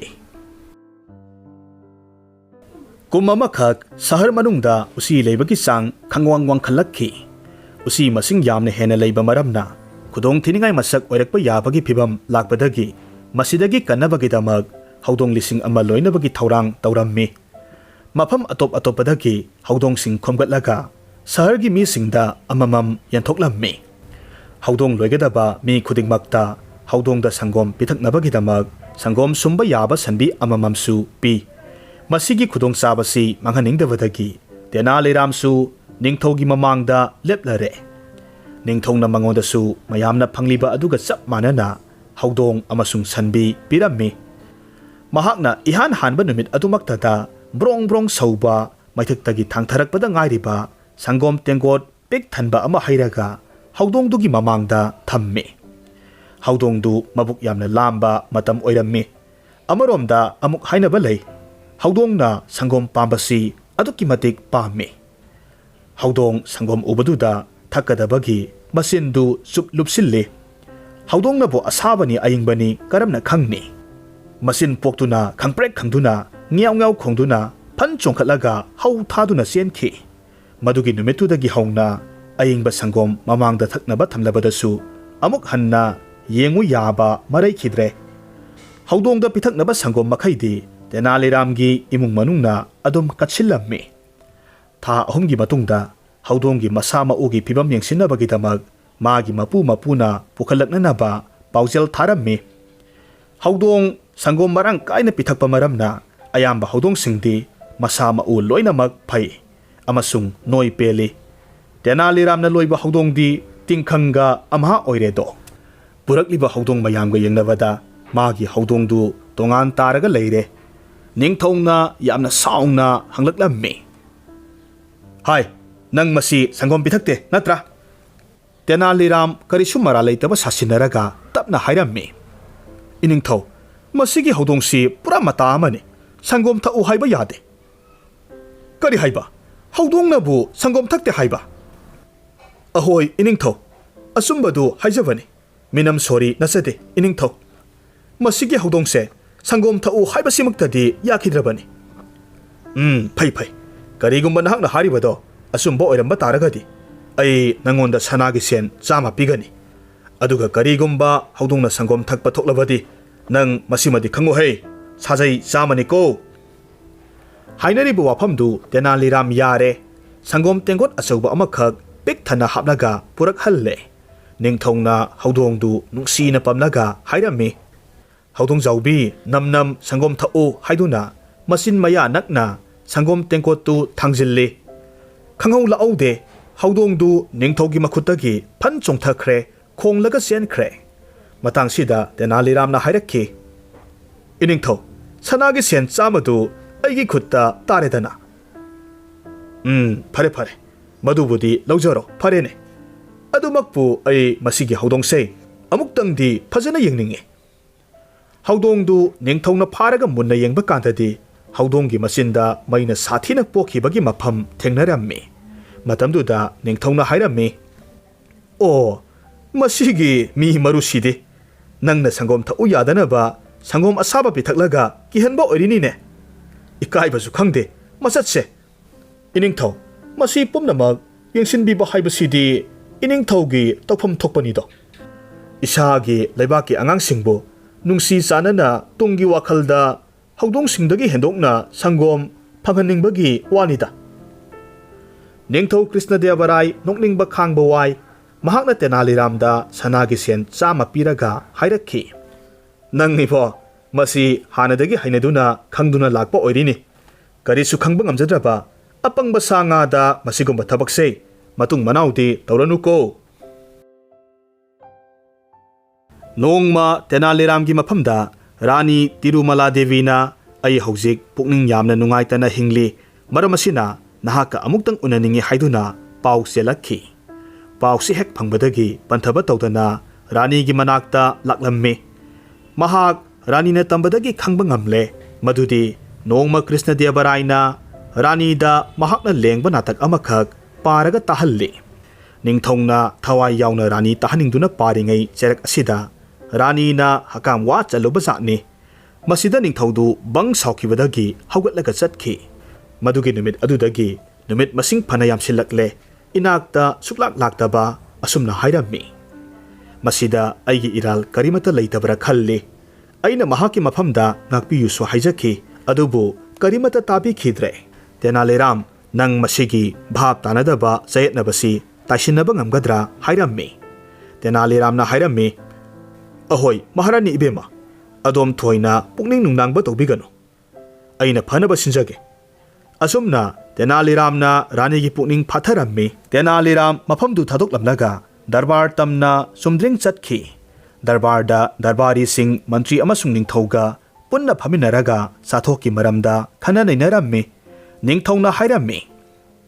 ꯑꯩꯈꯣꯏꯒꯤ ꯂꯩꯄꯥꯛ ꯑꯁꯤꯗ ꯍꯧꯖꯤꯛ ꯊꯣꯛꯂꯤꯕ ꯆꯥꯊꯣꯛ ꯑꯁꯤꯗꯒꯤ ꯍꯦꯟꯒꯠꯍꯟꯅꯕꯒꯤ ꯌꯥꯝꯅꯃꯛ ꯇꯉꯥꯏꯐꯗꯕ ꯂꯩꯔꯤ ꯑꯩꯈꯣꯏꯅ ꯃꯁꯤꯒꯤꯗꯃꯛ ꯍꯣꯠꯅꯗꯕꯗꯤ ꯅꯠꯇꯦ ꯃꯁꯤꯗ ꯀꯥꯟꯅꯕ ꯐꯪꯗꯕꯃꯛꯇꯤ ꯅꯠꯇ꯭ꯔꯦ ꯈꯔ ꯀꯥꯟꯅꯕꯗꯤ ꯐꯪꯂꯦ ꯇꯁꯦꯡꯅꯃꯛꯀꯤꯗꯤ ꯅꯤꯡꯂꯤꯕ ꯄꯥꯟꯗꯝꯁꯦ ꯃꯄꯨꯡ ꯐꯥꯅ ꯃꯥꯏ ꯄꯥꯛꯄ ꯍꯥꯏꯕꯗꯨꯃꯛꯇꯤ ꯌꯥꯗ꯭ꯔꯤ ꯃꯇꯥꯡꯗꯨꯗ ꯇꯦꯅꯥꯂꯤꯔꯥꯝꯅ ꯆꯦꯡ ꯃꯔꯨ ꯑꯃꯈꯛ ꯎꯠꯂꯒ ꯍꯥꯏꯔꯛꯈꯤ ꯏꯅꯤꯡꯊꯧ ꯃꯁꯤꯒꯤ ꯆꯦꯡꯁꯤꯒꯤ ꯐꯧꯁꯤ ꯍꯨꯟꯕ ꯇꯥꯔꯒꯗꯤ ꯀꯨꯝ ꯈꯨꯗꯤꯡꯗ ꯊꯣꯛꯂꯤꯕ ꯆꯥꯊꯣꯛꯇꯒꯤꯗꯤ ꯀꯨꯝꯁꯤꯅ ꯁꯔꯨꯛ 3 ꯍꯦꯟꯅ ꯆꯥꯊꯣꯛ ꯂꯩꯅꯤ ꯅꯤꯡꯊꯧꯅ ꯈꯨꯝꯂꯛꯈꯤ ꯌꯥꯝꯅ ꯐꯕ ꯋꯥꯅꯤ ꯃꯗꯨꯗꯤ ꯑꯗꯨꯝꯅꯗꯤ ꯑꯣꯏꯔꯒ ꯃꯗꯨꯒꯤ ꯐꯧꯗꯨ ꯍꯨꯟꯅꯕꯒꯤꯗꯃꯛꯇ ꯊꯣꯏꯗꯣꯛꯄ ꯑꯈꯟꯅꯕ ꯂꯝꯒꯤ ꯊꯧꯔꯥꯡ ꯂꯩꯍꯥꯎ ꯆꯥꯅꯕ ꯆꯥꯅꯗꯕ ꯇꯉꯥꯏꯐꯗꯕ ꯂꯩꯔꯝꯒꯗꯕ ꯃꯥꯜꯂꯤ ꯏꯅꯤꯡꯊꯧ ꯊꯣꯏꯗꯣꯛꯄ ꯂꯩꯒꯗꯕ ꯅꯠꯇꯦ ꯍꯣꯏ ꯇꯧꯕꯒꯤꯕꯨꯗꯤ ꯃꯁꯤꯗ ꯌꯥꯝꯅꯃꯛ ꯇꯉꯥꯏꯐꯗꯕ ꯑꯃꯗꯤ ꯂꯩꯇꯕ ꯅꯠꯇꯦ ꯐꯧꯁꯤꯕꯨ ꯍꯨꯟꯒꯗꯧꯔꯤꯕ ꯃꯤꯁꯛꯇꯣ ꯂꯧꯁꯤꯕꯨ ꯎꯒꯗꯧꯔꯤꯕ ꯃꯤꯁꯛ ꯑꯁꯤꯗꯤ ꯇꯉꯥꯏꯐꯗꯅ ꯃꯍꯥꯛꯅ ꯍꯦꯛ ꯄꯣꯛꯂꯛꯄꯗꯒꯤ ꯍꯀꯥꯝ ꯑꯃꯨꯛꯇ ꯆꯠꯂꯛꯇ꯭ꯔꯤꯕ ꯃꯤ ꯑꯣꯏꯕ ꯇꯥꯏꯌꯦ ꯅꯤꯡꯊꯧꯅ ꯍꯥꯏꯔꯝꯃꯤ ꯏꯕꯣ ꯅꯪꯒ ꯃꯥꯟꯅꯅ ꯄꯪꯕꯁꯤ ꯑꯃꯨꯛꯇ ꯎꯗ꯭ꯔꯤꯍꯦ ꯅꯠꯇꯦ ꯇꯥꯏꯕꯪꯄꯥꯟꯁꯤꯗꯕꯨ ꯍꯀꯥꯝ ꯁꯨꯛꯆꯟ ꯆꯟꯗ꯭ꯔꯤꯕ ꯃꯤꯁꯛ ꯂꯩꯔꯝꯈꯤꯒꯗ꯭ꯔꯣ ꯇꯦꯅꯥꯂꯤꯔꯥꯝꯅ ꯍꯥꯏꯔꯛꯂꯝꯃꯤ ꯏꯍꯦ ꯑꯩꯗꯤ ꯀꯥꯎꯊꯣꯛꯂꯨꯔꯦ ꯑꯩꯁꯤ ꯇꯁꯦꯡꯅꯃꯛꯀꯤ ꯑꯄꯪꯕꯅꯤ ꯌꯥꯝꯅ ꯅꯨꯡꯉꯥꯏꯔꯦ ꯏꯅꯤꯡꯊꯧ ꯃꯗꯨꯒꯤ ꯋꯥꯐꯝꯗꯨ ꯈꯪꯕꯤꯔꯕꯅꯤꯅ ꯑꯩ ꯍꯧꯖꯤꯛꯃꯛ ꯃꯍꯥꯔꯥꯅꯤ ꯇꯤꯔꯨꯃꯂꯥ ꯗꯦꯕꯤꯒꯤ ꯃꯅꯥꯛꯇ ꯆꯠꯂꯒ ꯑꯩ ꯏꯁꯥꯒꯤ ꯑꯄꯪꯕꯒꯤ ꯃꯇꯧꯁꯤ ꯋꯥꯔꯤ ꯇꯝꯂꯨꯈꯤꯒꯦ ꯅꯤꯡꯊꯧꯅ ꯍꯥꯏꯔꯛꯂꯝꯃꯤ ꯏꯍꯦ ꯅꯠꯇꯦ ꯑꯩ ꯏꯁꯥꯃꯛ ꯆꯠꯂꯒ ꯃꯉꯣꯟꯗ ꯇꯝꯂꯨꯒꯦ ꯗꯔꯕꯥꯔꯒꯤ ꯌꯨꯝꯖꯥꯎ ꯃꯅꯨꯡꯗꯨ ꯃꯈꯣꯏ ꯑꯅꯤꯒꯤ ꯃꯇꯧꯁꯤꯗ ꯅꯣꯛꯄꯒꯤ ꯈꯣꯟꯖꯦꯜꯅ ꯄꯨꯡꯅꯤꯟ ꯅꯤꯜꯂꯤ ꯗꯔꯕꯥꯔ ꯂꯣꯏꯁꯤꯜꯂꯕ ꯃꯇꯨꯡꯗ ꯅꯤꯡꯊꯧꯅ ꯔꯥꯅꯤꯒꯤ ꯁꯪꯒꯥꯏꯗ ꯆꯠꯂꯤ ꯃꯇꯧ ꯑꯁꯨꯝꯅ ꯃꯈꯣꯏ ꯑꯅꯤ ꯇꯥꯏꯁꯤꯟꯅꯈꯤ ꯅꯤꯡꯊꯧꯅ ꯇꯦꯅꯥꯂꯤꯔꯥꯝꯗ ꯁꯅꯥꯒꯤ ꯁꯦꯟꯄꯥꯛ ꯑꯃꯈꯛ ꯄꯤꯔꯝꯃꯤ ꯔꯥꯅꯤꯅꯁꯨ ꯄꯤꯔꯝꯃꯤ ꯅꯤꯡꯊꯧ ꯀ꯭ꯔꯤꯁꯅꯗꯦꯕꯔꯥꯏꯅ ꯃꯍꯥꯛꯀꯤ ꯑꯅꯧꯕ ꯁꯅꯥ ꯁꯪꯒꯥꯏ ꯑꯃꯈꯛ ꯁꯥꯍꯜꯂꯝꯃꯤ ꯁꯪꯒꯥꯏ ꯑꯁꯤꯒꯤ ꯐꯛꯂꯥꯡꯗ ꯂꯥꯏ ꯌꯦꯛꯄ ꯑꯍꯩꯕ ꯑꯐꯥꯎꯕ ꯃꯤ ꯀꯧꯔꯒ ꯌꯦꯡꯕꯗ ꯃꯤꯒꯤ ꯄꯨꯛꯅꯤꯡ ꯁꯨꯝꯍꯠꯄ ꯉꯝꯒꯗꯕ ꯂꯥꯏ ꯃꯈꯜ ꯁꯨꯅ ꯌꯦꯛꯍꯜꯂꯝꯃꯤ ꯃꯍꯥꯛꯀꯤ ꯍꯟꯗꯛꯇ ꯅꯧꯅ ꯁꯥꯕ ꯂꯣꯏꯔꯕ ꯁꯅꯥ ꯁꯪꯒꯥꯏ ꯑꯁꯤꯕꯨ ꯃꯍꯥꯛꯀꯤ ꯗꯔꯕꯥꯔꯤꯁꯤꯡ ꯌꯦꯡꯍꯟꯅꯤꯡꯕꯗꯒꯤ ꯃꯈꯣꯏꯒ ꯄꯨꯟꯅ ꯂꯥꯛꯃꯤꯟꯅꯔꯝꯃꯤ ꯃꯈꯣꯏ ꯄꯨꯝꯅꯃꯛꯅ ꯐꯛꯂꯥꯡꯗ ꯌꯦꯛꯂꯒ ꯂꯩꯔꯝꯂꯤꯕ ꯂꯥꯏ ꯃꯌꯥꯝꯁꯤꯡꯗꯨ ꯌꯦꯡꯂꯒ ꯃꯍꯥꯛꯀꯤ ꯄꯨꯛꯅꯤꯡꯗ ꯐꯥꯎꯔꯛꯄ ꯋꯥꯈꯜꯒꯤ ꯃꯃꯤꯁꯤꯡ ꯁꯤꯡꯊꯥꯅꯔꯒ ꯊꯥꯒꯠꯄ ꯐꯣꯡꯗꯣꯛꯅꯔꯝꯃꯤ ꯑꯗꯨꯝꯅꯗꯤ ꯑꯣꯏꯔꯒ ꯇꯦꯅꯥꯂꯤꯔꯥꯝ ꯊꯣꯏꯗꯣꯛꯄ ꯍꯔꯥꯎꯕ ꯅꯨꯡꯉꯥꯏꯕ ꯐꯣꯡꯗꯣꯛꯄ ꯌꯥꯎꯗꯅ ꯇꯨꯃꯤꯟꯅ ꯌꯦꯡꯂꯒ ꯂꯩ ꯃꯍꯥꯛꯅ ꯏꯈꯪ ꯈꯪꯍꯧꯗꯅ ꯑꯌꯦꯛꯄ ꯂꯥꯏ ꯑꯃꯈꯛ ꯎꯔꯛꯂꯝꯃꯤ ꯃꯁꯤꯒꯤ ꯂꯥꯏꯁꯤ ꯃꯃꯥꯏ ꯅꯥꯛꯆꯦꯞ ꯅꯥꯃꯇꯃꯛ ꯌꯦꯛꯄ ꯂꯥꯏꯅꯤ ꯃꯗꯨ ꯎꯕ ꯃꯇꯝꯗ ꯇꯦꯅꯥꯂꯤꯔꯥꯝꯅ ꯈꯨꯗꯣꯝꯕꯤ ꯊꯤꯜꯂꯒ ꯍꯪꯉꯤ ꯏꯅꯤꯡꯊꯧ ꯉꯥꯛꯄꯤꯒꯅꯤꯗꯣ ꯃꯁꯤꯗ ꯌꯦꯛꯂꯤꯕ ꯃꯤꯁꯤꯒꯤ ꯃꯃꯥꯏ ꯇꯪꯈꯥꯏ ꯑꯃꯗꯤ ꯀꯗꯥꯏꯋꯥꯏꯗ ꯊꯝꯈ꯭ꯔꯦ ꯅꯤꯡꯊꯧꯅ ꯅꯣꯛꯂꯒ ꯍꯥꯏꯔꯝꯃꯤ ꯏꯍꯦ ꯅꯪꯁꯤꯁꯨ ꯑꯣꯟꯊꯣꯛꯅ ꯄꯪꯈ꯭ꯔꯕ ꯃꯤ ꯍꯥꯏꯕꯗꯨꯅꯤ ꯌꯦꯛꯄꯗ ꯌꯥꯗꯕ ꯃꯃꯥꯏꯒꯤ ꯁꯔꯨꯛꯇꯨꯗꯤ ꯋꯥꯈꯜꯅ ꯁꯥꯒꯠꯂꯒ ꯎꯒꯗꯕꯅꯤꯅꯦ ꯇꯦꯅꯥꯂꯤꯔꯥꯝ ꯀꯔꯤꯃꯠꯇ ꯈꯨꯝꯗꯦ ꯇꯨꯃꯤꯟꯅ ꯂꯩ ꯊꯥ ꯑꯃꯒꯤ ꯃꯇꯨꯡꯗ ꯇꯦꯅꯥꯂꯤꯔꯥꯝꯅ ꯅꯤꯡꯊꯧꯒꯤ ꯃꯅꯥꯛꯇ ꯂꯥꯛꯂꯝꯃꯤ ꯑꯗꯨꯒ ꯍꯪꯒꯠꯆꯩ ꯅꯅꯥꯏꯅ ꯈꯨꯔꯨꯝꯖꯔꯤ ꯅꯅꯥꯏ ꯑꯩꯍꯥꯛ ꯊꯥ ꯑꯃ ꯆꯨꯞꯅ ꯀꯟꯅ ꯇꯝꯖꯕꯗꯒꯤ ꯂꯥꯏ ꯌꯦꯛꯄ ꯅꯤꯡꯊꯤꯅ ꯍꯩꯔꯦ ꯅꯅꯥꯏ ꯑꯩꯉꯣꯟꯗꯒꯤ ꯍꯦꯟꯅ ꯌꯥꯝꯅ ꯐꯕ ꯂꯥꯏ ꯌꯦꯛꯄꯁꯤꯡꯗꯨ ꯅꯅꯥꯏ ꯑꯩꯅ ꯂꯣꯏꯅꯃꯛ ꯏꯟꯊꯨꯔꯝꯂꯦ ꯅꯤꯡꯊꯧꯅ ꯍꯥꯏꯔꯛꯈꯤ ꯑꯣ ꯑꯗꯨꯒꯤ ꯋꯥ ꯑꯣꯏꯔꯕꯗꯤ ꯌꯥꯝꯅ ꯐꯕ ꯋꯥꯅꯤ ꯑꯣꯂꯥꯡꯊꯥꯗ ꯂꯩꯅꯕ ꯑꯩꯒꯤ ꯌꯨꯝ ꯑꯃꯒꯤ ꯐꯛꯂꯥꯡ ꯑꯃꯈꯛ ꯍꯥꯡꯂꯤꯌꯦ ꯅꯪ ꯃꯗꯨꯒꯤ ꯐꯛꯂꯥꯡꯗ ꯅꯍꯥꯛꯀꯤ ꯍꯩꯖꯕꯤꯗꯣ ꯎꯠꯇꯨꯅ ꯐꯖꯅ ꯌꯦꯛꯂꯣ ꯇꯦꯅꯥꯂꯤꯔꯥꯝꯅ ꯊꯋꯥꯏ ꯌꯥꯎꯅ ꯈꯨꯠ ꯆꯪꯅ ꯃꯥꯒꯤ ꯍꯩꯅꯖꯕꯤ ꯂꯥꯏ ꯈꯨꯠꯌꯦꯛ ꯀꯟꯅ ꯌꯦꯛꯂꯝꯃꯤ ꯊꯥ ꯑꯃꯒꯤ ꯃꯇꯨꯡꯗ ꯃꯍꯥꯛꯅ ꯅꯤꯡꯊꯧꯒꯤ ꯃꯐꯝꯗ ꯍꯥꯏꯖꯔꯝꯃꯤ ꯏꯅꯤꯡꯊꯧ ꯅꯅꯥꯏ ꯑꯩꯍꯥꯛ ꯂꯥꯏ ꯌꯦꯛꯄ ꯂꯣꯏꯖꯔꯦ ꯑꯗꯣꯝꯅ ꯑꯗꯣꯝꯒꯤ ꯗꯔꯕꯥꯔꯤꯁꯤꯡꯒ ꯄꯨꯟꯅ ꯂꯦꯡꯕꯤꯔꯛꯂꯒ ꯌꯦꯛꯆꯔꯤꯕ ꯂꯥꯏꯌꯥꯝꯁꯤꯡꯁꯤ ꯃꯤꯠꯌꯦꯡ ꯇꯥꯕꯤꯕ ꯌꯥꯔꯒꯅꯤꯗꯣ ꯅꯤꯡꯊꯧ ꯑꯃꯁꯨꯡ ꯗꯔꯕꯥꯔꯤ ꯄꯨꯝꯅꯃꯛ ꯅꯤꯡꯊꯧꯒꯤ ꯑꯣꯂꯥꯡꯊꯥꯗ ꯂꯩꯅꯅꯕ ꯁꯥꯔꯤꯕ ꯁꯅꯥ ꯁꯪꯒꯥꯏꯗꯨ ꯌꯧꯁꯤꯜꯂꯛꯂꯝꯃꯤ ꯑꯩꯈꯣꯏ ꯄꯨꯝꯅꯃꯛꯅ ꯃꯍꯥꯛꯅ ꯌꯦꯡꯂꯨꯔꯤꯕ ꯂꯥꯏꯁꯤꯡꯗꯨ ꯎꯕ ꯃꯇꯝꯗꯗꯤ ꯃꯀꯣꯛ ꯄꯥꯏꯗꯕ ꯀꯅꯥꯃꯠꯇꯁꯨ ꯌꯥꯎꯈꯤꯗꯦ ꯐꯛꯂꯥꯡꯗ ꯌꯦꯛꯂꯝꯂꯤꯕ ꯂꯥꯏ ꯈꯨꯗꯤꯡꯃꯛ ꯃꯄꯨꯡ ꯐꯥꯅ ꯌꯦꯛꯄ ꯑꯃꯠꯇ ꯌꯥꯎꯔꯝꯗ꯭ꯔꯦ ꯇꯣꯉꯥꯟ ꯇꯣꯉꯥꯟꯕ ꯍꯛꯆꯥꯡꯒꯤ ꯁꯔꯨꯛ ꯃꯇꯠ ꯃꯇꯠ ꯉꯥꯛꯇꯅꯤ ꯃꯐꯝ ꯑꯃꯗꯅ ꯃꯤꯠ ꯅꯥꯝꯃ ꯅꯥꯇꯣꯟ ꯃꯆꯦꯠ ꯑꯃ ꯅꯥ ꯅꯥꯝꯃ ꯈꯣꯡ ꯈꯨꯠ ꯄꯨꯝꯅꯃꯛ ꯑꯁꯤꯅꯆꯤꯡꯕ ꯃꯇꯠ ꯃꯇꯠ ꯉꯥꯛꯇꯅꯤ ꯅꯤꯡꯊꯧ ꯀ꯭ꯔꯤꯁꯅꯗꯦꯕꯔꯥꯏ ꯌꯥꯝꯅ ꯁꯥꯎꯅꯤꯡꯕ ꯄꯣꯛꯄꯗꯒꯤ ꯉꯥꯡꯂꯒ ꯍꯥꯏꯔꯛꯈꯤ ꯇꯦꯅꯥꯂꯤꯔꯥꯝ ꯀꯔꯤꯅꯣ ꯅꯍꯥꯛꯅ ꯇꯧꯔꯤꯕꯁꯦ ꯀꯔꯤꯒꯤ ꯃꯄꯨꯡ ꯐꯥꯟꯗꯅ ꯃꯇꯠ ꯃꯇꯠ ꯌꯦꯛꯂꯤꯕꯅꯣ ꯇꯦꯅꯥꯂꯤꯔꯥꯝ ꯆꯤꯡꯂꯦꯝꯅ ꯃꯆꯤꯟ ꯁꯦꯝꯂꯒ ꯍꯪꯒꯠꯆꯩ ꯏꯅꯤꯡꯊꯧ ꯃꯁꯤ ꯋꯥꯈꯜꯅ ꯁꯥꯒꯠꯄꯤꯔꯒ ꯎꯕꯤꯒꯅꯤꯗꯣ ꯅꯤꯡꯊꯧꯅ ꯈꯨꯗꯛꯇ ꯂꯥꯟꯃꯤ ꯑꯅꯤꯈꯛ ꯀꯧꯍꯜꯂꯨꯔꯦ ꯍꯥꯏꯔꯤꯕ ꯂꯥꯟꯃꯤ ꯑꯅꯤꯁꯤ ꯑꯗꯨꯉꯩ ꯇꯦꯅꯥꯂꯤꯔꯥꯝꯅ ꯁꯥꯖꯩꯒꯤ ꯃꯅꯥ ꯐꯪꯍꯟꯕꯤꯈꯤꯕ ꯃꯤꯁꯛꯁꯤꯡꯗꯨꯅꯤ ꯅꯤꯡꯊꯧꯅ ꯌꯥꯊꯪ ꯇꯧꯊꯔꯛꯈꯤ ꯍꯩ ꯂꯥꯟꯃꯤꯁꯥ ꯃꯁꯤꯒꯤ ꯅꯨꯄꯥꯁꯦ ꯄꯨꯈ꯭ꯔꯣ ꯆꯠꯂꯨ ꯃꯁꯥꯒ ꯃꯀꯣꯛꯀ ꯇꯣꯉꯥꯟ ꯇꯣꯉꯥꯟ ꯇꯥꯍꯟꯒꯗꯕꯅꯤ ꯑꯩ ꯈꯣꯏꯗꯧ ꯌꯥꯝꯅ ꯊꯤꯠꯂꯦ ꯃꯁꯤꯒꯤ ꯃꯤꯁꯤꯅ ꯑꯩꯒꯤ ꯀꯣꯅꯨꯡ ꯂꯣꯏꯅꯃꯛ ꯁꯤꯟꯗꯣꯛꯂꯦ ꯂꯥꯟꯃꯤ ꯑꯅꯤꯒꯤ ꯈꯨꯠꯇ ꯇꯦꯅꯥꯂꯤꯔꯥꯝ ꯁꯤꯟꯅꯕ ꯐꯪꯕ ꯑꯗꯨꯗꯗꯤ ꯃꯈꯣꯏ ꯑꯅꯤꯗꯨ ꯍꯔꯥꯎꯕꯒꯤ ꯃꯄꯥ ꯂꯩꯈꯤꯗ꯭ꯔꯦ ꯑꯃꯨꯛꯇꯪ ꯇꯟꯖꯥ ꯐꯪꯂꯕꯗꯤ ꯂꯃꯟꯁꯤꯡꯒꯦ ꯈꯟꯗꯨꯅ ꯉꯥꯏꯖꯔꯛꯄꯅꯤ ꯉꯁꯤꯗꯤ ꯉꯥꯏꯖꯕꯒꯤ ꯃꯍꯩ ꯐꯪꯂꯦꯗꯣ ꯇꯦꯅꯥꯂꯤꯔꯥꯝꯅ ꯃꯈꯣꯏ ꯑꯅꯤꯒꯤ ꯃꯐꯝꯗ ꯌꯥꯝꯅ ꯅꯣꯟꯖꯅ ꯈꯣꯜ ꯁꯤꯊꯔꯒ ꯍꯥꯏꯔꯝꯃꯤ ꯑꯩ ꯉꯁꯤꯗꯤ ꯅꯈꯣꯏ ꯑꯅꯤꯒꯤ ꯅꯈꯨꯠꯇ ꯆꯪꯅ ꯑꯇꯤꯌꯥ ꯅꯣꯡꯃꯗꯣꯟꯊꯛ ꯀꯥꯈꯤꯕ ꯍꯥꯏꯕꯁꯦ ꯁꯣꯏꯗ꯭ꯔꯦ ꯑꯗꯨꯕꯨ ꯃꯁꯤꯃꯈꯛꯇꯪꯗꯤ ꯅꯨꯡꯁꯤꯕꯤꯌꯨ ꯑꯩꯅ ꯁꯤꯗ꯭ꯔꯤꯉꯩ ꯍꯤꯡꯂꯤꯉꯩ ꯃꯇꯝꯁꯤꯗ ꯄꯨꯈ꯭ꯔꯤ ꯑꯃꯗ ꯑꯩꯒꯤ ꯈ꯭ꯋꯥꯡ ꯌꯧꯅ ꯀꯨꯝꯊꯖꯔꯒ ꯂꯥꯏꯒꯤ ꯂꯩꯄꯥꯛ ꯌꯧꯕ ꯉꯝꯖꯅꯕꯒꯤꯗꯃꯛ ꯑꯇꯤꯉꯥ ꯁꯤꯗꯕ ꯃꯄꯨ ꯃꯥꯒꯤ ꯈꯨꯌꯥꯈꯥꯗ ꯊꯧꯅꯤꯖꯒꯦ ꯃꯁꯤꯇꯪꯗꯤ ꯑꯊꯧꯕ ꯑꯅꯤ ꯅꯈꯣꯏꯅ ꯌꯥꯕꯤꯌꯨ ꯃꯍꯥꯛꯀꯤ ꯅꯣꯟꯖꯕꯒꯤ ꯃꯇꯧꯁꯤ ꯎꯔꯒꯗꯤ ꯂꯥꯟꯃꯤ ꯑꯅꯤꯗꯨ ꯃꯄꯨꯛꯅꯤꯡ ꯈꯔ ꯅꯧꯊꯔꯛꯄꯒꯨꯝ ꯇꯧꯏ ꯃꯃꯥꯏ ꯑꯣꯟꯁꯤꯟꯅꯔꯒ ꯋꯥꯈꯜ ꯈꯜꯂꯤ ꯃꯥꯅ ꯍꯥꯏꯖꯔꯤꯕꯁꯦ ꯊꯣꯏꯗꯣꯛꯅ ꯑꯀꯥꯏꯕ ꯂꯩꯇꯦ ꯃꯥꯗꯤ ꯁꯤꯒꯗꯧꯕ ꯂꯩꯔꯕꯅꯤ ꯃꯈꯣꯏ ꯑꯅꯤꯅ ꯍꯥꯏꯔꯛꯈꯤ ꯐꯔꯦ ꯐꯔꯦ ꯑꯩꯈꯣꯏ ꯌꯥꯕꯤꯔꯒꯦ ꯑꯗꯨꯒ ꯍꯥꯏꯔꯤꯕꯁꯤꯅꯤꯀꯣ ꯃꯔꯩ ꯃꯔꯥꯀ ꯇꯧꯒꯦ ꯂꯥꯛꯀꯦꯗꯤ ꯈꯟꯒꯅꯨꯀꯣ ꯇꯧꯖꯔꯣꯏ ꯑꯩ ꯃꯗꯨꯃꯛ ꯁꯨꯛꯇꯧ ꯇꯧꯔꯣꯏ ꯅꯈꯣꯏ ꯑꯩꯒꯤ ꯅꯥꯛ ꯌꯦꯠ ꯃꯥꯏꯀꯩ ꯑꯅꯤꯗ ꯊꯥꯡꯁꯥꯡꯗꯣ ꯈꯨꯗꯨꯝ ꯆꯦꯠꯅ ꯄꯥꯏꯔꯒ ꯂꯦꯞꯇꯨꯅ ꯉꯥꯏꯕꯤꯌꯨ ꯑꯩꯅ ꯀꯔꯤꯒꯨꯝꯕ ꯆꯦꯟꯒꯦ ꯂꯥꯛꯀꯦ ꯍꯣꯠꯅꯔꯛꯂꯕꯗꯤ ꯆꯤꯡꯅꯕ ꯂꯩꯇꯅ ꯑꯩꯒꯤ ꯉꯛꯁꯦ ꯅꯈꯨꯠꯇ ꯄꯥꯏꯔꯤꯕ ꯊꯥꯡꯁꯥꯡꯗꯨꯅ ꯇꯨꯕꯠ ꯀꯛꯊꯠꯂꯨ ꯂꯥꯟꯃꯤ ꯑꯅꯤꯅ ꯈꯜꯂꯤ ꯃꯁꯤꯒꯤ ꯃꯤꯁꯤꯗꯤ ꯄꯨꯛꯆꯦꯜ ꯌꯥꯝꯅ ꯆꯥꯎꯕ ꯖꯥꯠꯅꯤ ꯃꯥꯅ ꯍꯥꯏꯔꯤꯕ ꯋꯥꯐꯝꯁꯤ ꯊꯣꯏꯗꯣꯛꯄ ꯑꯀꯥꯏꯕ ꯋꯥ ꯌꯥꯎꯗꯦ ꯑꯁꯨꯝꯅ ꯃꯈꯣꯏ ꯑꯅꯤꯅ ꯇꯦꯅꯥꯂꯤꯔꯥꯝ ꯄꯨꯈ꯭ꯔꯤ ꯑꯃꯒꯤ ꯃꯅꯨꯡꯗ ꯏꯁꯤꯡꯗ ꯈ꯭ꯋꯥꯡ ꯐꯥꯎꯕ ꯀꯨꯝꯊꯃꯤꯟꯅꯔꯦ ꯑꯗꯨꯒ ꯃꯈꯣꯏ ꯑꯅꯤꯅ ꯇꯦꯅꯥꯂꯤꯔꯥꯝꯒꯤ ꯅꯥꯀꯜ ꯑꯅꯤꯗ ꯊꯥꯡꯁꯥꯡꯗꯨ ꯆꯦꯠꯅ ꯄꯥꯏꯔꯒ ꯃꯃꯤꯠ ꯂꯥꯎꯅ ꯄꯥꯡꯂꯒ ꯃꯨꯟꯅ ꯁꯪꯇ꯭ꯔꯤꯛ ꯁꯪꯅ ꯇꯦꯅꯥꯂꯤꯔꯥꯝꯅ ꯂꯥꯏ ꯈꯨꯔꯨꯝꯕ ꯌꯦꯡꯂꯒ ꯂꯩ ꯇꯦꯅꯥꯂꯤꯔꯥꯝꯅ ꯃꯆꯤꯟꯗ ꯀꯔꯤ ꯀꯔꯤꯅꯣ ꯈꯪꯗꯦ ꯂꯥꯏꯁꯣꯟ ꯇꯤꯁꯣꯟ ꯕ꯭ꯔꯪ ꯕ꯭ꯔꯪ ꯁꯣꯜꯂꯤ ꯑꯁꯨꯝꯅ ꯃꯤꯅꯤꯠ 5-10 ꯁꯣꯜꯂꯕ ꯃꯇꯨꯡꯗ इखंग खंगौदना यामना कन्ना लौरक्खी सोइदत्लो यान्थत्लो असुमना खंगलाउ लौरमलबा मतुंगदा इसिंग मनुंगदा चुप लुपथखरे मखोय अनीदी तेनालीरामगी लाइसोन मयामदु तारुबदगी पाखतपोय करीबोय तेनालीरामगी मंगक कक्लगे हाइदुना थांगसांग अरोइबी थादुना हाइनरक्लम्मी तेनालीरामदी लौरमलगा इसिंग मनुंगदा लुपलगा लैख्रबनी हाइरक्लिबा थांगसांगदु लेमना मांगबा यादबनीना मखोय अनिमकी ngakसम तमना पासिनरक्तुना ngak केनख्रे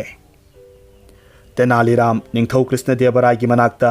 मसा पुंबा इसिंग सोटपदगी कंगबा तौदना अररा सिंथरगा सोटना फिंगना लाक्लम्मी मतम असिमक्ति निंगथौदु सावबा फरमले यामना ngakना हंगी नंगना कमदौना हिंगौरिबा इनिंगथौ अपंगबा अनिदुना अइबु हातकेदी हाइददना मखोय अनि यासिनदुना अदुम सिहौरे असुमना हाइरगा थोखिबा वारी पुमनमक मरिक सुमना लीरगा तहल्ली निंगथौना हाइरम्मी फरे फरे हंदक मुक्ति अई नंगबु ngakpirage मथंग मुक्ति करेम कथाइनबगी थबकसी तौरनुको असुमना हाइजबगी वातनी महाकी करेमनबगी थबक्ति परेंग परेंग लोइबा नाइबा लैते। Nongma Krishna Devarai's darbarda karigumba wafam amana wahudok oiraga marai yetnarammi. Miyoibagi sajat semtokpa ngammi ngamde haibasigi matangdani. Masida miyoi khara amana thajaba thamlaga khudam changdam piraga hainei. Huigi mamaisi kaidongdasu chap tinghanba ngamde hainarammi. Masigi marai chakrisi wa yaunakre. Masigi matang yorabada ningthongna hairaki. Haujik marai se Huigi mamai romda onsilaktuna praman amakak puthoknarakle. Haibadi huigi mamai chap tinghanba ngamlabadi miyoibagi wakhalsi lamchatsi chumthokpa ngammi. Karigumba ngamdragana miyoibagi wakhal lamchat chumthokpa ngamloi haibasigi mayonda lakledo. Amana hairaki iningthau aigi wakhaldadi mawong sumna sembirabadi huigi mamaisu chumthokpa yaganido. Krishna Devarai mayamna yetnariba maraisi pukning samthoknabagidamag Wayal kumang sauksin na khalaga mayam gi mafamda hairaki. Mayamna masing ngamde khangnanaba yengbiba tare. Mahakna khangatlaba mi taragi mafamda huinaw amamam pirammi. Amasung makhoi khudingmakta tha tarukki matampi. Amasung tha khudinggi sanagi selsu pi. Tha tarukki manungda hui mamai chap tinghangadabani. Mi taragi manungda Tenalisu amani. Tenali Ram nataba atopa mi mapal adudi. Tha tarukki manungda huinawgi mamaidu sap tingna lainabagidamag asoba thaurang kayamarum paikhatnarakhi. Amana huinawgi mamai matonda arumba pot yali. Anisubana huinawgi mamaida pithrai utong hukchillaga thammi. Ahumsubana huinawgi mamai konsilaktanabagidamag mari matang khutli suba haibami kauraga nungtigi mari suhalli. Mari subana maiba kauraga yengi. Mahaki wakhalda thajaba thamlibana Maiba ahibana fazana yenglabadi soidanamakki mamai sap tingla u yagani sini. Taruk subami asidi wakhal khanba haiba misakni. Mahakna tantrik haibadi lai sanabami amakak kauraga laison tinson kamhallammi laithau tahullammi. Taret subadudi yamna singbami ni. Huinawgi mamaida thang thahalli. Nipal subanipa asimana numit khudingi huigi mamangda phamlaga Tha taruk supna pautak ta'i. Namaidu sumna tingna thamba tammu hairammi. Mapal subamina huida numit khudingi athum ahau pizai. Mana khalibana athum ahausi nungtigi pizaba taragadi koliba mamai asi tingthorakani asini. Taunariba mayam pumnamaktagi itop toppa tonganba maong amada Tenali Ramdi huinawdu sidanabagidamag khajik tamak pizarammi. Nongmagi numit amatasu Puk thana saba phangdana huinaw hinglammi. Siba makti sidri haibagi wa adutamak mangaire. Huigi mamai asiba huigi mamaiga pangkhak oire. Konsinba ngamdana tharak yalaga leire. Soidre hui mamai chap tingle. Tha taruk mapung pharakpadagi ningthongna magi hui darbarda pukhat halammi. Mi mapalgi hui singdi masama u loinamak phana punara'i. Ahanbagi huigi maitonda yaliba Arumba potu tokhiba kandadi huigi mamaidu konsilaklammi. Anisubagisu utong satokpagadi hektamak konsilae. Lemhoriba taret adugisu amhagi amhani chap manai. Ningthogi mamangda loinamag mamai konsilaklammi. Athum ahau pizabadusu adu mangai. Mamai thang thabasu pauktak takpasu laison tinson tawbasu pumnamag arembani. Matamasida ningthongna Tenali Ram yenglaga hairae. Nahaki huidi kada yenge.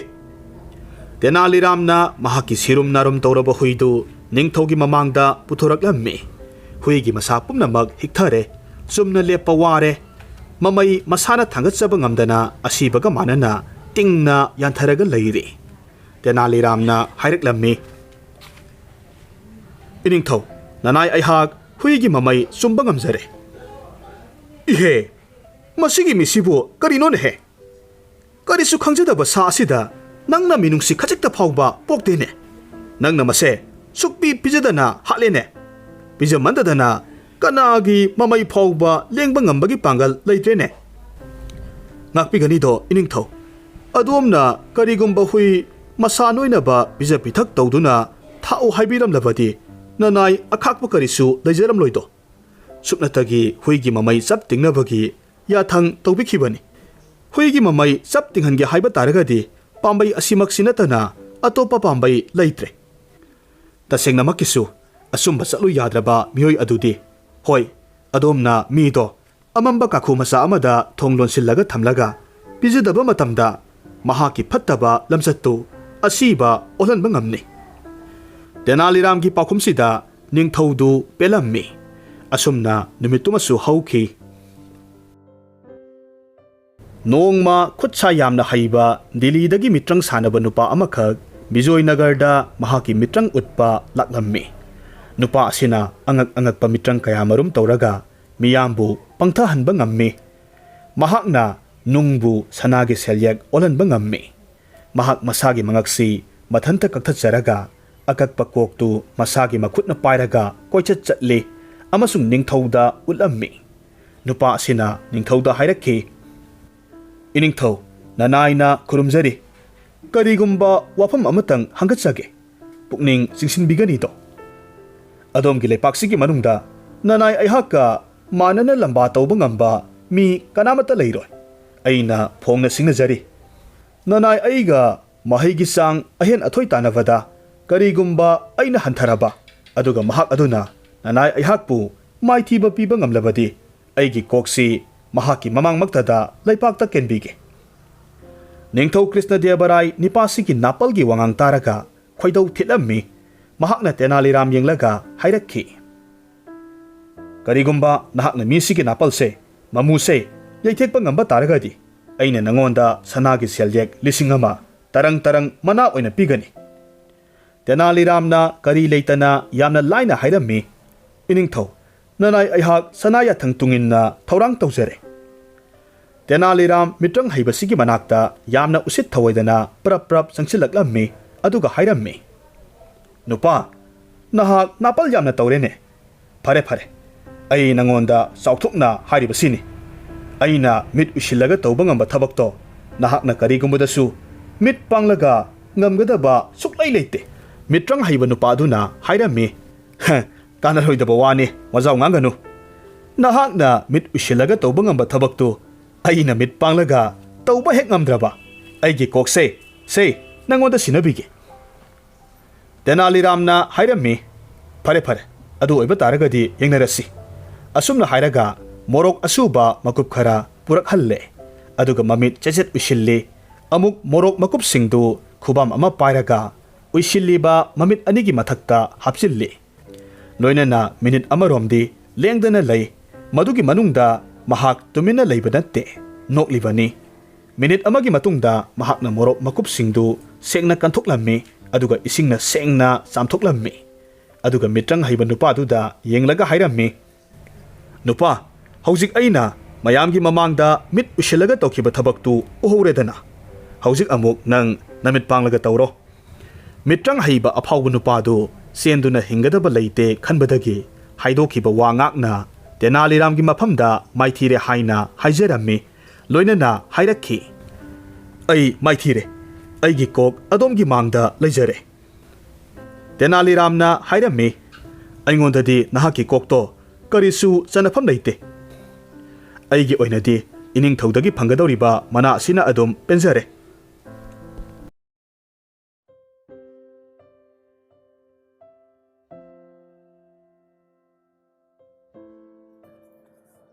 Ningthou कृष्णदेवरायना Raichur Bijapur अमसुंग गुलगरबा हारिबा लमसिंग असिदा लान तौनबगी थौरांग same सारम्मी महाकना महाकी राज्यपालसिंगी मफमदा लानी ओहन्नबा मी अमसुंग cell थुम खोंगवटनबा हायरम्मी महाकी वाखलदा लांगीदमक थौरांग निंगथीना सेक्शनना थंबा अमसुंग cell थुम Marang कायना पैसिनबा लोइनना लानी मसिंग हेंदोकना थमलगदी येंगनबसिंगना मंगक हाइगलकपा तारगसु यामना लाइना थुदेकपा ngamgani खल्ली उड़ीसागी निंगथौ मागी मकुत्ता माइथीबा नंगख्रे हौजिक अमुक अवांगी मुस्लिम लेबाकसिंगदा मित्येंग थमनबगी तंजा ngairaga leiri mahaki asigumba akanba thorang amagi makha pona lakhotliba thorang amasung lanmi singi mathauna maringjel mapangal amasung makhoida langi damak tambiriba tambagi maongsi uba matamda bijapurgi sultan pukning laita pham khanglamde maramdi karigumba krishnadevarayna landarak pathoklabadi mahakna masagi leipak kanba ngambagi oithokpa leitre ꯃꯁꯤꯒꯤꯗꯃꯛ ꯃꯍꯥꯛꯅ ꯃꯨꯁꯂꯤꯝ ꯖꯥꯁꯨꯁ ꯔꯥꯖꯥ ꯁꯥꯍꯕꯄꯨ ꯕ꯭ꯔꯥꯍꯃꯟꯒꯤ ꯐꯤꯖꯣꯜ ꯁꯦꯠꯍꯜꯂꯒ ꯕꯤꯖꯣꯏꯅꯒꯔꯗ ꯊꯥꯔꯛꯂꯝꯃꯤ꯫ ꯃꯍꯥꯛꯀꯤ ꯃꯐꯝꯗ ꯁꯤꯟꯅꯔꯛꯂꯤꯕ ꯃꯔꯨꯑꯣꯏꯕ ꯊꯧꯔꯥꯡꯗꯤ ꯃꯤꯅꯝ ꯂꯧꯅꯝꯒꯤ ꯁꯔꯧ ꯂꯥꯡꯗ ꯀ꯭ꯔꯤꯁꯅꯗꯦꯕꯔꯥꯏꯒꯤ ꯄꯨꯛꯅꯤꯡ ꯁꯨꯝꯍꯠꯄ, ꯀ꯭ꯔꯤꯁꯅꯗꯦꯕꯔꯥꯏꯅ ꯃꯍꯥꯛꯀꯤ ꯃꯐꯝꯗ ꯇꯁꯦꯡꯅꯃꯛꯀꯤ ꯊꯥꯖꯔꯦ ꯈꯪꯂꯕ ꯀꯥꯟꯗꯨꯗ ꯃꯗꯨꯒꯤ ꯈꯨꯗꯣꯡꯆꯥꯕ ꯂꯧꯔꯒ ꯑꯁꯦꯡꯕ ꯇꯥꯟꯖꯥ ꯉꯥꯏꯔꯒ ꯍꯥꯠꯄ ꯑꯁꯤꯅꯤ꯫ ꯁꯨꯜꯇꯥꯟꯅ ꯈꯜꯂꯤꯕ ꯋꯥꯈꯜꯁꯨ ꯀ꯭ꯔꯤꯁꯅꯗꯦꯕꯔꯥꯏ ꯍꯥꯠꯄ ꯉꯝꯂꯒꯗꯤ ꯀꯨꯝꯁꯤ ꯆꯍꯤꯁꯤꯃꯗꯤ ꯂꯥꯟꯗꯥꯔꯛꯄ ꯉꯝꯂꯔꯣꯏ, ꯃꯔꯝꯗꯤ ꯅꯤꯡꯊꯧ ꯍꯥꯠꯈꯤꯕꯅ ꯃꯔꯝ ꯑꯣꯏꯔꯒ ꯂꯩꯄꯥꯛꯇꯨ ꯀꯥꯡ ꯈꯣꯡ ꯆꯥꯏꯔꯒꯅꯤ꯫ ꯆꯔꯥꯡꯅꯔꯤꯉꯩ ꯃꯅꯨꯡꯁꯤꯗ ꯈꯨꯗꯣꯡꯆꯥꯕ ꯂꯧꯔꯒ ꯂꯥꯟ ꯇꯥꯁꯤꯜꯂꯒ ꯈꯨꯗꯨꯝ ꯆꯟꯕ, ꯃꯁꯤ ꯃꯍꯥꯛꯀꯤ ꯄꯥꯟꯗꯝꯅꯤ꯫ ꯔꯥꯖꯥ ꯁꯥꯍꯕ ꯃꯊꯨꯔꯥꯗ ꯂꯩꯕ ꯃꯤꯅꯤ꯫ ꯃꯍꯥꯛ ꯂꯥꯏꯔꯤꯛ ꯂꯥꯏꯁꯨ ꯌꯥꯝꯅ ꯍꯩꯕ ꯃꯤꯁꯛ ꯑꯃꯅꯤ꯫ ꯃꯍꯥꯛ ꯃꯊꯨꯔꯥꯗ ꯂꯩꯕ ꯁꯨꯜꯇꯥꯟꯁꯤꯡꯒꯤ ꯁꯥꯒꯩꯅꯤ꯫ ꯃꯈꯣꯏꯁꯤꯡꯁꯤ ꯕꯤꯖꯣꯏꯅꯒꯔꯒꯤ ꯅꯤꯡꯊꯧꯁꯤꯡꯅ ꯇꯥꯟꯊꯣꯛꯈꯤꯕꯅꯤ꯫ ꯃꯈꯣꯏꯒꯤ ꯃꯄꯥ ꯃꯄꯨꯅ ꯃꯥꯏꯊꯤꯕ ꯅꯪꯈꯤꯕꯒꯤ ꯂꯃꯟ ꯈꯨꯝꯅꯕꯒꯤ ꯇꯥꯟꯖꯥꯁꯤ ꯔꯥꯖꯥ ꯁꯥꯍꯦꯕꯀꯤ ꯈꯨꯠꯇ ꯂꯥꯛꯂꯕꯅꯤ ꯍꯥꯏꯅ ꯈꯜꯂꯝꯃꯤ꯫ ꯃꯍꯥꯛꯁꯤ ꯙꯔꯃꯗ ꯌꯥꯝꯅ ꯍꯛꯆꯤꯟꯕ ꯃꯨꯁꯜꯃꯥꯟꯅꯤ꯫ ꯃꯍꯥꯛ ꯀꯨꯆꯨ ꯃꯨꯏ ꯑꯃꯁꯨꯡ ꯇꯥꯃꯤꯜ ꯕꯥꯃꯣꯟꯁꯤꯡꯒꯤ ꯆꯠꯅ ꯂꯣꯟꯆꯠꯁꯨ ꯌꯥꯝꯅ ꯃꯨꯟꯅ ꯈꯪꯉꯤ꯫ ꯃꯍꯥꯛ ꯇꯥꯃꯤꯜ ꯕꯥꯃꯣꯟꯁꯤꯡꯒꯤ ꯐꯤꯖꯣꯜ ꯁꯦꯠꯂꯒ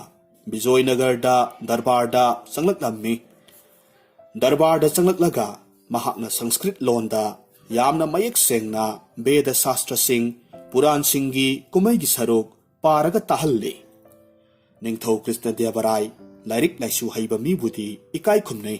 ꯃꯔꯝ ꯑꯁꯤꯅ ꯔꯥꯖꯥ ꯁꯥꯍꯦꯕ ꯃꯍꯥꯛꯀꯤ ꯗꯔꯕꯥꯔꯗ ꯊꯣꯏꯗꯣꯛꯄ ꯐꯝꯐꯝ ꯑꯃꯈꯛ ꯊꯝꯕꯤꯔꯝꯃꯤ꯫ ꯃꯉꯣꯟꯗ ꯑꯍꯤꯡ ꯅꯨꯡꯊꯤꯜ ꯍꯥꯏꯕ ꯃꯇꯝ ꯅꯥꯏꯗꯅ ꯀꯣꯅꯨꯡ ꯃꯅꯨꯡꯗ ꯆꯠꯅꯤꯡꯕ ꯃꯇꯝꯗ ꯆꯪꯕꯗ ꯑꯊꯤꯡꯕ ꯂꯩꯇ꯭ꯔꯦ꯫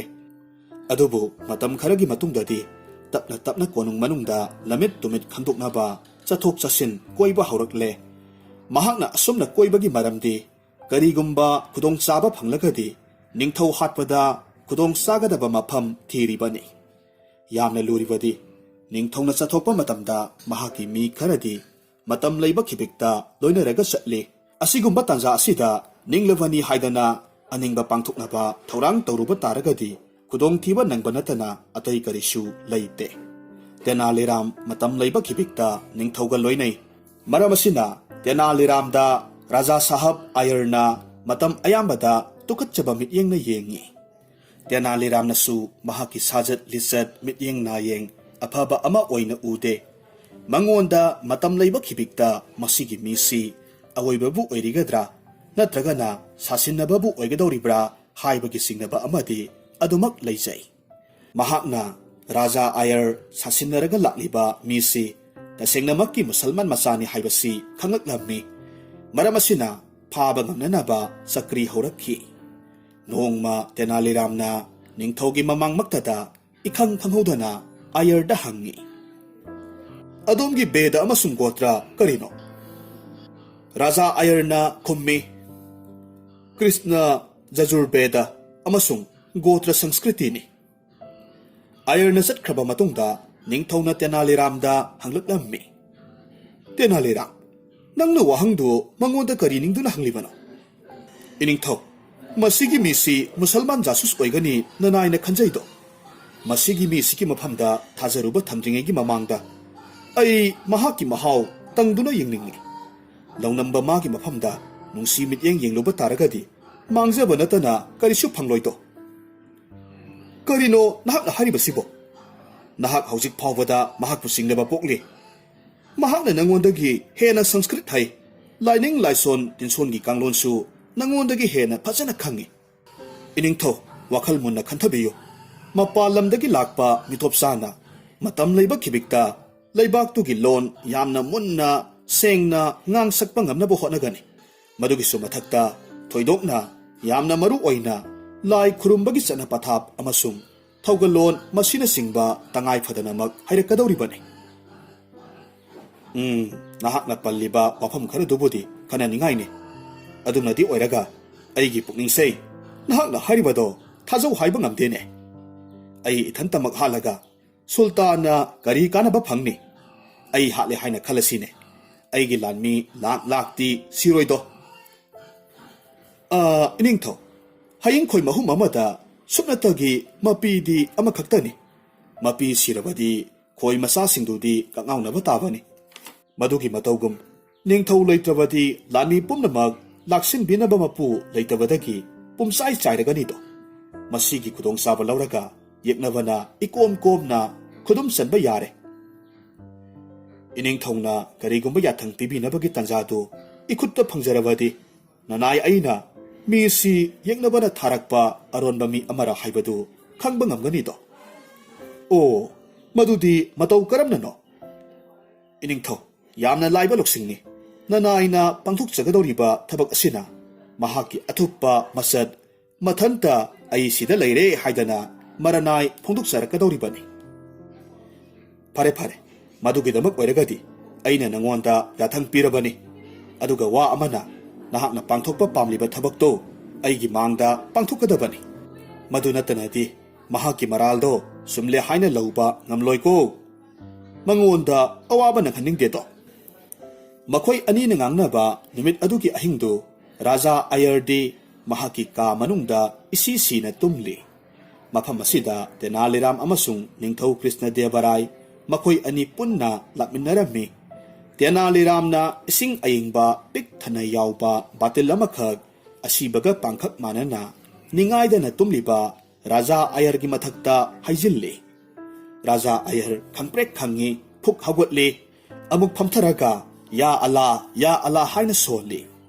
mangda tenaliram lepnaga leiramba urakpadagi thangsang haige tawrakpadadi krishna devarai khonglei thuna changsilakami thangsang satlaga ayargi mangak sam kakhatkre mataw asumna tenaliram gi hai singba loksingi mapalna ningthorel krishna devarai gi punsi kanba ngamki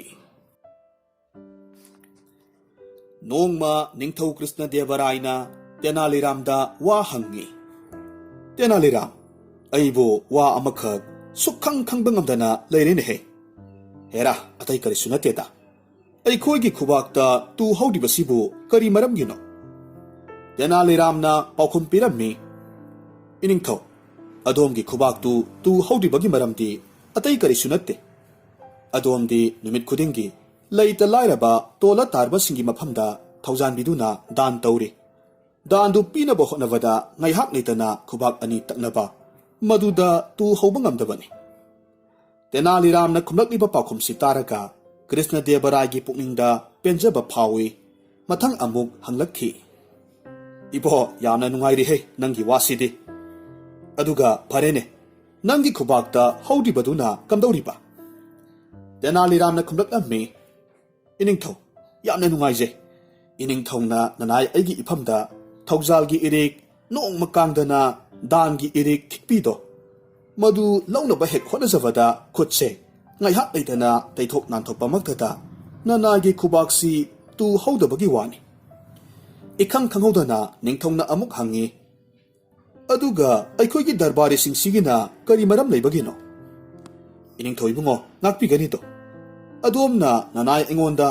dan pinabiba khaknatana atop migi maphamdasu dan toina tobi hariba singse darbari singna ubadagi kalakpadagi khubak ani pasinaraga hek noiba maduda oire tu hauba ngamdabase asumna tenaliramna khummi ningthau krishna devarai na tenaliramgi pairaki loksing hek hangbaga khumba ngambagi loksing sida aduki matik penkhirami maramasina mana pirammi masigi matung nongma tenaliram lambelda asum koiba satli talak asida ikhang khanghodana sakni nupa amakhak laklaga mahaki manakta sap leplammi tenaliramna sakni ba misi yenglaga mahaki phibamduda pukningda minungsi pokpadagi sel khara hapke khanduna purit khaw humsilli sakni ba nupa aduna tenaliramda munna yengi makhut thangatlaga khamlammi aduga hairakhi mithoi mihelaba ikai khumnajariba tenaliram ibungo ai adomgi maphamdagi minungsigi sel pamjadedo wafam asimak khakangdi pautak pina biramu adomgi wahaina aigi thamoi nunggi awaba phibamse kokhan bangamgani khanjaido tenaliramna khoirangna hangi hayu tasi aina nahaki nateng kari karamna pangbangamne sakni banupana ikairap hangoirap tongna hairakhi aisi yamna lairaba misak amani ꯑꯗꯨꯝꯅꯗꯤ ꯑꯣꯏꯔꯒ ꯑꯩꯒꯤ ꯊꯃꯣꯏꯅ ꯈ꯭ꯋꯥꯏꯗꯒꯤ ꯄꯥꯝꯖꯔꯤꯕꯁꯦ ꯃꯤꯅ ꯑꯩꯉꯣꯟꯗ ꯃꯍꯥꯖꯣꯟ ꯃꯍꯥꯖꯣꯟ ꯀꯧꯔꯛꯄꯗꯨ ꯑꯣꯟꯊꯣꯛꯅ ꯄꯥꯝꯖꯈ꯭ꯔꯕ ꯑꯗꯨꯕꯨ ꯀꯔꯤꯗꯤ ꯎꯄꯥꯏ ꯂꯩ ꯏꯍꯦ ꯏꯍꯦ ꯑꯗꯨꯒꯤ ꯋꯥ ꯑꯣꯏꯔꯦꯀꯣ ꯑꯗꯨꯛ ꯂꯥꯏꯕ ꯊꯕꯛꯇꯨꯕꯣ ꯐꯔꯦ ꯐꯔꯦ ꯅꯪꯅ ꯑꯗꯨꯛ ꯌꯧꯅ ꯋꯥꯅ ꯈꯜꯂꯤꯕꯗꯣ ꯈꯜꯂꯨꯔꯅꯨ ꯇꯣꯛꯑꯣ ꯑꯩ ꯇꯥꯛꯀꯦꯀꯣ ꯃꯨꯟꯅ ꯇꯥꯎ ꯅꯪ ꯃꯐꯝꯁꯤꯗꯒꯤ ꯈꯔ ꯂꯥꯞꯇꯛꯅ ꯆꯠꯊꯣꯛꯂꯒ ꯂꯦꯞꯂꯨꯁꯣ ꯑꯗꯨꯒꯅꯦ ꯅꯪꯉꯣꯟꯗ ꯀꯅꯥꯒꯨꯝꯕ ꯃꯤꯁꯤꯡꯅ ꯃꯍꯥꯖꯣꯟ ꯃꯍꯥꯖꯣꯟ ꯀꯧꯔꯛꯄ ꯇꯥꯔꯒꯗꯤ ꯅꯪꯅ ꯃꯈꯣꯏꯁꯤꯡꯗꯨ ꯐꯨꯒꯦ ꯍꯥꯏꯗꯨꯅ ꯇꯥꯟꯅꯒꯗꯕꯅꯤ ꯃꯗꯨꯗꯒꯤꯗꯤ ꯅꯪ ꯑꯗꯨꯝ ꯌꯥꯔꯦ ꯀꯨꯏꯔꯔꯣꯏꯗꯕꯅꯤ ꯉꯥꯏꯍꯥꯛꯀꯤ ꯃꯅꯨꯡꯗ ꯃꯍꯥꯖꯣꯟꯒꯤ ꯃꯤꯡꯊꯣꯜ ꯐꯪꯂꯒꯗꯕꯅꯤ ꯆꯠꯂꯣ ꯆꯠꯂꯣ ꯆꯥꯛꯅꯤꯕ ꯅꯨꯄꯥ ꯑꯗꯨ ꯇꯦꯅꯥꯂꯤꯔꯥꯝꯒꯤ ꯄꯥꯎꯇꯥꯛ ꯃꯇꯨꯡ ꯏꯟꯅ ꯈꯔ ꯂꯥꯞꯇꯛꯅ ꯆꯠꯊꯣꯛꯂꯒ ꯂꯦꯞꯂꯝꯃꯤ ꯁꯣꯝꯗꯅ ꯀꯝꯗꯧꯔꯤ ꯇꯦꯅꯥꯂꯤꯔꯥꯝꯅ ꯁꯥꯟꯅꯔꯒ ꯂꯩꯕ ꯅꯨꯄꯥ ꯃꯆꯥ ꯈꯔꯗ ꯍꯥꯏꯔꯝꯃꯤ ꯍꯥꯏ ꯑꯉꯥꯡꯁꯥ ꯌꯦꯡꯉꯣꯏ ꯇꯨ ꯑꯥꯗ ꯂꯦꯞꯂꯤꯕ ꯅꯨꯄꯥꯁꯦ ꯎꯔꯦꯗꯅ ꯃꯁꯤꯒꯤ ꯅꯨꯄꯥꯁꯦ ꯃꯁꯤꯗ ꯃꯍꯥꯖꯣꯟ ꯀꯧ ꯌꯥꯝꯅ ꯆꯥꯎꯕꯅꯤ ꯑꯩꯈꯣꯏꯅ ꯈꯪꯂꯤꯕꯗꯨꯅꯤ ꯅꯨꯄꯥ ꯃꯆꯥꯁꯤꯡ ꯍꯥꯏꯕꯁꯤꯗꯤ ꯈꯤꯒꯠꯂꯒꯦꯇ ꯂꯩꯖꯕꯤꯅꯤ ꯑꯗꯨꯃꯛꯅ ꯏꯟꯁꯤꯜꯂꯨꯕꯗꯨꯗ ꯃꯇꯣꯟ ꯊꯣꯛꯄ ꯍꯥꯏꯕꯗꯨ ꯌꯧꯈ꯭ꯔꯦ ꯃꯈꯣꯏ ꯃꯌꯥꯝꯗꯨ ꯌꯧ ꯌꯧ ꯍꯨꯞꯆꯤꯜꯂꯝꯃꯤ ꯆꯥꯛꯅꯤꯕ ꯅꯨꯄꯥꯗꯨꯗ ꯃꯍꯥꯖꯣꯟ ꯃꯍꯥꯖꯣꯟ ꯀꯧꯔꯒ ꯂꯛꯅꯔꯝꯃꯤ ꯑꯗꯨꯒ ꯑꯃꯨꯛ ꯍꯧ ꯊꯥꯔꯒ ꯆꯦꯜꯂꯤ ꯆꯥꯛꯅꯤꯕ ꯅꯨꯄꯥꯗꯨꯅ ꯑꯉꯥꯡꯁꯤꯡꯗꯨ ꯀꯟꯅ ꯇꯥꯟꯅꯩ ꯐꯤꯕꯝꯁꯤ ꯎꯔꯒ ꯑꯎꯕ ꯃꯤꯈꯩꯅꯁꯨ ꯃꯇꯧ ꯌꯦꯡꯕꯗ ꯅꯨꯡꯉꯥꯏꯕꯗꯒꯤ ꯃꯈꯣꯏ ꯐꯥꯎꯕ ꯌꯥꯎꯅ ꯃꯍꯥꯖꯣꯟ ꯃꯍꯥꯖꯣꯟ ꯀꯧꯔꯒ ꯂꯛꯅꯔꯝꯃꯤ ꯏꯀꯨꯏ ꯀꯨꯏꯗꯦ ꯃꯍꯥꯛꯀꯤ ꯄꯨꯛꯅꯤꯡꯅ ꯍꯦꯛ ꯄꯥꯝꯖꯕ ꯃꯍꯥꯖꯣꯟꯒꯤ ꯃꯤꯡꯊꯣꯟꯗꯨ ꯐꯪꯈꯤ ꯑꯁꯨꯝꯅ ꯁꯍꯔꯗ ꯃꯍꯥꯖꯣꯟꯒꯤ ꯃꯤꯡ ꯁꯦꯒꯥꯛ ꯀꯥꯏꯅ ꯐꯥꯎꯈꯤ ꯕꯤꯖꯥꯄꯨꯔꯒꯤ ꯁꯨꯜꯇꯥꯟꯅ ꯔꯥꯖꯥ ꯁꯥꯍꯕꯀ ꯂꯧꯇꯨꯅꯔꯒ ꯅꯤꯡꯊꯧ ꯀ꯭ꯔꯤꯁꯅꯗꯦꯕꯔꯥꯏꯕꯨ ꯍꯥꯠꯅꯕ ꯊꯥꯈꯤꯕ ꯑꯔꯣꯟꯕ ꯃꯥꯏꯈꯨꯝ ꯎꯞꯄ ꯔꯥꯖꯥ ꯁꯥꯍꯕ ꯇꯦꯅꯥꯂꯤꯔꯥꯝꯒꯤ ꯃꯥꯡꯗ ꯂꯣꯠꯄ ꯉꯝꯗꯕꯗꯒꯤ ꯍꯥꯠꯈꯤꯕꯒꯤ ꯄꯥꯎ ꯁꯨꯜꯇꯥꯟꯒꯤ ꯅꯥꯀꯣꯡ ꯌꯧꯔꯛꯈꯤ ꯄꯥꯎꯁꯤꯒꯤ ꯃꯊꯛꯇ ꯑꯇꯣꯞꯄ ꯄꯥꯎ ꯑꯃꯅ ꯅꯤꯡꯊꯧ ꯀ꯭ꯔꯤꯁꯅꯗꯦꯕꯔꯥꯏꯅ ꯕꯤꯖꯥꯄꯨꯔꯒꯤ ꯃꯊꯛꯇ ꯂꯥꯟꯗꯥꯅꯕꯒꯤꯗꯃꯛ ꯁꯦꯝ ꯁꯥꯕ ꯊꯧꯔꯥꯡ ꯄꯨꯝꯅꯃꯛ ꯂꯣꯏꯔꯦ ꯃꯁꯤꯅꯤ ꯄꯥꯎ ꯑꯁꯤꯃꯛꯇꯅ ꯁꯨꯜꯇꯥꯟꯒꯤ ꯄꯨꯛꯅꯤꯡ ꯉꯥꯏꯍꯥꯛ ꯐꯥꯎꯕ ꯂꯩꯇꯥꯅ ꯂꯩꯕ ꯉꯝꯗꯦ ꯃꯁꯤꯒꯤ ꯃꯔꯨꯑꯣꯏꯕ ꯃꯔꯝꯗꯤ ꯕꯤꯖꯣꯏꯅꯒꯔꯒꯤ ꯃꯊꯧꯅꯥ ꯃꯔꯧꯁꯤꯡ ꯂꯩꯕ ꯁꯦꯅꯥꯄꯇꯤꯒꯤ ꯂꯤꯆꯤꯡ ꯃꯈꯥꯗ ꯃꯊꯧꯅꯥ ꯂꯩꯔꯕ ꯂꯥꯟꯃꯤ ꯀꯌꯥ ꯃꯔꯨꯝ ꯂꯩꯔꯤ ꯃꯈꯣꯏꯁꯤꯡ ꯑꯁꯤꯒ ꯃꯥꯌꯣꯛꯅꯕ ꯂꯝꯕꯥ ꯉꯝꯂꯣꯏ ꯑꯃꯁꯨꯡ ꯂꯥꯟ ꯁꯣꯏꯗꯅꯃꯛ ꯃꯥꯏꯊꯤꯒꯅꯤ ꯍꯥꯏꯕꯁꯤ ꯃꯍꯥꯛꯅ ꯈꯪꯕ ꯉꯝꯃꯤ ꯂꯥꯟ ꯁꯣꯛꯅꯕ ꯃꯁꯤ ꯅꯠꯇꯕ ꯑꯇꯣꯞꯄ ꯄꯥꯝꯕꯩ ꯑꯃꯅ ꯅꯤꯡꯊꯧ ꯀ꯭ꯔꯤꯁꯅꯗꯦꯕꯔꯥꯏꯕꯨ ꯀꯤꯍꯜꯂꯒꯦ ꯄꯨꯛꯅꯤꯡꯗ ꯈꯟꯈ꯭ꯔꯦꯗꯣ ꯃꯍꯥꯛꯅ ꯈꯜꯂꯤꯕ ꯃꯔꯨꯑꯣꯏꯕ ꯄꯥꯝꯕꯩꯗꯤ ꯄꯥꯟꯖꯤꯒ ꯂꯧꯇꯨꯅꯔꯒ ꯂꯧꯅꯝ ꯂꯥꯡ ꯊꯥꯛꯄꯅꯤ ꯃꯁꯤꯒꯤꯗꯃꯛ ꯃꯍꯥꯛꯅ ꯕꯤꯖꯣꯏꯅꯒꯔꯒꯤ ꯅꯤꯡꯊꯧꯒꯤ ꯄꯥꯟꯖꯤ ꯑꯃꯗ ꯂꯨꯄꯥ ꯂꯥꯛ ꯑꯃꯈꯛ ꯄꯤꯔꯒ ꯃꯍꯥꯛꯀꯤ ꯃꯤ ꯑꯣꯏꯅ ꯇꯤꯅꯁꯤꯜꯂꯝꯃꯤ ꯁꯨꯜꯇꯥꯟꯅ ꯄꯥꯟꯖꯤꯗ ꯆꯤꯔꯣꯜ ꯇꯧꯔꯒ ꯈꯨꯖꯤꯟꯅ ꯁꯤꯛꯇꯨꯅ ꯇꯨꯡꯒꯤ ꯂꯥꯏꯐꯥꯎ ꯑꯃꯈꯛ ꯐꯥꯎꯕꯤꯅꯕ ꯍꯥꯏꯔꯝꯃꯤ ꯂꯥꯏꯐꯥꯎꯒꯤ ꯃꯔꯣꯜꯁꯤꯅ ꯀꯨꯝꯁꯤ ꯆꯍꯤꯁꯤꯒꯤ ꯃꯅꯨꯡꯗ ꯀꯔꯤꯒꯨꯝꯕ ꯏꯅꯤꯡꯊꯧꯅ ꯇꯨꯡꯒꯚꯗ꯭ꯔ ꯇꯨꯔꯦꯜ ꯂꯥꯟꯊꯣꯛꯂꯕꯗꯤ ꯊꯋꯥꯏ ꯃꯥꯡꯒꯅꯤ ꯃꯤꯒꯤ ꯁꯦꯟ ꯆꯥꯊꯣꯛꯂꯨꯔꯕ ꯄꯥꯟꯖꯤ ꯁꯦꯜ ꯀꯣꯛꯅꯕꯒꯤꯗꯃꯛ ꯅꯤꯡꯊꯧꯒꯤ ꯃꯐꯝꯗ ꯇꯨꯡꯗ ꯊꯣꯛꯂꯒꯗꯕ ꯐꯠꯇꯕ ꯃꯍꯩꯗꯨ ꯍꯥꯏꯔꯝꯃꯤ ꯃꯍꯥꯛꯀꯤ ꯇꯨꯡꯗ ꯑꯣꯏꯔꯛꯀꯗꯕ ꯂꯥꯏꯐꯥꯎ ꯇꯥꯔꯕ ꯃꯇꯨꯡ ꯅꯤꯡꯊꯧꯗꯨ ꯅꯣꯛꯇꯕ ꯉꯝꯈꯤꯗꯦ ꯍꯥꯏꯔꯛꯏ ꯀꯔꯤ ꯃꯇꯝ ꯑꯁꯤꯗ ꯂꯥꯟ ꯇꯧꯕꯗ ꯈꯨꯗꯣꯡꯊꯤꯕ ꯅꯪꯒꯅꯤ ꯍꯥꯏꯕ ꯅꯍꯥꯛꯀꯤ ꯖꯣꯇꯤꯁꯀꯤ ꯇꯨꯡꯗ ꯑꯣꯏꯔꯛꯀꯗꯕ ꯃꯍꯩꯒꯤ ꯐꯣꯜꯗꯣ ꯑꯩ ꯌꯥꯕ ꯉꯝꯂꯣꯏ ꯗꯔꯕꯥꯔꯤꯁꯤꯡ ꯑꯃꯁꯨꯡ ꯁꯦꯅꯥꯄꯇꯤꯁꯤꯡꯅ ꯖꯣꯇꯤꯁꯀꯤ ꯋꯥ ꯊꯥꯖꯔꯗꯨꯅ ꯇꯁꯦꯡꯅꯃꯛꯀꯤ ꯅꯤꯡꯊꯧꯒꯤ ꯊꯋꯥꯏꯒꯤꯗꯃꯛ ꯅꯨꯡꯅꯥꯡꯕ ꯄꯣꯛꯂꯝꯃꯤ ꯃꯈꯣꯏꯅ ꯅꯤꯡꯊꯧꯒꯤ ꯄꯨꯛꯅꯤꯡ ꯊꯦꯝꯖꯤꯜꯂꯒ ꯍꯥꯏꯔꯝꯃꯤ ꯏꯅꯤꯡꯊꯧ ꯄꯨꯛꯅꯤꯡ ꯇꯞꯊꯕꯤꯒꯅꯤꯗꯣ ꯃꯤ ꯀꯔꯣꯔ ꯀꯔꯣꯔ ꯉꯥꯛꯄꯤ ꯁꯦꯟꯕꯤꯕ ꯍꯥꯏꯕꯁꯤꯒꯤ ꯑꯆꯧꯕ ꯊꯧꯗꯥꯡ ꯑꯗꯣꯝꯒꯤ ꯈꯨꯠꯇ ꯂꯩ ꯑꯗꯣꯝꯒꯤ ꯃꯐꯝꯗ ꯊꯥꯖꯕ ꯄꯨꯝꯅꯃꯛꯅ ꯊꯝꯖꯔꯤꯕꯅꯤꯗꯣ ꯌꯥꯝꯗ꯭ꯔꯕꯗ ꯃꯁꯤ ꯄꯨꯝꯅꯃꯛꯀꯤ ꯋꯥꯈꯜ ꯄꯨꯛꯅꯤꯡꯗ ꯊꯝꯕꯤꯌꯨ ꯂꯣꯏꯅꯅ ꯑꯗꯣꯝꯒꯤ ꯄꯨꯟꯁꯤꯗ ꯈꯨꯗꯣꯡꯊꯤꯕꯁꯨ ꯅꯪꯍꯟꯅꯤꯡꯗꯦ ꯑꯗꯣꯝꯅ ꯆꯍꯤ ꯑꯃꯇꯪ ꯉꯥꯏꯕꯤꯔꯕꯗꯤ ꯌꯥꯝꯅ ꯍꯦꯟꯅ ꯃꯇꯝ ꯁꯥꯡꯕꯁꯨ ꯅꯠꯇꯦ ꯑꯗꯣꯝꯒꯤ ꯁꯥꯐꯕ ꯑꯣꯏꯒꯅꯤꯗꯣ ꯑꯗꯣꯝꯒꯤ ꯄꯥꯡꯒꯜ ꯊꯧꯅꯥ ꯑꯃꯁꯨꯡ ꯂꯤꯡꯖꯦꯜꯒꯤ ꯃꯃꯥꯡꯗ ꯕꯤꯖꯥꯄꯨꯔ ꯂꯤꯠꯐꯝ ꯂꯩꯇꯦ ꯈꯨꯗꯤꯡꯃꯛ ꯑꯣꯏꯕ ꯇꯥꯔꯒꯁꯨ ꯂꯥꯏꯕꯛꯀ ꯂꯥꯟꯊꯦꯡꯅꯕ ꯍꯥꯏꯕꯁꯤꯗꯤ ꯈꯨꯗꯣꯡꯊꯤꯅꯤꯡꯉꯥꯏꯅꯤꯗꯣ ꯑꯗꯣꯝ ꯍꯧꯖꯤꯛ ꯂꯥꯟꯒꯤ ꯊꯧꯔꯥꯡ ꯂꯧꯈꯠꯄꯒꯤ ꯈꯣꯡꯊꯥꯡꯁꯤ ꯍꯟꯗꯣꯛꯄꯤꯕꯅ ꯑꯐꯕ ꯑꯣꯏꯒꯗ꯭ꯔꯥ ꯈꯟꯖꯩꯗꯣ ꯁꯣꯝꯗꯁꯨ ꯔꯥꯅꯤꯁꯤꯡꯅ ꯕꯤꯖꯥꯄꯨꯔꯗ ꯂꯥꯟ ꯇꯧꯕ ꯆꯍꯤ ꯑꯃꯇꯪ ꯄꯟꯊꯕꯤꯅꯕ ꯃꯍꯩ ꯇꯛꯁꯤꯜꯂꯛꯂꯝꯃꯤ ꯅꯤꯡꯊꯧ ꯀ꯭ꯔꯤꯁꯅꯗꯦꯕꯔꯥꯏꯅ ꯆꯤꯔꯕ ꯇꯥꯟꯖꯥ ꯂꯥꯛꯂꯕ ꯀꯥꯟꯁꯤꯗ ꯇꯦꯅꯥꯂꯤꯔꯥꯝ ꯅꯠꯇꯅ ꯑꯇꯩ ꯀꯅꯥꯒꯨꯝꯕ ꯑꯃꯠꯇꯒ ꯇꯥꯟꯅꯐꯝ ꯂꯩꯇꯦ꯫ ꯃꯍꯥꯛꯅ ꯇꯦꯅꯥꯂꯤꯔꯥꯝꯗ ꯍꯥꯏꯔꯛꯈꯤ, ꯇꯦꯅꯥꯂꯤꯔꯥꯝ, ꯑꯩ ꯕꯤꯖꯥꯄꯨꯔꯒꯤ ꯃꯊꯛꯇ ꯂꯥꯟꯗꯥꯅꯤꯡꯉꯤ, ꯑꯗꯨꯕꯨ ꯑꯩꯒꯤ ꯔꯥꯅꯤꯁꯤꯡ ꯂꯣꯏꯅꯅ ꯗꯔꯕꯥꯔꯤꯁꯤꯡꯅꯁꯨ ꯂꯥꯟ ꯇꯧꯗꯅꯕ ꯀꯟꯅ ꯊꯤꯡꯂꯤꯗꯣ? ꯇꯦꯅꯥꯂꯤꯔꯥꯝꯅ ꯀ꯭ꯔꯤꯁꯅꯗꯦꯕꯔꯥꯏꯒꯤ ꯄꯨꯛꯅꯤꯡ ꯊꯧꯒꯠꯂꯒ ꯍꯥꯏꯔꯛꯈꯤ, ꯏꯅꯤꯡꯊꯧ, ꯇꯨꯡꯗ ꯑꯣꯏꯔꯛꯀꯗꯕ ꯂꯥꯏꯐꯥꯎꯗ ꯀꯔꯤꯕꯨ ꯍꯦꯟꯅ ꯊꯥꯖꯕ ꯊꯝꯂꯨꯅꯤ? ꯃꯇꯨꯡꯗ ꯅꯤꯡꯊꯧꯅ ꯃꯤꯌꯥꯝ ꯃꯃꯥꯡꯗ ꯂꯥꯎꯊꯣꯛꯂꯝꯃꯤ, ꯀꯅꯥꯒꯨꯝꯕ ꯃꯤ ꯑꯃꯅ ꯄꯥꯟꯖꯤꯅ ꯇꯨꯡꯗ ꯂꯥꯛꯀꯗꯕ ꯊꯕꯛꯀꯤ ꯃꯍꯩ ꯃꯥꯡꯖꯧꯅꯅ ꯄꯤꯕ ꯉꯝꯕ ꯍꯥꯏꯕꯁꯤ ꯑꯣꯏꯊꯣꯛꯄ ꯌꯥꯔꯣꯏ ꯍꯥꯏꯅ ꯈꯨꯗꯝ ꯆꯥꯡꯗꯝꯒ ꯀꯣꯟꯅꯅ ꯄꯤꯕ ꯉꯝꯕ ꯇꯥꯔꯒꯗꯤ ꯃꯉꯣꯟꯗ ꯁꯅꯥꯒꯤ ꯁꯦꯜꯌꯦꯛ 10,000 ꯃꯅꯥ ꯑꯣꯏꯅ ꯄꯤꯅꯤ꯫ ꯇꯦꯅꯥꯂꯤꯔꯥꯝꯅ ꯍꯥꯏꯔꯛꯂꯝꯃꯤ, ꯏꯅꯤꯡꯊꯧ, ꯃꯁꯤꯒꯤ ꯊꯕꯛꯁꯤ ꯅꯅꯥꯏ ꯑꯩꯒꯤ ꯏꯐꯝꯗ ꯁꯤꯟꯅꯕꯤꯔꯕꯗꯤ? ꯇꯧꯕꯇꯕꯨ ꯏꯅꯤꯡꯊꯧ, ꯌꯥꯅꯒꯗꯕ ꯋꯥ ꯑꯃꯗꯤ ꯂꯩꯔꯤꯌꯦ꯫ ꯄꯥꯟꯖꯤꯗꯨ ꯃꯤꯅꯝꯕ ꯋꯥ ꯉꯥꯡꯂꯝꯕ ꯇꯥꯔꯒꯗꯤ ꯃꯍꯥꯛꯀꯤ ꯃꯊꯛꯇ ꯆꯩꯔꯥꯛꯀꯤ ꯐꯤꯚꯝ ꯂꯥꯛꯂꯕ ꯀꯥꯟꯗꯨꯗ ꯅꯅꯥꯏꯅ ꯃꯍꯥꯛꯀꯤ ꯃꯊꯛꯇ ꯆꯩꯔꯥꯛ ꯄꯤꯕ ꯃꯇꯝꯗ ꯏꯅꯤꯡꯊꯧꯅ ꯅꯅꯥꯏ ꯑꯩꯕꯨ ꯉꯥꯛꯄꯤꯕ? ꯀꯔꯤꯒꯨꯝꯕ ꯄꯥꯟꯖꯤꯅ ꯃꯤꯅꯝꯕ ꯋꯥ ꯉꯥꯡꯂꯝꯕ ꯇꯥꯔꯒꯗꯤ ꯅꯍꯥꯛꯅ ꯃꯥꯕꯨ ꯁꯤꯕꯒꯤ ꯆꯩꯔꯥꯛ ꯐꯥꯎꯕ ꯄꯤꯕ ꯉꯝꯕꯒꯤ ꯑꯌꯥꯕꯗꯣ ꯑꯩꯅ ꯄꯤꯔꯕꯅꯤ꯫ ꯇꯦꯅꯥꯂꯤꯔꯥꯝꯅ ꯃꯁꯤꯒꯤꯗꯃꯛ ꯃꯍꯥꯛꯀꯤ ꯁꯦꯅꯥꯄꯇꯤꯒ ꯂꯣꯏꯅꯅ ꯊꯧꯔꯥꯡ ꯑꯃꯈꯛ ꯈꯟꯅꯔꯝꯃꯤ꯫ ꯃꯊꯪꯒꯤ ꯅꯨꯃꯤꯠꯇ ꯇꯦꯅꯥꯂꯤꯔꯥꯝꯅ ꯅꯤꯡꯊꯧꯒꯤ ꯃꯃꯥꯡꯗ ꯄꯥꯟꯖꯤꯗ ꯍꯪꯉꯤ, ꯏꯀꯥꯏ ꯈꯨꯝꯅꯖꯔꯤꯕ ꯄꯥꯟꯖꯤ ꯏꯕꯨꯡꯉꯣ, ꯑꯗꯣꯝꯅ ꯇꯨꯡꯗ ꯊꯣꯛꯂꯒꯗꯕ ꯂꯥꯏꯐꯥꯎ ꯄꯤꯈꯤꯕ ꯄꯨꯝꯅꯃꯛ ꯃꯇꯝ ꯂꯩꯕ ꯈꯤꯕꯤꯛꯇ ꯆꯨꯝꯗꯨꯅꯇ ꯂꯩꯈꯤꯕ꯭ꯔꯥ? ꯄꯥꯟꯖꯤꯅ ꯍꯥꯏꯔꯝꯃꯤ, ꯋꯥꯐꯝ ꯑꯗꯨꯗ ꯀꯔꯤꯒꯤ ꯆꯤꯡꯅꯔꯤ?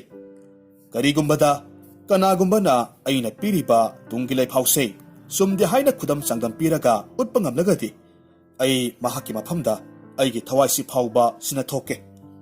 ꯇꯦꯅꯥꯂꯤꯔꯥꯝꯅ ꯍꯥꯏꯔꯝꯃꯤ, ꯑꯣꯍꯣ, ꯌꯥꯝꯅ ꯅꯨꯡꯉꯥꯏꯖꯩ꯫ ꯑꯗꯣꯝꯒꯨꯝꯕ ꯑꯆꯧꯕ ꯄꯥꯟꯖꯤ ꯐꯪꯖꯕ ꯂꯩꯄꯥꯛꯁꯤꯒꯤ ꯆꯥꯎꯊꯣꯛꯆꯅꯤꯡꯉꯥꯏꯅꯤ꯫ ꯑꯗꯨꯕꯨ ꯋꯥ ꯑꯃꯇꯪꯗꯤ ꯍꯪꯖꯒꯦ, ꯑꯗꯣꯝꯒꯤ ꯆꯍꯤꯁꯤ ꯍꯧꯖꯤꯛ ꯀꯌꯥ ꯁꯨꯕꯤꯔꯕꯅꯣ, ꯑꯗꯨꯒ ꯆꯍꯤ ꯀꯌꯥ ꯐꯥꯎꯕꯗꯤ ꯍꯤꯡꯈꯤꯒꯅꯤ ꯍꯥꯏꯕꯁꯦ ꯑꯩꯉꯣꯟꯗ ꯍꯥꯏꯕꯤꯕ ꯉꯝꯒꯗ꯭ꯔꯥ?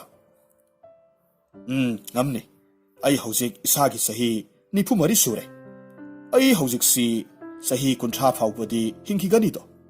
ꯑꯩꯒꯤ ꯂꯥꯏꯕꯛꯀꯤ ꯃꯇꯨꯡ ꯏꯟꯅ ꯑꯩ ꯆꯍꯤ 64 ꯁꯨꯕꯗ ꯁꯤꯒꯗꯧꯔꯤꯕꯅꯤ꯫ ꯃꯁꯤꯗ ꯃꯤꯠꯀꯨꯞ ꯑꯃ ꯐꯥꯎꯕ ꯆꯦꯟꯅꯕ ꯂꯩꯔꯣꯏ꯫ ꯃꯇꯝꯁꯤꯗ ꯏꯈꯪ ꯈꯪꯍꯧꯗꯅ ꯁꯦꯅꯥꯄꯇꯤ ꯑꯥꯄꯠ ꯁꯥꯍꯩꯅ ꯂꯪꯇ꯭ꯔꯤꯛ ꯂꯪꯕ ꯊꯥꯡꯁꯥꯡ ꯁꯠꯇꯣꯛꯂꯒ ꯄꯥꯟꯖꯤꯒꯤ ꯃꯉꯛ ꯇꯨꯕꯠ ꯀꯛꯊꯠꯂꯤ꯫ ꯇꯦꯅꯥꯂꯤꯔꯥꯝꯅ ꯍꯥꯏꯔꯝꯃꯤ, ꯍꯧꯖꯤꯛꯇꯤ ꯃꯌꯥꯝ ꯃꯃꯥꯡꯗ ꯃꯍꯥꯛꯀꯤ ꯇꯨꯡꯒꯤ ꯑꯣꯏꯔꯛꯀꯗꯕ ꯑꯔꯣꯏꯕ ꯂꯩꯐꯥꯎꯗꯨ ꯁꯦꯡꯅ ꯂꯥꯜꯂꯦ ꯍꯥꯏꯕꯗꯨ ꯃꯌꯦꯛ ꯁꯦꯡꯂꯦ꯫ ꯃꯁꯤꯒꯤ ꯄꯥꯟꯖꯤꯁꯦ ꯃꯕꯨꯛ ꯁꯦꯡꯗꯕ ꯄꯥꯟꯖꯤꯅꯤ꯫ ꯐꯠꯇꯕ ꯈꯜꯂꯕꯗꯤ ꯐꯠꯇꯅ ꯃꯍꯩ ꯐꯪꯕ ꯍꯥꯏꯕꯁꯦ ꯃꯁꯥꯅ ꯇꯥꯕꯅꯤ꯫ ꯃꯤꯒꯤ ꯂꯥꯏꯕꯛ ꯇꯥꯛꯄꯤꯕ ꯍꯩꯕ ꯁꯥꯕ ꯃꯁꯤꯒꯤ ꯄꯥꯟꯖꯤ ꯑꯐꯥꯎꯕꯁꯦ ꯃꯍꯥꯛ ꯃꯁꯥꯒꯤ ꯃꯔꯥꯏꯕꯛ ꯑꯧꯔꯥꯏꯖꯕ ꯉꯝꯖꯗꯦꯅꯦ꯫ ꯃꯁꯤꯒꯤ ꯃꯇꯨꯡꯗ ꯄꯥꯟꯖꯤꯗꯨꯒꯤ ꯃꯌꯨꯝꯗ ꯆꯪꯂꯒ ꯊꯤꯖꯤꯟ ꯍꯨꯝꯖꯤꯟ ꯇꯧꯕ ꯃꯇꯝꯗꯗꯤ ꯌꯦꯛꯅꯕꯅ ꯊꯥꯔꯛꯄ ꯆꯤꯊꯤ ꯀꯌꯥꯃꯔꯨꯝ ꯊꯦꯡꯅꯔꯝꯃꯤ꯫ ꯊꯦꯡꯅꯔꯤꯕ ꯆꯤꯊꯤꯁꯤꯡ ꯑꯁꯤꯅ ꯈꯨꯗꯝ ꯑꯣꯏꯔꯒ ꯃꯍꯥꯛꯁꯤ ꯊꯥꯡꯒꯩ ꯁꯦꯡꯅꯃꯛꯀꯤ ꯃꯔꯩꯕꯥꯛꯀꯤ ꯌꯦꯛꯅꯕ ꯃꯤꯁꯛ ꯑꯃꯅꯤ ꯍꯥꯏꯕꯁꯤ ꯈꯪꯕ ꯉꯝꯈꯤ꯫ ꯄꯨꯝꯅꯃꯛꯅ ꯇꯦꯅꯥꯂꯤꯔꯥꯝꯕꯨ ꯊꯥꯒꯠꯅꯈꯤ꯫ ꯅꯤꯡꯊꯧꯅ ꯍꯔꯥꯎꯃꯟꯈꯤꯕꯗꯒꯤ ꯍꯔꯥꯎ ꯍꯔꯥꯎꯅ ꯁꯅꯥꯒꯤ ꯁꯦꯟꯌꯦꯛ 10,000 ꯃꯅꯥ ꯑꯣꯏꯅ ꯄꯤꯈꯤ꯫ ꯃꯁꯤꯒꯤ ꯃꯇꯨꯡꯗ ꯕꯤꯖꯥꯄꯨꯔꯒꯤ ꯃꯊꯛꯇ ꯂꯥꯟꯗꯥꯁꯤꯜꯂꯝꯃꯤ, ꯈꯨꯗꯨꯝ ꯆꯟꯁꯤꯜꯂꯝꯃꯤ꯫ ꯑꯁꯨꯝꯅ ꯂꯥꯡꯉꯝ ꯐꯤꯔꯥꯜ ꯈꯦꯠꯇꯨꯅ ꯍꯜꯂꯛꯄ ꯃꯇꯝꯗꯗꯤ ꯅꯤꯡꯊꯧꯅ ꯃꯌꯥꯝ ꯄꯨꯝꯅꯃꯛꯀꯤ ꯃꯃꯥꯡꯗ ꯍꯥꯏꯈꯤ, ꯃꯁꯤ ꯄꯨꯝꯅꯃꯛ ꯇꯦꯅꯥꯂꯤꯔꯥꯝꯒꯤ ꯂꯧꯁꯤꯡꯒꯤ ꯃꯄꯥꯟꯒꯤ ꯃꯍꯩꯅ ꯉꯝꯕꯅꯤ꯫ ꯑꯁꯨꯝꯅ ꯇꯦꯅꯥꯂꯤꯔꯥꯝꯕꯨ ꯍꯟꯖꯤꯟ ꯍꯟꯖꯤन ꯊꯥꯒꯠꯂꯝꯃꯤ꯫ ꯅꯤꯡꯊꯧ ꯀ꯭ꯔꯤꯁꯅꯗꯦꯕꯔꯥꯏꯅ ꯀꯔꯤꯒꯨꯝꯕ ꯋꯥ ꯑꯃꯗꯒꯤ ꯁꯥꯎꯅꯔꯛꯄꯗꯒꯤ ꯇꯦꯅꯥꯂꯤꯔꯥꯝꯗ ꯍꯥꯏꯔꯝꯃꯤ, ꯅꯍꯥꯛ ꯍꯌꯦꯡꯗꯤ ꯅꯁꯛ ꯎꯍꯟꯕ ꯌꯥꯔꯣꯏ꯫ ꯀꯔꯤꯒꯨꯝꯕ ꯂꯝꯍꯦꯟ ꯇꯨꯍꯦꯟꯗꯨꯅ ꯃꯤ ꯎꯁꯤꯠꯇꯗꯨꯅ ꯅꯁꯛꯇꯨ ꯎꯍꯜꯂꯕꯗꯤ ꯗꯔꯕꯥꯔ ꯃꯌꯥꯏꯗ ꯆꯩ ꯆꯥꯒꯅꯤ ꯍꯥꯏꯔꯝꯃꯤ꯫ ꯃꯊꯪꯒꯤ ꯅꯨꯃꯤꯠꯇ ꯅꯤꯡꯊꯧ ꯀ꯭ꯔꯤꯁꯅꯗꯦꯕꯔꯥꯏ ꯗꯔꯕꯥꯔ ꯀꯥꯔꯛꯂꯝꯃꯤ꯫ ꯇꯦꯅꯥꯂꯤꯔꯥꯝꯁꯨ ꯅꯤꯡꯊꯧꯅ ꯗꯔꯕꯥꯔ ꯀꯥꯔꯛꯇ꯭ꯔꯤꯉꯩꯒꯤ ꯃꯥꯡꯑꯣꯏꯅꯅ ꯍꯥꯟꯅ ꯗꯔꯕꯥꯔꯗ ꯊꯨꯡꯂꯔꯝꯃꯤ꯫ ꯃꯍꯥꯛꯅ ꯋꯥꯌꯣꯡ ꯏꯆꯥ ꯆꯥꯗꯅ ꯃꯤꯅ ꯍꯦꯛ ꯌꯦꯡꯕꯗ ꯅꯣꯛꯅꯤꯡꯒꯗꯕ ꯃꯑꯣꯡꯗ ꯃꯈꯨꯠꯑꯣ ꯃꯁꯥꯋꯣ ꯆꯣꯡꯕꯋꯣ ꯐꯟꯕꯋꯣ ꯃꯤ ꯃꯌꯥꯝ ꯅꯣꯛꯍꯜꯂꯤ꯫ ꯃꯁꯤꯒꯤ ꯄꯥꯎꯁꯤ ꯅꯤꯡꯊꯧꯅ ꯗꯔꯕꯥꯔ ꯃꯅꯨꯡ ꯆꯪꯂꯛꯇ꯭ꯔꯤꯉꯩꯗ ꯇꯥꯕ ꯐꯪꯂꯝꯃꯤ꯫ ꯃꯁꯤꯗ ꯅꯤꯡꯊꯧꯅ ꯌꯥꯝꯅ ꯉꯛꯂꯝꯃꯤ꯫ ꯃꯍꯥꯛꯅ ꯈꯜꯂꯤ, ꯃꯁꯤꯒꯤ ꯃꯤꯁꯤꯕꯨ ꯀꯔꯝꯕ ꯃꯈꯜꯒꯤ ꯃꯤꯅꯣ? ꯁꯩ ꯆꯥꯒꯅꯤ ꯈꯪꯂꯕꯗꯁꯨ ꯗꯔꯕꯥꯔ ꯀꯥꯔꯛꯂꯤꯅꯦ꯫ ꯐꯩ, ꯈꯪꯒꯅꯤꯗꯣ, ꯉꯁꯤꯗꯤ ꯆꯩ ꯆꯞ ꯆꯥꯅ ꯄꯤꯒꯦ꯫ ꯑꯁꯨꯝꯅ ꯋꯥꯈꯜ ꯈꯟꯅ ꯈꯟꯅ ꯗꯔꯕꯥꯔ ꯆꯪꯁꯤꯜꯂꯛꯂꯝꯃꯤ꯫ ꯃꯇꯝꯗꯨꯗꯗꯤ ꯇꯦꯅꯥꯂꯤꯔꯥꯝꯅ ꯆꯐꯨ ꯑꯃꯅ ꯃꯉꯛ ꯁꯝ ꯌꯧꯅ ꯎꯞꯁꯤꯜꯂꯒ ꯇꯧꯔꯝꯂꯤꯕ ꯋꯥꯌꯣꯡ ꯆꯥꯗꯕ ꯐꯤꯕꯝꯗꯨ ꯎꯔꯛꯂꯝꯃꯤ꯫ ꯅꯤꯡꯊꯧꯅ ꯍꯥꯏꯔꯝꯃꯤ, ꯇꯦꯅꯥꯂꯤꯔꯥꯝ, ꯀꯔꯤꯅꯣ ꯇꯧꯔꯤꯕꯁꯤꯕꯣ? ꯉꯁꯤꯗꯤ ꯅꯪ ꯑꯩꯒꯤ ꯌꯥꯊꯪ ꯊꯧꯑꯣꯏꯗꯕꯒꯤ ꯗꯔꯕꯥꯔꯗ ꯀꯔꯦꯝ ꯀꯊꯥꯏꯅꯕꯒꯤ ꯂꯤꯆꯩ ꯆꯥꯕ ꯇꯥꯔꯦꯗꯣ꯫ ꯏꯅꯤꯡꯊꯧ, ꯅꯅꯥꯏ ꯑꯩꯅꯗꯤ ꯑꯗꯣꯝꯒꯤ ꯌꯥꯊꯪ ꯀꯣꯛꯇ ꯍꯥꯞ ꯀꯤꯅ ꯉꯥꯛꯆꯕꯅꯤꯗꯣ꯫ ꯇꯥꯛꯄꯤꯈꯤꯕ ꯋꯥ ꯉꯥꯛꯆ ꯅꯅꯥꯏꯅ ꯑꯩꯒꯤ ꯁꯛꯁꯤ ꯏꯅꯤꯡꯊꯧꯒꯤ ꯃꯤꯠꯅ ꯎꯍꯟꯖꯅꯤꯡꯗꯕꯗꯒꯤ ꯆꯐꯨꯁꯤꯅ ꯉꯛ ꯌꯧꯅ ꯎꯞꯁꯤꯟꯖꯔꯒ ꯂꯣꯠꯆꯕꯅꯤꯗꯣ꯫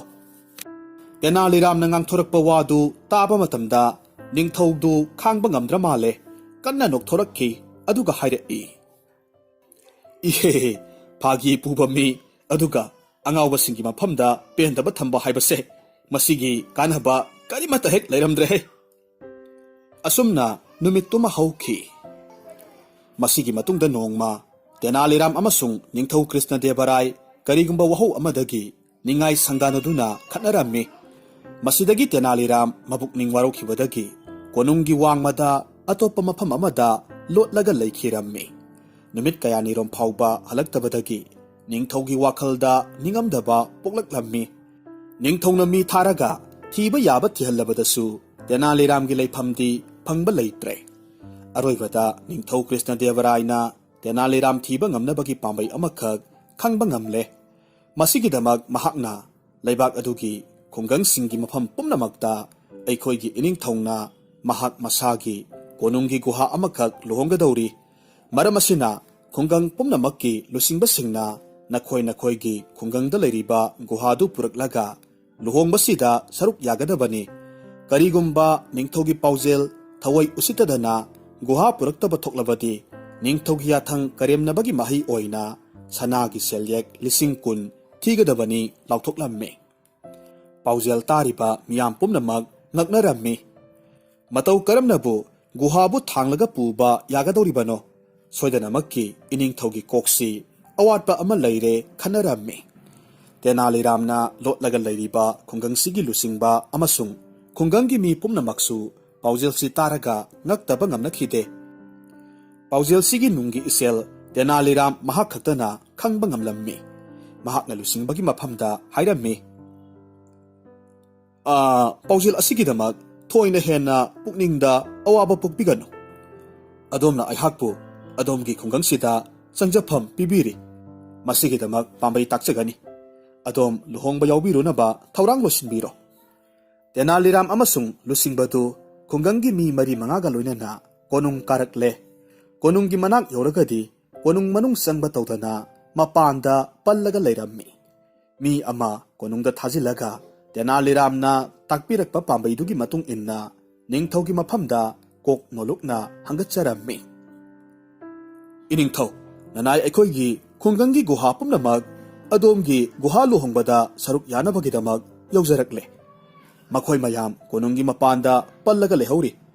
ꯏꯅꯤꯡꯊꯧꯒꯤ ꯋꯥꯐꯝ ꯑꯃꯇꯪ ꯉꯥꯏꯖꯔꯒ ꯂꯩꯍꯧꯔꯤꯕꯅꯤ꯫ ꯍꯥꯏꯕꯗꯤ ꯀꯣꯅꯨꯡꯒꯤ ꯒꯨꯍꯥꯅ ꯑꯃꯨꯛꯇꯪ ꯃꯄꯥꯟꯗ ꯂꯦꯡꯊꯣꯛꯄꯤꯔꯛꯂꯒ ꯃꯌꯥꯝꯕꯨ ꯇꯔꯥꯝꯅ ꯑꯣꯛꯄꯤꯅꯕ ꯍꯥꯏꯖꯔꯤꯌꯦ꯫ ꯅꯤꯡꯊꯧꯅ ꯌꯥꯝꯅ ꯂꯥꯏꯅ ꯈꯪꯕ ꯉꯝꯂꯝꯃꯤ ꯃꯁꯤ ꯇꯦꯅꯥꯂꯤꯔꯥꯝꯒꯤ ꯂꯧꯁꯤꯡ ꯅꯠꯇꯅꯗꯤ ꯑꯇꯩ ꯀꯅꯥꯃꯠꯇꯒꯤ ꯑꯣꯏꯔꯣꯏ꯫ ꯅꯤꯡꯊꯧꯅ ꯍꯥꯏꯔꯝꯃꯤ, ꯅꯈꯣꯏ ꯁꯦꯡꯅ ꯍꯥꯏꯌꯨ, ꯅꯈꯣꯏꯅ ꯉꯥꯡꯂꯤꯕꯗꯨ ꯀꯅꯥꯅ ꯇꯥꯛꯄꯤ? ꯏꯅꯤꯡꯊꯧ ꯏꯕꯨꯡꯉꯣ, ꯅꯨꯃꯤꯠ ꯈꯔꯅꯤꯒꯤ ꯃꯃꯥꯡꯗ ꯑꯩꯈꯣꯏꯒꯤ ꯈꯨꯡꯒꯪꯗ ꯃꯤꯇꯣꯞ ꯑꯃꯈꯛ ꯂꯥꯛꯇꯨꯅ ꯂꯩꯔꯦ꯫ ꯃꯍꯥꯛꯅ ꯄꯥꯝꯕꯩꯁꯤ ꯇꯥꯛꯄꯤꯕꯅꯤ꯫ ꯃꯍꯥꯛ ꯃꯁꯥꯃꯛꯁꯨ ꯃꯤ ꯈꯔꯒ ꯂꯣꯏꯅꯅ ꯀꯣꯅꯨꯡꯒꯤ ꯃꯄꯥꯟꯗ ꯂꯩꯍꯧꯔꯤꯕꯅꯤ꯫ ꯋꯥꯐꯝꯗꯨ ꯇꯥꯔꯨꯕꯗ ꯅꯤꯡꯊꯧ ꯃꯁꯥꯃꯛꯅ ꯑꯆꯧꯕ ꯊꯧꯔꯥꯡ ꯑꯃꯒ ꯂꯣꯏꯅꯅ ꯂꯦꯡꯊꯣꯛꯄꯤꯔꯛꯇꯨꯅ ꯇꯦꯅꯥꯂꯤꯔꯥꯝꯕꯨ ꯀꯧꯁꯤꯜꯂꯨꯏ꯫ ꯃꯁꯤꯒꯤ ꯃꯇꯨꯡꯗ ꯅꯤꯡꯊꯧꯅ ꯈꯨꯡꯒꯪꯒꯤ ꯃꯤꯁꯤꯡꯗꯨ ꯃꯅꯥ ꯄꯤꯔꯒ ꯍꯜꯍꯟꯈꯤ꯫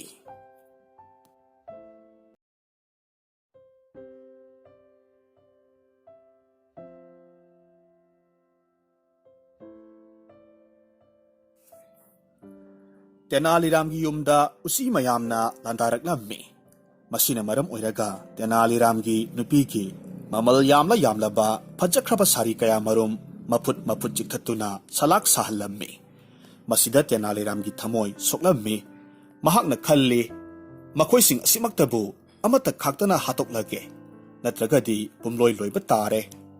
Asumna mahakna usi hatlage haiduna saitup amakak pairaga usi sing koitan tanay. Adubu usi budi taray hektamag hatpa ngamba potla. Kasin amada sanglaga lotki. Amaromda amuk put phaudoraklammi. Saitup na masimaktabu hatlage haiduna laijabi tharaga kanthai. Usi dadi palhaude Kutamag naraga matoi. Taksi solaga toi. Asumna pung kaya marum humang bri songna ngamjabi pambay tauraga hotnaraba matungdadi usin nasin na usi ama phawbadi hatpa ngammi. Tenaliram may hawkay saure. Kaina thangdadi mahaki marup amagi manakta satlammi aduga wa tanarammi. Marup na usi laheloy ganinglabadi haudong loyu hayrakhi. Masidagidi Marupki wa lauraga Tenaliram haudong amakag loirammi. Haudong si hek loibadagidi usi mayam makhel langbadu phawbadi khara makai hanthare. Mahak sor honba ngamjare. Nongmadi ikhang khanghodana mahaki haudong asina yumlonnabada loijaba tenawa amakag hatoklammi. Yumbu nupina mahaki mapuroiba Kodam Rajuda masigi mahaphattaba haudong si hatu uhairammi. Kodam Raju may hawkay saurammi. Tenaliramgi haudongdu koitan tanaraga pharaga hatlage tawringay talag asida Tenaliram na manakta sangsilaklammi aduga hayrakhi. Kodam bhai, usi laytana ba haudong loibani. Haudongdu budi kanbiyune.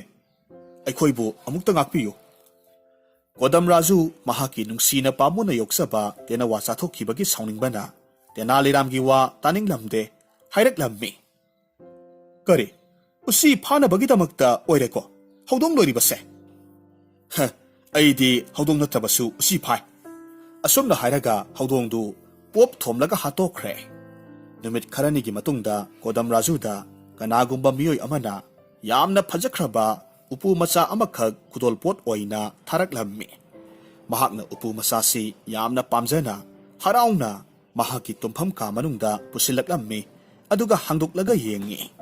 Hariba ka asidi mahaki nupigi mamal yamla ba phirol sari na singbasu thamphamni. Upu masadu makhum hek hangdokpagadi khanghaude. Usi tengolama upu manungdudagi mapham marang khangdana phan songthoraklammi.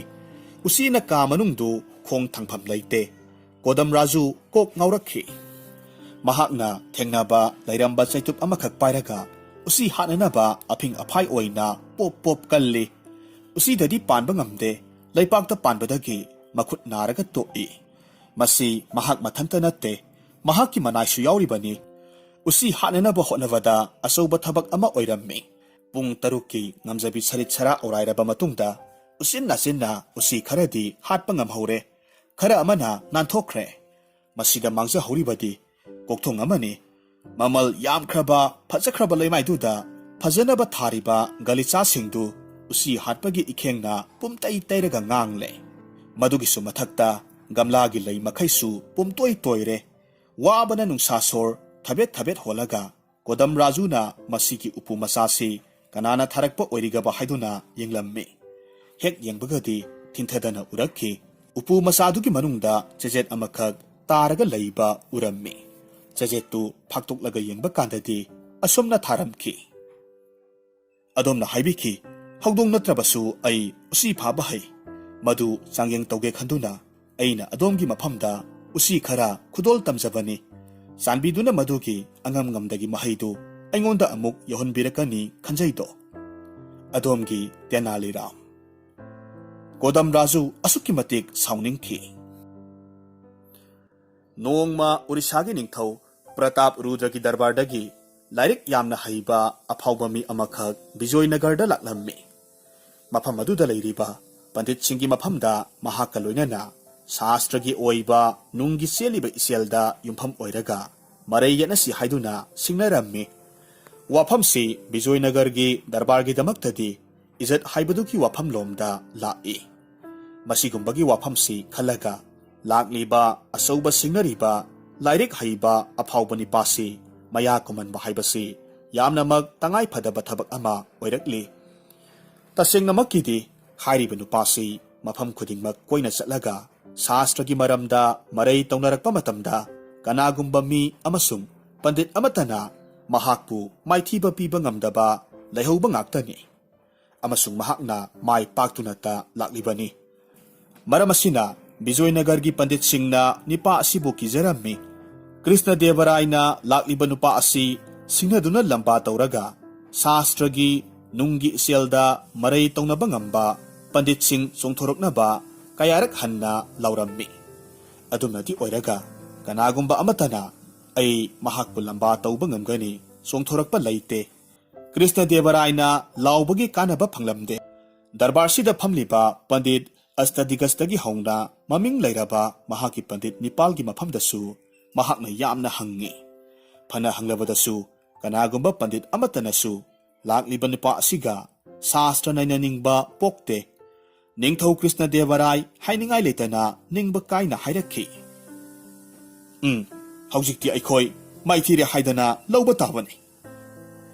ꯇꯦꯅꯥꯂꯤꯔꯥꯝ ꯉꯁꯥꯏ ꯃꯈꯩꯗꯤ ꯋꯥ ꯃꯆꯦꯠ ꯑꯃꯠꯇ ꯉꯥꯡꯗꯅ ꯇꯥꯔꯒ ꯑꯗꯨꯃꯛ ꯇꯨꯃꯤꯟꯅ ꯂꯩꯕꯅꯤ ꯍꯧꯖꯤꯛꯇꯤ ꯃꯍꯥꯛ ꯋꯥ ꯉꯥꯡꯕꯗ ꯃꯇꯤꯛ ꯆꯥꯔꯦ ꯈꯜꯂ ꯃꯥꯜꯂꯦ ꯍꯥꯏꯔꯛꯂꯝꯃꯤ ꯏꯅꯤꯡꯊꯧ ꯅꯅꯥꯏ ꯑꯩ ꯃꯐꯝ ꯑꯁꯤꯗ ꯂꯩꯖꯔꯤꯕ ꯃꯤꯁꯛꯅꯤ ꯑꯩꯅ ꯗꯔꯕꯥꯔ ꯑꯁꯤꯗ ꯂꯩꯔꯤꯉꯩ ꯀꯔꯤꯁꯨ ꯂꯩꯇꯕ ꯊꯕꯛ ꯑꯃꯗ ꯇꯔꯥꯏꯅ ꯍꯦꯛꯇꯃꯛ ꯊꯥꯗꯣꯛꯀꯗꯕ ꯅꯠꯇꯦ ꯅꯤꯡꯊꯧ ꯀ꯭ꯔꯤꯁꯅꯗꯦꯕꯔꯥꯏ ꯇꯦꯅꯥꯂꯤꯔꯥꯝꯅ ꯍꯥꯏꯗꯣꯔꯛꯂꯤꯕ ꯋꯥꯍꯩꯗꯨ ꯇꯥꯔꯒ ꯌꯥꯝꯅ ꯉꯛꯅ ꯍꯥꯏꯔꯝꯃꯤ ꯅꯪꯕꯨ ꯃꯗꯨꯃꯛ ꯉꯝꯒꯗ꯭ꯔꯅꯦ ꯏꯅꯤꯡꯊꯧ ꯅꯅꯥꯏ ꯑꯩꯁꯨ ꯄꯪꯗꯨꯕꯪꯒ ꯃꯍꯇꯃ ꯂꯤꯡꯒ ꯄꯨꯔꯥꯟ ꯀꯧꯕ ꯕꯦꯗꯒꯤ ꯂꯥꯏꯔꯤꯛꯁꯤꯡꯗꯨ ꯂꯦꯡꯂꯒ ꯏꯕ ꯂꯣꯏꯖꯔꯦꯗꯣ ꯁꯥꯁꯇ꯭ꯔꯒꯤ ꯅꯨꯡꯗ ꯆꯦꯜꯂꯤꯕ ꯏꯆꯦꯜꯒꯤ ꯒ꯭ꯌꯥꯟꯗꯤ ꯑꯩꯉꯣꯟꯗꯁꯨ ꯊꯟꯅ ꯌꯥꯎꯖꯔꯤ ꯇꯦꯅꯥꯂꯤꯔꯥꯝꯅ ꯉꯥꯡꯊꯣꯔꯛꯂꯤꯕ ꯋꯥꯉꯥꯡꯗꯨ ꯇꯥꯔꯒ ꯅꯤꯡꯊꯧ ꯃꯤꯠ ꯀꯨꯞꯇꯅ ꯃꯨꯟꯅ ꯌꯦꯡꯉꯤ ꯇꯦꯅꯥꯂꯤꯔꯥꯝꯅ ꯑꯃꯨꯛ ꯃꯈꯥ ꯇꯥꯔꯛꯂꯝꯃꯤ ꯑꯗꯣꯝꯒꯤ ꯗꯔꯕꯥꯔꯗ ꯂꯦꯡꯁꯤꯟꯕꯤꯔꯤꯕ ꯄꯟꯗꯤꯠꯁꯤꯡꯒꯤ ꯃꯥꯏꯀꯩꯗꯒꯤ ꯅꯅꯥꯏ ꯑꯩꯒꯤ ꯏꯐꯝꯗ ꯃꯇꯦꯡ ꯈꯖꯤꯛ ꯐꯪꯕ ꯉꯝꯖꯔꯕꯗꯤ ꯑꯩꯅ ꯍꯌꯦꯡꯃꯛ ꯃꯍꯥꯛ ꯃꯐꯝꯁꯤꯗꯒꯤ ꯃꯀꯣꯛ ꯉꯥꯎꯗꯨꯅ ꯆꯦꯜꯍꯟꯈꯤꯕꯗꯤ ꯉꯝꯖꯒꯅꯤꯗꯣ ꯅꯤꯡꯊꯧꯅ ꯍꯪꯂꯛꯂꯝꯃꯤ ꯑꯣ ꯑꯩꯒꯤ ꯗꯔꯕꯥꯔꯁꯤꯡꯒꯤ ꯄꯟꯗꯤꯠꯁꯤꯡꯒꯤ ꯃꯇꯦꯡ ꯄꯥꯝꯕ꯭ꯔꯥ ꯅꯍꯥ ꯏꯅꯤꯡꯊꯧ ꯃꯗꯨ ꯀꯔꯤꯁꯨ ꯂꯩꯇꯕ ꯋꯥꯅꯤꯗ ꯌꯥꯝꯅ ꯂꯥꯏꯈ꯭ꯔꯕ ꯋꯥꯅꯤ ꯁꯨꯝꯗꯧꯕꯅꯤ ꯍꯌꯦꯡꯁꯤ ꯂꯥꯏꯔꯤꯛ ꯌꯥꯝꯅ ꯍꯩꯕ ꯅꯨꯄꯥꯗꯨꯒ ꯅꯅꯥꯏ ꯑꯩꯒ ꯑꯩꯈꯣꯏ ꯑꯅꯤꯅ ꯋꯥꯔꯤ ꯁꯥꯟꯅꯔꯤꯉꯩ ꯃꯅꯨꯡꯗ ꯀꯅꯥꯒꯨꯝꯕ ꯃꯤ ꯑꯃꯠꯇꯅ ꯋꯥ ꯃꯆꯦꯠ ꯑꯃꯠꯇ ꯉꯥꯡꯗꯅ ꯇꯨꯃꯤꯟ ꯂꯩꯕꯤꯒꯗꯕꯅꯤ ꯑꯃꯁꯨꯡ ꯃꯔꯛ ꯊꯠꯂꯛꯄ ꯌꯥꯔꯣꯏ ꯋꯥꯐꯝꯁꯤ ꯇꯦꯅꯥꯂꯤꯔꯥꯝꯅ ꯄꯨꯈꯠꯂꯛꯈꯤ ꯃꯍꯥꯛꯅ ꯂꯦꯞꯂꯤꯕ ꯐꯤꯔꯦꯞ ꯑꯁꯤꯃꯛꯇꯤ ꯕꯤꯖꯣꯏꯅꯒꯔꯒꯤ ꯄꯟꯗꯤꯠ ꯄꯨꯝꯅꯃꯛꯀꯤ ꯏꯖꯠ ꯀꯟꯕꯒꯤ ꯋꯥꯐꯝꯅꯤ ꯃꯁꯤꯒꯤ ꯐꯤꯚꯝ ꯑꯁꯤꯗꯕꯨ ꯀꯅꯥꯅ ꯇꯦꯅꯥꯂꯤꯔꯥꯝꯒꯤ ꯋꯥ ꯃꯔꯛ ꯊꯠꯅꯤꯡꯈꯤꯒꯅꯤ ꯃꯊꯪꯒꯤ ꯅꯨꯃꯤꯠꯇ ꯑꯐꯥꯎꯕ ꯂꯥꯏꯔꯤꯛ ꯍꯩꯕ ꯅꯨꯄꯥꯗꯨ ꯗꯔꯕꯥꯔ ꯀꯥꯔꯛꯂꯦ ꯗꯔꯕꯥꯔꯒꯤ ꯃꯃꯤꯡ ꯂꯩꯔꯕ ꯄꯟꯗꯤꯠ ꯄꯨꯝꯅꯃꯛꯀ ꯄꯟꯗꯤꯠ ꯑꯁꯇꯗꯤꯒꯁꯀꯁꯨ ꯌꯥꯎꯔꯤ ꯇꯦꯅꯥꯂꯤꯔꯥꯝꯒꯤ ꯈꯨꯠꯇ ꯃꯃꯜ ꯌꯥꯝꯅ ꯇꯥꯡꯅ ꯐꯖꯈ꯭ꯔꯕ ꯔꯦꯁꯝꯒꯤ ꯐꯤꯅ ꯌꯥꯝꯅ ꯆꯦꯛꯁꯤꯟꯅ ꯌꯣꯝꯁꯤꯟꯕ ꯂꯥꯏꯔꯤꯛꯀꯨꯝꯕ ꯃꯥꯟꯕ ꯄꯣꯠꯁꯛ ꯑꯃꯈꯛꯁꯨ ꯄꯥꯏꯔꯤ ꯂꯥꯏꯔꯤꯛ ꯍꯩꯕ ꯅꯨꯄꯥ ꯑꯁꯤꯅ ꯇꯦꯅꯥꯂꯤꯔꯥꯝꯒꯤ ꯃꯐꯝꯗ ꯍꯪꯂꯛꯂꯝꯃꯤ ꯑꯗꯣꯝꯒꯤ ꯈꯨꯠꯇ ꯌꯥꯎꯕꯤꯔꯤꯕ ꯂꯥꯏꯔꯤꯛ ꯑꯗꯨꯕꯨ ꯀꯔꯝꯕ ꯃꯈꯜꯒꯤ ꯂꯥꯏꯔꯤꯛ ꯑꯣꯏꯕꯤꯔꯕꯅꯣ ꯇꯦꯅꯥꯂꯤꯔꯥꯝꯅ ꯈꯨꯝꯃꯤ ꯑꯣ ꯃꯁꯤꯔꯥ ꯃꯁꯤ ꯇꯤꯜꯀꯥꯁ ꯃꯍꯤꯁꯕꯟꯙꯟ ꯀꯧꯏ ꯂꯥꯏꯔꯤꯛ ꯑꯁꯤ ꯑꯩꯍꯥꯛꯅ ꯏꯅꯧ ꯅꯧꯅ ꯂꯦꯡꯗꯨꯅ ꯏꯊꯣꯛꯄꯅꯤ ꯂꯥꯏꯔꯤꯛ ꯑꯁꯤꯗ ꯂꯥꯏꯔꯤꯛ ꯃꯌꯦꯛꯁꯤꯡꯒꯤ ꯁꯤꯖꯤꯟꯅꯐꯝꯒꯤ ꯆꯠꯅ ꯄꯊꯥꯞ ꯑꯃꯁꯨꯡ ꯀꯥꯡꯂꯣꯟꯒꯤ ꯃꯔꯝꯗ ꯌꯥꯝꯅ ꯑꯅꯧꯕ ꯂꯝꯕꯦꯜ ꯑꯃꯈꯛ ꯌꯥꯠꯇꯨꯅ ꯏꯔꯤ ꯂꯥꯏꯔꯤꯛ ꯍꯩꯕ ꯅꯨꯄꯥꯗꯨ ꯀꯣꯛ ꯉꯥꯎꯏ ꯃꯍꯥꯛꯅ ꯂꯥꯏꯔꯤꯛ ꯑꯁꯤꯒꯤ ꯃꯤꯡ ꯀꯔꯤꯒꯨꯝꯕꯗꯁꯨ ꯇꯥꯈꯤꯕ ꯂꯩꯇ꯭ꯔꯤ ꯂꯣꯏꯅꯅ ꯃꯌꯦꯛꯀꯤ ꯆꯠꯅ ꯄꯊꯥꯞ ꯑꯅꯧꯕ ꯂꯝꯕꯦꯜ ꯍꯥꯏꯕꯁꯤꯃꯛꯁꯨ ꯇꯥꯗ꯭ꯔꯤ ꯍꯧꯖꯤꯛ ꯇꯥꯕ ꯐꯪꯂꯤꯕ ꯋꯥꯐꯝ ꯑꯁꯤꯃꯛꯇꯤ ꯇꯁꯦꯡꯅꯃꯛꯀꯤꯗꯤ ꯃꯍꯥꯛꯀꯤꯗꯤ ꯄꯨꯝꯅꯧ ꯅꯧꯕꯅꯤ ꯎꯄꯥꯏ ꯂꯩꯇꯕꯗꯨꯅ ꯃꯍꯥꯛ ꯅꯨꯡꯁꯥ ꯈꯪꯊꯤ ꯊꯤꯖꯤꯜꯂꯛꯂꯝꯃꯤ ꯁꯣꯝꯗꯒꯤ ꯑꯃꯨꯛꯀꯁꯨ ꯇꯦꯅꯥꯂꯤꯔꯥꯝꯅ ꯇꯦꯟ ꯑꯃꯃꯨꯛ ꯀꯥꯞꯁꯤꯜꯂꯛꯂꯝꯃꯤ ꯍꯌꯦꯡꯒꯤ ꯈꯟꯅ ꯅꯩꯅꯕꯗ ꯑꯩꯈꯣꯏꯅ ꯂꯥꯏꯔꯤꯛꯁꯤꯗꯒꯤ ꯍꯧꯒꯅꯤ ꯑꯗꯨꯒ ꯃꯁꯤꯒꯤ ꯃꯇꯨꯡꯗ ꯑꯃꯨꯛ ꯑꯔꯨꯕ ꯁꯥꯁꯇ꯭ꯔꯗ ꯌꯨꯝꯐꯝ ꯑꯣꯏꯔꯒ ꯃꯔꯩ ꯌꯦꯠꯅꯒꯅꯤꯗꯣ ꯂꯥꯏꯔꯤꯛ ꯍꯩꯕ ꯅꯨꯄꯥ ꯑꯁꯤꯒꯤ ꯗꯁꯥꯗꯤ ꯀꯝꯗꯧꯕ ꯇꯥꯕ ꯃꯍꯥꯛ ꯃꯨꯟꯅ ꯇꯥꯕ ꯆꯨꯝꯒꯅꯤ ꯈꯜꯂꯤ ꯃꯔꯝꯗꯤ ꯇꯦꯅꯥꯂꯤꯔꯥꯝꯅ ꯆꯪꯁꯤꯜꯂꯛꯂꯤꯕ ꯈꯣꯡꯊꯥꯡ ꯑꯁꯤ ꯃꯍꯥꯛꯀꯤ ꯈꯣꯡꯂꯣꯏ ꯀꯌꯥꯃꯔꯨꯝ ꯑꯃꯁꯨ ꯌꯥꯎꯔꯛꯂꯤꯕꯅꯤ ꯃꯍꯥꯛꯀꯤ ꯄꯨꯟꯁꯤꯁꯤꯗ ꯁꯥꯁꯇ꯭ꯔ ꯅꯩꯅꯕ ꯃꯇꯝꯗ ꯀꯔꯤꯒꯨꯝꯕꯗꯁꯨ ꯀꯅꯥꯒꯨꯝꯕ ꯑꯃꯒꯤ ꯃꯐꯝꯗꯒꯤ ꯃꯥꯏꯊꯤꯕ ꯅꯪꯂꯛꯇ꯭ꯔꯤ ꯃꯍꯥꯛꯀꯤ ꯄꯨꯛꯅꯤꯡ ꯅꯤꯡꯍꯟꯅꯔꯣꯏꯗꯕꯒꯤ ꯃꯔꯝꯁꯨ ꯂꯩꯇꯕ ꯅꯠꯇꯦ ꯌꯣꯠꯆꯩꯒꯨꯝꯅ ꯀꯜꯂꯕ ꯑꯐꯥꯎꯕ ꯑꯁꯇꯗꯤꯒꯁ ꯐꯥꯎꯕꯅꯁꯨ ꯒꯇꯤ ꯂꯩꯇꯗꯨꯅ ꯎꯁꯨꯡꯒꯨꯝꯅ ꯇꯨꯃꯤꯟꯅ ꯂꯦꯞꯂꯒ ꯂꯩ꯫ ꯑꯗꯨꯒ ꯑꯃꯨꯛ ꯑꯃꯔꯣꯝꯗꯅ ꯇꯦꯅꯥꯂꯤꯔꯥꯝꯒꯤ ꯂꯥꯏꯔꯤꯛꯀꯤ ꯃꯃꯤꯡꯅ ꯑꯃꯨꯛꯀꯁꯨ ꯀꯤꯕ ꯈꯪꯍꯦꯟ ꯍꯦꯜꯍꯜꯂꯤ꯫ ꯉꯝꯖꯔꯔꯣꯏ, ꯑꯩ ꯉꯝꯖꯔꯔꯣꯏ, ꯃꯐꯝꯁꯤ ꯊꯥꯗꯣꯛꯂꯒ ꯆꯦꯟꯈꯤꯕꯅ ꯐꯔꯒꯅꯤ꯫ ꯃꯁꯤ ꯈꯜꯂꯒ ꯃꯍꯥꯛ ꯑꯍꯤꯡ ꯍꯧꯒꯠꯂꯒ ꯕꯤꯖꯣꯏꯅꯒꯔꯗꯒꯤ ꯂꯣꯟꯅ ꯆꯦꯟꯈ꯭ꯔꯦ꯫ ꯃꯊꯪꯒꯤ ꯅꯨꯃꯤꯠꯇ ꯕꯤꯖꯣꯏꯅꯒꯔꯒꯤ ꯃꯤꯌꯥꯝ ꯄꯨꯝꯅꯃꯛ ꯍꯔꯥꯎꯕꯒꯤ ꯃꯄꯥ ꯂꯩꯔꯝꯗꯦ꯫ ꯇꯦꯅꯥꯂꯤꯔꯥꯝ ꯀꯤꯖꯕꯗꯒꯤ ꯆꯦꯟꯈ꯭ꯔꯕꯅꯤ ꯍꯥꯏꯗꯨꯅ ꯃꯌꯥꯝꯅ ꯋꯥ ꯋꯥ ꯂꯥꯎꯅꯩ꯫ ꯅꯤꯡꯊꯧꯅ ꯇꯦꯅꯥꯂꯤꯔꯥꯝꯗ ꯃꯍꯥꯛꯀꯤ ꯂꯥꯏꯔꯤꯛ ꯄꯨꯔꯛꯎ ꯍꯥꯏꯔꯝꯃꯤ꯫ ꯂꯥꯏꯔꯤꯛꯇꯨꯒꯤ ꯃꯔꯝꯅ ꯂꯥꯏꯔꯤꯛ ꯍꯩꯕ ꯅꯨꯄꯥꯗꯨ ꯂꯣꯟꯅ ꯆꯦꯟꯅꯈꯤꯕꯅꯤ꯫ ꯇꯦꯅꯥꯂꯤꯔꯥꯝꯅ ꯍꯥꯏꯔꯤꯕ ꯂꯥꯏꯔꯤꯛꯇꯨ ꯅꯤꯡꯊꯧꯒꯤ ꯃꯃꯥꯡꯗ ꯄꯨꯊꯣꯔꯛꯂꯝꯃꯤ꯫ ꯅꯤꯡꯊꯧꯅ ꯍꯪꯂꯝꯃꯤ, ꯇꯦꯅꯥꯂꯤꯔꯥꯝ, ꯀꯔꯤ ꯃꯃꯤꯡ ꯀꯧꯏ ꯂꯥꯏꯔꯤꯛ ꯑꯁꯤꯒꯤ ꯃꯃꯤꯡꯗꯤ? ꯏꯅꯤꯡꯊꯧ, ꯇꯤꯜꯀꯥꯁ ꯃꯍꯤꯁꯕꯟꯙꯟ ꯀꯧꯏꯗꯣ꯫ ꯀꯔꯤ ꯍꯥꯏꯕ? ꯑꯃꯨꯛꯇꯕꯨ ꯌꯦꯡꯒꯦꯅꯦ꯫ ꯇꯦꯅꯥꯂꯤꯔꯥꯝꯅ ꯔꯦꯁꯝꯒꯤ ꯐꯤꯅ ꯌꯣꯝꯂꯤꯕꯗꯨ ꯍꯥꯡꯗꯣꯛꯂꯝꯃꯤ꯫ ꯃꯌꯥꯝ ꯆꯪꯗꯨꯅ ꯌꯦꯡꯉꯤ꯫ ꯃꯁꯤꯗ ꯌꯥꯎꯔꯤꯕ ꯄꯣꯠꯁꯛ ꯑꯁꯤꯗꯤ ꯂꯥꯏꯔꯤꯛ ꯑꯣꯏꯔꯝꯗ꯭ꯔꯦ꯫ ꯊꯣꯏꯗꯤꯡ ꯄꯥꯝꯕꯤ ꯑꯀꯪꯕꯗ ꯏꯔꯣꯏ ꯅꯥꯔꯦꯡ ꯊꯧꯔꯤꯅ ꯄꯨꯜꯂꯒ ꯌꯥꯎꯔꯝꯕ ꯎꯅꯔꯛꯂꯝꯃꯤ꯫ ꯅꯤꯡꯊꯧꯅ ꯍꯥꯏꯔꯝꯃꯤ, ꯀꯔꯤꯅꯣ ꯃꯁꯤꯒꯤ ꯃꯌꯥꯝꯁꯤꯗꯤ? ꯏꯅꯤꯡꯊꯧ ꯏꯕꯨꯡꯉꯣ, ꯅꯅꯥꯏꯅ ꯍꯥꯏꯖꯈꯤꯕꯗꯨꯅꯤ, ꯁꯨꯝꯗꯧꯕꯅꯤ꯫ ꯍꯥꯏꯕꯗꯤ ꯃꯁꯤ ꯇꯤꯜꯀꯥꯁ ꯃꯍꯤꯁꯕꯟꯙꯟꯅꯤ꯫ ꯇꯤꯜꯀꯥꯁ ꯍꯥꯏꯕꯒꯤ ꯋꯥꯍꯟꯊꯣꯛꯇꯤ ꯊꯣꯏꯗꯤꯡ ꯄꯥꯝꯕꯤ ꯑꯀꯪꯕ ꯃꯈꯣꯛ, ꯑꯗꯨꯒ ꯃꯍꯤꯁꯕꯟꯙꯟ ꯍꯥꯏꯕꯗꯤ ꯏꯔꯣꯏ ꯅꯥꯔꯦꯡ ꯊꯧꯔꯤ ꯍꯥꯏꯕꯅꯤ꯫ ꯃꯁꯤꯗ ꯅꯅꯥꯏ ꯑꯩꯍꯥꯛꯅ ꯑꯔꯥꯟꯕ ꯋꯥ ꯑꯃꯠꯇ ꯄꯟꯖꯈꯤꯕ ꯂꯩꯇꯦ꯫ ꯍꯥꯏꯕꯤꯌꯨ, ꯅꯅꯥꯏꯅ ꯑꯣꯏꯗꯕ ꯋꯥ ꯍꯪꯒꯠꯆꯈꯤꯕ ꯂꯩꯕ꯭ꯔꯥ? ꯇꯦꯅꯥꯂꯤꯔꯥꯝꯅ ꯌꯥꯝꯅ ꯃꯌꯦꯛ ꯁꯦꯡꯅ ꯍꯥꯏꯔꯝꯃꯤ꯫ ꯃꯇꯧ ꯑꯁꯤꯗ ꯅꯤꯡꯊꯧ ꯏꯁꯤꯁꯤꯅ ꯅꯣꯛꯈꯤ ꯑꯃꯁꯨꯡ ꯄꯦꯠꯃꯟꯕꯗꯒꯤ ꯁꯅꯥꯒꯤ ꯁꯦꯟꯄꯥꯛ ꯑꯃꯈꯛ ꯇꯦꯅꯥꯂꯤꯔꯥꯝꯗ ꯃꯅꯥ ꯑꯣꯏꯅ ꯄꯤꯈꯤ꯫ ꯅꯣꯡꯃ ꯅꯤꯡꯊꯧ ꯀ꯭ꯔꯤꯁꯅꯗꯦꯕꯔꯥꯏꯅ ꯋꯥꯐꯝ ꯑꯃꯈꯛ ꯗꯔꯕꯥꯔꯗ ꯍꯥꯏꯔꯛꯈꯤ꯫ ꯏꯅꯥꯛ ꯈꯨꯟꯕ ꯃꯤ ꯍꯥꯏꯕꯁꯦ ꯃꯤꯗꯤ ꯃꯤꯅꯤ꯫ ꯑꯗꯨꯝꯅꯗꯤ ꯑꯣꯏꯔꯒ ꯃꯈꯣꯏꯁꯤ ꯑꯁꯨꯛ ꯌꯥꯝꯅ ꯂꯤꯛꯂꯤꯕ, ꯃꯤꯉꯣꯟꯗ ꯄꯤꯊꯣꯛꯅꯤꯡꯗ꯭ꯔꯤꯕꯁꯤꯕꯨ ꯀꯔꯤꯒꯤꯅꯣ? ꯃꯈꯣꯏꯁꯦ ꯀꯔꯝꯕ ꯃꯈꯜꯒꯤ ꯃꯤꯅꯣ ꯍꯥꯏꯕ ꯌꯥꯕꯖꯥꯠꯅꯤ꯫ ꯃꯈꯣꯏꯒꯤ ꯃꯐꯝꯗ ꯂꯟ ꯊꯨꯝꯒꯤ ꯑꯋꯥꯠ ꯑꯄꯥ ꯂꯩꯕꯁꯨ ꯅꯠꯇꯦ꯫ ꯑꯗꯨꯕꯨ ꯀꯅꯥꯒꯨꯝꯕ ꯂꯥꯏꯔꯕ ꯕꯥꯃꯣꯟ ꯑꯃꯠꯇꯗꯁꯨ ꯌꯨꯝ ꯃꯆꯥ ꯑꯃꯇꯪ ꯀꯔꯤꯗꯪ ꯁꯥꯕꯤꯔꯒ ꯀꯠꯊꯣꯛꯄꯤꯔꯕꯗꯤ ꯃꯍꯩ ꯐꯪꯒꯅꯤꯗꯅ꯫ ꯃꯇꯝꯗꯨꯗ ꯇꯦꯅꯥꯂꯤꯔꯥꯝꯅ ꯈꯨꯝꯂꯛꯂꯝꯃꯤ, ꯏꯅꯤꯡꯊꯧ ꯏꯕꯨꯡꯉꯣ, ꯅꯅꯥꯏ ꯇꯦꯅꯥꯂꯤꯔꯥꯝꯅ ꯏꯅꯤꯡꯊꯧꯒꯤ ꯄꯨꯛꯅꯤꯡꯅ ꯈꯣꯏꯔꯥꯡꯕꯤꯔꯤꯕ ꯑꯗꯨꯃꯛ ꯄꯥꯡꯊꯣꯛꯆꯔꯒꯅꯤꯗꯣ꯫ ꯈꯨꯠ ꯁꯥ ꯍꯩꯕ ꯌꯨꯝ ꯁꯥꯕ ꯃꯤ ꯀꯧꯔꯒ ꯇꯦꯅꯥꯂꯤꯔꯥꯝꯅ ꯄꯤꯛꯇꯛ ꯆꯦꯡꯇꯛ ꯇꯧꯕ, ꯃꯁꯥ ꯌꯥꯝꯅ ꯅꯥꯟꯕ ꯌꯨꯝ ꯃꯆꯥ ꯑꯃꯈꯛ ꯁꯥꯍꯜꯂꯝꯃꯤ꯫ ꯌꯨꯝꯁꯤꯒꯤ ꯑꯀꯣꯏꯕꯗ ꯌꯦꯡꯕꯗ ꯄꯨꯛꯅꯤꯡ ꯁꯨꯝꯍꯠꯅꯕꯒꯤꯗꯃꯛ ꯍꯩꯀꯣꯜ ꯂꯩꯀꯣꯜ ꯌꯥꯝꯅ ꯅꯤꯡꯊꯤꯅ ꯁꯦꯝꯂꯝꯃꯤ꯫ ꯃꯍꯥꯛꯅ ꯌꯨꯝꯁꯤꯒꯤ ꯃꯃꯥꯡꯒꯤ ꯊꯣꯡꯖꯥꯎꯗ ꯋꯥꯍꯩꯁꯤ ꯏꯔꯒ ꯊꯦꯠꯂꯤ, ꯌꯨꯝ ꯑꯁꯤ ꯑꯗꯨꯒꯨꯝꯕ ꯕꯥꯃꯣꯟꯗ ꯗꯥꯟ ꯄꯤꯒꯅꯤ, ꯃꯍꯥꯛ ꯑꯗꯨꯅ ꯃꯁꯥꯒꯤ ꯂꯩꯖꯔꯤꯕ ꯐꯤꯚꯝ ꯑꯗꯨꯗ ꯄꯦꯟꯊꯣꯛꯄ ꯉꯝꯖꯕ ꯇꯥꯔꯒꯗꯤ꯫ ꯃꯁꯤꯒꯤ ꯃꯇꯨꯡ ꯃꯇꯝ ꯌꯥꯝꯅ ꯐꯅ ꯀꯨꯏꯅ ꯂꯩꯔ ꯐꯥꯎꯕ ꯌꯨꯝꯁꯤ ꯗꯥꯟ ꯇꯧꯗꯨꯅ ꯂꯥꯛꯄꯗ ꯀꯅꯥꯒꯨꯝꯕ ꯕꯥꯃꯣꯟ ꯑꯃꯠꯇꯅ ꯌꯨꯝꯁꯤ ꯐꯪꯅꯤꯡꯕꯗꯒꯤ ꯂꯥꯛꯄ ꯀꯧꯕ ꯂꯩꯇꯦ꯫ ꯀꯣꯟꯅꯊꯪꯗ ꯕꯥꯃꯣꯟ ꯑꯃꯅ ꯇꯦꯅꯥꯂꯤꯔꯥꯝꯗ ꯍꯥꯏꯔꯝꯃꯤ, ꯑꯩ ꯏꯁꯥꯒꯤ ꯍꯧꯖꯤꯛ ꯂꯩꯖꯔꯤꯕ ꯐꯤꯚꯝ ꯑꯁꯤꯗ ꯄꯨꯡꯄꯦꯟ ꯄꯦꯟꯖꯔꯦ꯫ ꯃꯔꯝ ꯑꯁꯤꯅ ꯌꯨꯝꯁꯦ ꯑꯩꯉꯣꯟꯗ ꯗꯥꯟ ꯄꯤꯅꯕꯤꯌꯨ꯫ ꯇꯦꯅꯥꯂꯤꯔꯥꯝꯅ ꯍꯥꯏꯔꯝꯃꯤ, ꯅꯪꯁꯦ ꯊꯥꯡꯒꯩ ꯁꯦꯡꯅꯃꯛꯀꯤ ꯁꯨꯛꯌꯦꯠ ꯌꯦꯠꯅꯤꯡꯉꯥꯏ ꯂꯩꯇꯅ ꯀꯂꯛ ꯃꯤꯍꯧ ꯆꯥꯎꯕ ꯃꯤ ꯑꯃꯈꯛ ꯑꯣꯏꯕꯇ ꯅꯠꯇꯅ ꯅꯪꯉꯣꯟꯗꯒꯤꯁꯨ ꯍꯦꯟꯅ ꯑꯄꯪꯕ ꯃꯤ ꯂꯩꯔꯝꯂꯣꯏ꯫ ꯅꯍꯥꯛꯅ ꯀꯔꯤꯁꯨ ꯂꯩꯇꯕ ꯏꯆꯝ ꯆꯝꯕ ꯋꯥꯍꯩꯒꯤ ꯋꯥꯍꯟꯊꯣꯛ ꯈꯪꯖꯕ ꯉꯝꯗꯦ꯫ ꯅꯍꯥꯛꯅ ꯅꯁꯥꯒꯤ ꯂꯩꯖꯔꯤꯕꯗꯨꯗ ꯄꯦꯟꯊꯣꯛꯆꯕ ꯉꯝꯂꯒꯗꯤ ꯀꯔꯤꯒꯤꯗꯃꯛ ꯃꯤꯉꯣꯟꯗꯒꯤ ꯅꯤꯔꯕꯒꯤ ꯃꯔꯝꯅ ꯀꯔꯤꯒꯤ? ꯅꯪꯉꯣꯟꯗ ꯌꯨꯝ ꯂꯦꯝꯅ ꯄꯤꯊꯣꯛꯂꯒ ꯑꯩ ꯏꯁꯥꯅ ꯏꯖꯈꯤꯕ ꯋꯥꯔꯣꯜ ꯑꯃꯨꯛ ꯍꯟꯗꯣꯛꯄ ꯇꯥꯔꯤꯕ꯭ꯔꯥ? ꯑꯃꯨꯛꯁꯨ ꯑꯄꯪꯕ ꯃꯤ ꯑꯃꯗ ꯑꯩꯅ ꯀꯔꯤꯅꯨꯡꯒꯤ ꯌꯨꯝꯗꯥꯟ ꯀꯠꯊꯣꯛꯂꯨꯏ ꯍꯥꯏꯕꯒꯤ ꯋꯥꯈꯜ ꯑꯃ ꯊꯦꯡꯅꯍꯧꯔꯒꯅꯤꯗꯣ꯫ ꯅꯪ ꯍꯧꯖꯤꯛꯃꯛ ꯃꯐꯝꯁꯦ ꯊꯥꯗꯣꯛꯂꯒ ꯆꯠꯂꯨ꯫ ꯑꯁꯨꯝꯅ ꯍꯥꯏꯔꯒ ꯕꯥꯃꯣꯟꯗꯨ ꯇꯥꯟꯊꯣꯛꯈꯤꯔꯝꯃꯤ꯫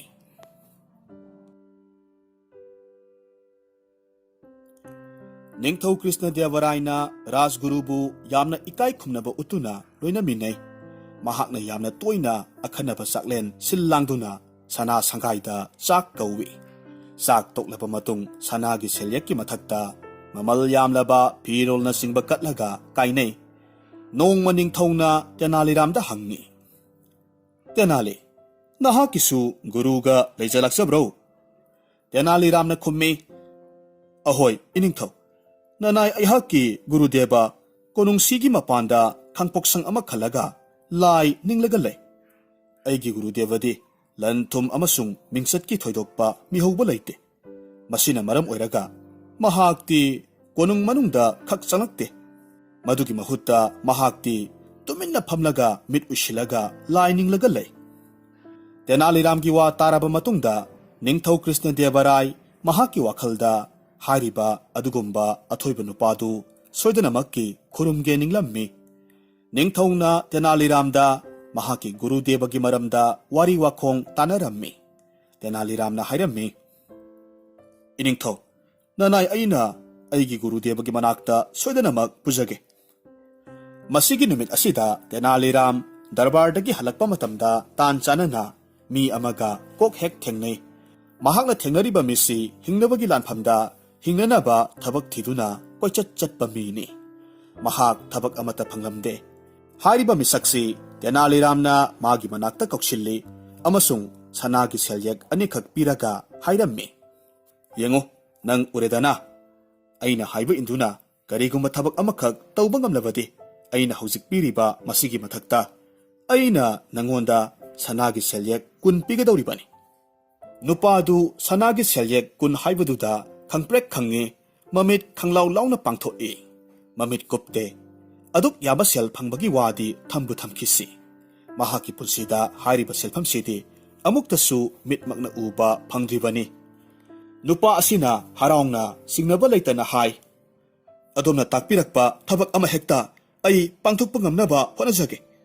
Tenaliramna nupa asida lamboibagi phizol laingang masuga loinana Lining bada sangadaba masak mathum suna piraga lining ba lamboiba mi amaga sap manana sahalammi konung manung dagi khara sathoklaga laptakna lining bana legadaba khangpoksang masa amakhaksu khalli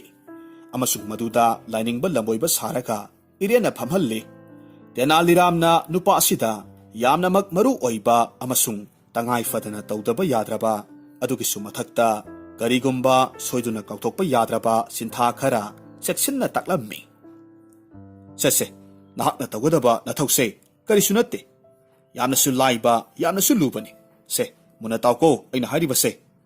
Nang buo na balakpa, mi kudingmak. Makoy na nangonda, ngangning ba, sakning ba, hangning ba, pumnamak hangba taragasu. Nang di, wa maset amata, hayba yate. Muna taw ay nahariba se. Karigumba, laybak sigining thong masamak na, nahaki mangda leplaga. Nang bu, mihaw handuna, Kari-karino hinglaknaba ulaknaba haiba taragasu nangdi sukleng-leng ba yadabani. Mit chachat pisilaga kanna lining duna legadabani. Aina hariba pumna magsay ngakna satpa ngamdrabadi nakuttagi sanagi selyek paikre. Madugi mahud chairak phangbana tonganba wa amani. Asumna yamna phajana mayek sengna sugayna takpiramlaba matung Tenaliram darbar kakre Mahakna ningthawgi maphamda hangatcharammi. Iningthaw, nanayna yamna kana taknaraga haiziraba matungda nanaygi Gurudevana yaningda usinna sinadi adomna darshan phagjage takpibadu yabirakledo. Adomga loinena darbari singsu lengbiba yagani. Aduga masimatanga nanay aibudi loinarakpa yaroi takpira ido. Ningthaw Krishna Devarai yamna harauna darbari singa loinena Tenaliramgi Gurudevagi khangpoksangda laklammi hariba matam asimakti Gurudevadu mit ushilaga khutta mala pai mala satlaga kanna lainingammi ningthongna gurugi khong soklaga mayoknana phamtharammi Gurudeva tolabana adombu khurumjaningduna leibasi matam kujirakle ngasi haiba numisimadi mapuna thaujanbire haujik aigi ningjaba ama leijari adomgi khoithumnaraba yawa wahaina pibiba pauktak tolabagi napada tajaningido asumna ningthongna nolokna haijarami ningthongna thawai haksang yaungna paukhum soidanamakki pibirakani khanna hangachaba yawa Gurudevagi napada sangba tawdana Gurudi lainingduna lay ningthongna amukka hanna nolokna hangi tolaba aingonda kari karamba langjaruba leibana adomna aigi maikaida onsin bidribano mit phauba panglaga yengingdribano asumna hangi Amaromda Gurudevasu makhal amagi lamboibani masi khajik kharak lengbi lakpi bagi wa laite tuminna phamlaga lining setli ningthongna magi mangak samda tholiba mamal yamlaba likphang parengdu lokthoklammi Gurudevagi khuya khada kachai Gurudevana ningthau Krishna Devaraina thamoi sengna kachariba liklang parengda mit panglaga hanna yingbagi wa laite karisu nasungdana lai adumak ningli tawriba thodoksi mahak ikaiba phangmani haina khalli mahak ki pukningda khalli asok sathina apang basiga loinena wari watai saraga karibu kanaga dawribano mamal asok yangkhraba pot asibusu kauthokpa ngamine ningthaudu kanade khalamale phuk hagotlammi masigumba mi matasiga wari sananaba hotnaruba aihaksi onthoknasu apangbagi matau haibaduni asumna khalaga thoraklammi mathangi numita ningthau Krishna Devaraina Tenaliramgi maphamda ngarang thokiba thodok adugi wari pumnamak marik sumna lirammi aduga hanglammi Tenali kanagumba apangba mi amagi marum thupna hinglawadi hingliba mahaktu kari oini Tenaliramna singliamna hairammi iningthau madugi tanjadu mangda tarawadi tumina leiba taba Tenaliramgi paukhum taraga Krishna Devarai mitkap khangthok thoraklammi amasung mahak matamduda ikaijarakhi Tenaliramgi gurubu apangba sirubadi mahak masamak apangba oiramle Tenaliramna hairakhi adombu nanaina mangjaunana haijakhibanido mahakti lanthum maset amatasu mihauba leite kalakpasu leite amukasu adomna mahakki mafamda mihau hanbiri adom isagi lanthumda napal tawje hebasi mahakna ubangamba maramasina mahakki mafamdagi adomki wahangi paukhum phangdabanido wafamsida ningthau wa makha tadana tomin laiki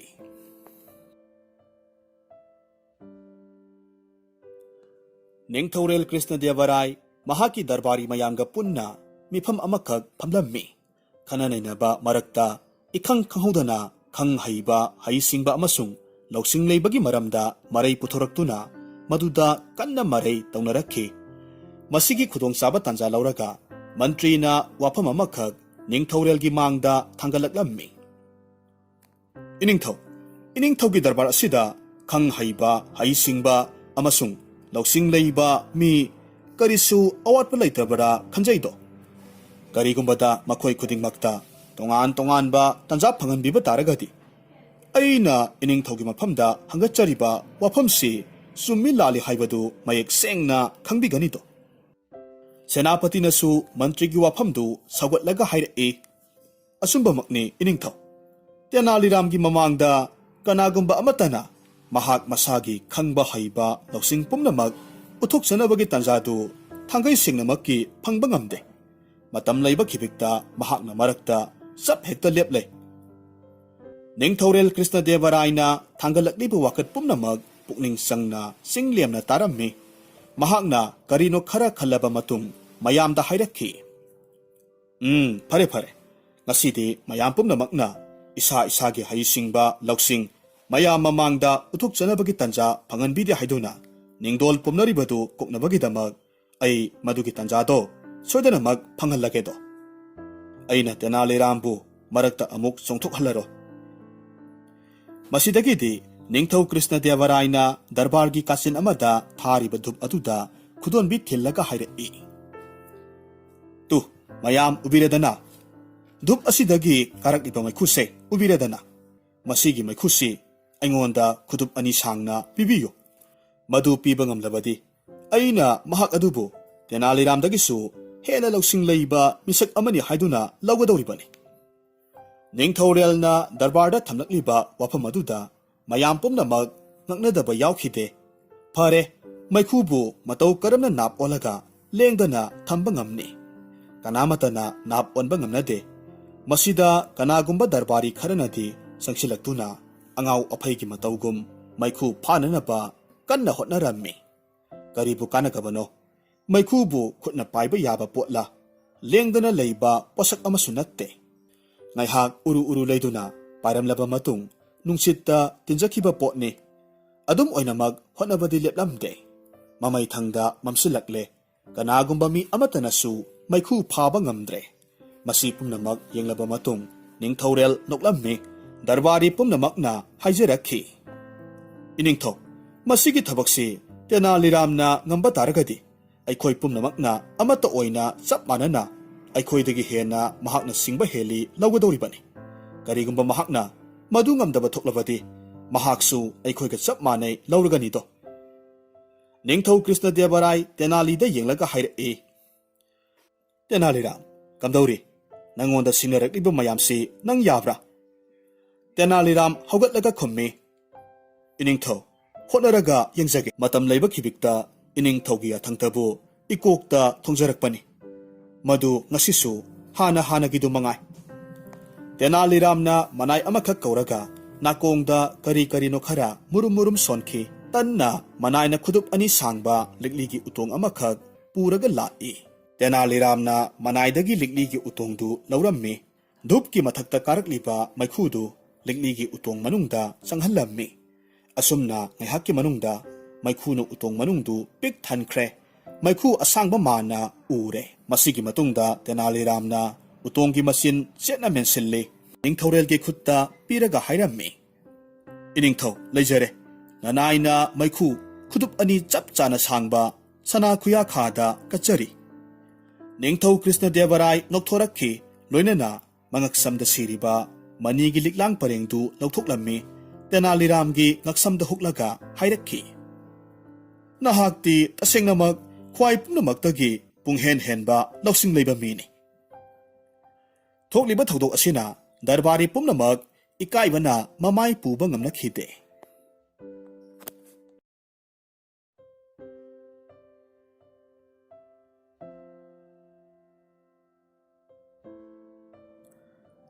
ꯕꯤꯖꯣꯏꯅꯒꯔꯒꯤ ꯕꯥꯃꯣꯟꯁꯤꯡ ꯊꯥꯡꯒꯩꯁꯦꯡꯅꯃꯛꯀꯤ ꯌꯥꯝꯅ ꯀꯂꯛ ꯃꯤꯍꯧ ꯆꯥꯎꯏ ꯃꯈꯣꯏ ꯈꯨꯗꯤꯡꯃꯛꯅ ꯌꯥꯝꯅ ꯇꯣꯏꯅ ꯀꯔꯤꯅꯣ ꯑꯃ ꯅꯠꯇ꯭ꯔꯒꯅ ꯀꯔꯤꯅꯣ ꯊꯥꯖꯅꯕ ꯇꯥꯠ ꯇꯧꯁꯤꯟꯅꯔꯒ ꯅꯤꯡꯊꯧꯒꯤ ꯃꯐꯝꯗꯒꯤ ꯁꯦꯜ ꯊꯨꯝ ꯈꯣꯞꯆꯤꯟꯅꯕ ꯂꯧꯁꯤꯡ ꯇꯧꯔꯒꯇ ꯂꯩ ꯅꯤꯡꯊꯧ ꯀ꯭ꯔꯤꯁꯅꯗꯦꯕꯔꯥꯏ ꯕꯥꯃꯣꯟꯒꯤ ꯃꯐꯝꯗ ꯆꯦꯠꯅ ꯊꯥꯖꯕ ꯊꯝꯃꯤ ꯂꯣꯏꯅꯅ ꯃꯈꯣꯏꯒꯤ ꯃꯐꯝꯗ ꯅꯣꯂꯨꯛꯏ ꯃꯈꯣꯏ ꯈꯨꯗꯤꯡꯃꯛꯅ ꯑꯁꯤꯒꯨꯝꯕ ꯊꯧꯖꯥꯟꯕꯤꯕꯒꯤ ꯃꯔꯨꯝ ꯊꯨꯞꯅ ꯈꯨꯗꯣꯡ ꯆꯥꯒꯗꯕ ꯇꯥꯟꯖꯥ ꯉꯥꯏꯔꯒꯇ ꯂꯩ ꯅꯣꯡꯃ ꯅꯤꯡꯊꯧꯅ ꯃꯈꯣꯏꯗ ꯍꯥꯏꯔꯝꯃꯤ ꯑꯩꯒꯤ ꯏꯃꯥꯅ ꯁꯤꯔꯝꯗꯥꯏꯒꯤ ꯃꯇꯝꯗ ꯍꯩꯅꯧ ꯆꯥꯅꯤꯡꯉꯤ ꯀꯟꯅ ꯁꯣꯟꯈꯤ ꯃꯇꯝꯗꯨꯗ ꯑꯩꯅꯗꯤ ꯄꯤꯖꯕ ꯉꯝꯍꯧꯗ꯭ꯔꯦ ꯑꯩ ꯍꯧꯖꯤꯛ ꯌꯥꯝꯅ ꯅꯤꯡꯉꯝꯗꯕ ꯄꯣꯛꯂꯦꯗꯣ ꯑꯩꯒꯤ ꯊꯋꯥꯏꯅ ꯅꯤꯡꯉꯝꯗꯕꯁꯦ ꯀꯣꯛꯅꯅꯕ ꯑꯗꯨꯒ ꯑꯩꯒꯤ ꯏꯃꯥꯒꯤ ꯊꯋꯥꯏꯅꯁꯨ ꯂꯥꯏꯔꯩꯄꯥꯛꯇ ꯇꯪꯗꯨ ꯂꯩꯇꯥꯅ ꯂꯩꯕ ꯉꯝꯅꯕꯒꯤꯗꯃꯛ ꯀꯔꯤꯅꯣ ꯈꯔ ꯇꯧꯔꯒ ꯀꯣꯛꯄ ꯉꯝꯒꯗꯕ ꯂꯩ ꯂꯥꯛꯄ꯭ꯔꯥ ꯑꯁꯤꯒꯨꯝꯕ ꯈꯨꯗꯣꯡꯆꯥꯕ ꯉꯥꯏꯔꯒꯇ ꯂꯩꯖꯔꯤꯕ ꯃꯃꯣꯟꯁꯤꯡꯅ ꯍꯥꯏꯔꯝꯃꯤ ꯏꯅꯤꯡꯊꯧ ꯀꯔꯤ ꯊꯣꯏꯅ ꯍꯦꯟꯅ ꯂꯨꯕ ꯋꯥ ꯑꯣꯏꯗꯦ ꯍꯣꯏ ꯑꯗꯣꯝꯒꯤꯗꯃꯛꯇꯗꯤ ꯀꯔꯤꯁꯨ ꯂꯩꯇꯕ ꯋꯥꯅꯤ ꯑꯗꯣꯝꯅ ꯕꯥꯃꯣꯟ 109ꯗꯪ ꯀꯧꯕꯤꯌꯨ ꯑꯗꯨꯒ ꯊꯃꯣꯏ ꯁꯦꯡꯅ ꯁꯅꯥꯒꯤ ꯍꯩꯅꯧ 109 ꯑꯃꯃꯝꯗꯪ ꯀꯠꯊꯣꯛꯄꯤꯌꯨꯗꯣ ꯑꯗꯨꯝ ꯇꯧꯔꯒꯗꯤ ꯂꯥꯏꯔꯩꯄꯥꯛꯇ ꯃꯤꯔꯝꯂꯦꯟ ꯊꯥꯗꯣꯛꯂꯝꯂꯒ ꯂꯥꯏꯔꯝꯂꯦꯟ ꯇꯤꯟꯈ꯭ꯔꯕ ꯑꯗꯣꯝꯒꯤ ꯑꯄꯣꯛꯄꯤ ꯄꯂꯦꯝꯒꯤ ꯊꯋꯥꯏꯅ ꯁꯣꯏꯗꯅꯃꯛ ꯏꯪꯅ ꯆꯤꯛꯅ ꯇꯪꯗꯨ ꯂꯩꯇꯥꯅ ꯂꯩꯕ ꯐꯪꯖꯒꯗꯧꯔꯤꯕꯅꯤ ꯕꯥꯃꯣꯟꯗ ꯀꯠꯆꯕ ꯍꯥꯏꯕꯁꯤ ꯂꯥꯏꯑꯣꯏꯈ꯭ꯔꯕ ꯃꯤꯗꯨꯒꯤ ꯃꯐꯝꯗ ꯂꯦꯞꯅꯃꯛ ꯌꯧꯕ ꯁꯣꯏꯗ꯭ꯔꯕꯅꯤ ꯃꯃꯥ ꯍꯥꯏꯕꯁꯤꯗꯤ ꯃꯃꯥꯅꯤ ꯃꯃꯥꯗꯤ ꯃꯤꯠꯅ ꯎꯕ ꯂꯥꯏꯅꯤ ꯍꯥꯏꯅꯔꯤꯕꯅꯤ ꯃꯃꯥꯒꯤ ꯊꯋꯥꯏꯅꯕꯨ ꯄꯦꯟꯕꯤꯒꯅꯤ ꯍꯥꯏꯔꯕꯗꯤ ꯑꯁꯨꯝꯅ ꯈꯜꯂꯒ ꯅꯤꯡꯊꯧꯅ ꯕꯥꯃꯣꯟꯁꯤꯡꯒꯤ ꯃꯐꯝꯗ ꯍꯩꯅꯧ 109 ꯀꯠꯂꯝꯃꯤ ꯍꯧꯖꯤꯛꯇꯤ ꯕꯥꯃꯣꯟꯁꯤꯡꯗꯨ ꯅꯨꯡꯉꯥꯏꯔꯦ ꯃꯁꯤ ꯄꯨꯝꯅꯃꯛꯁꯤ ꯎꯔꯒ ꯇꯦꯅꯥꯂꯤꯔꯥꯝꯗꯤ ꯈꯣꯏꯗꯧ ꯁꯥꯎꯅꯤꯡꯂꯝꯃꯤ ꯃꯍꯥꯛꯅ ꯕꯥꯃꯣꯟꯁꯤꯡꯁꯤꯒꯤ ꯀꯂꯛ ꯃꯤꯍꯧ ꯆꯥꯎꯕꯒꯤ ꯃꯇꯧ ꯎꯔꯒ ꯑꯃꯨꯛꯇꯪꯗꯤ ꯄꯔꯥ ꯇꯝꯕꯤꯒꯦ ꯈꯜꯂꯝꯃꯤ ꯑꯁꯨꯝꯅ ꯃꯍꯥꯛ ꯇꯥꯟꯖꯥ ꯑꯃꯈꯛ ꯐꯪꯕ ꯉꯝꯂꯦ ꯃꯍꯥꯛꯀꯤ ꯑꯄꯣꯛꯄꯤ ꯃꯃꯥ ꯂꯩꯈꯤꯗ꯭ꯔꯕ ꯃꯇꯨꯡꯗ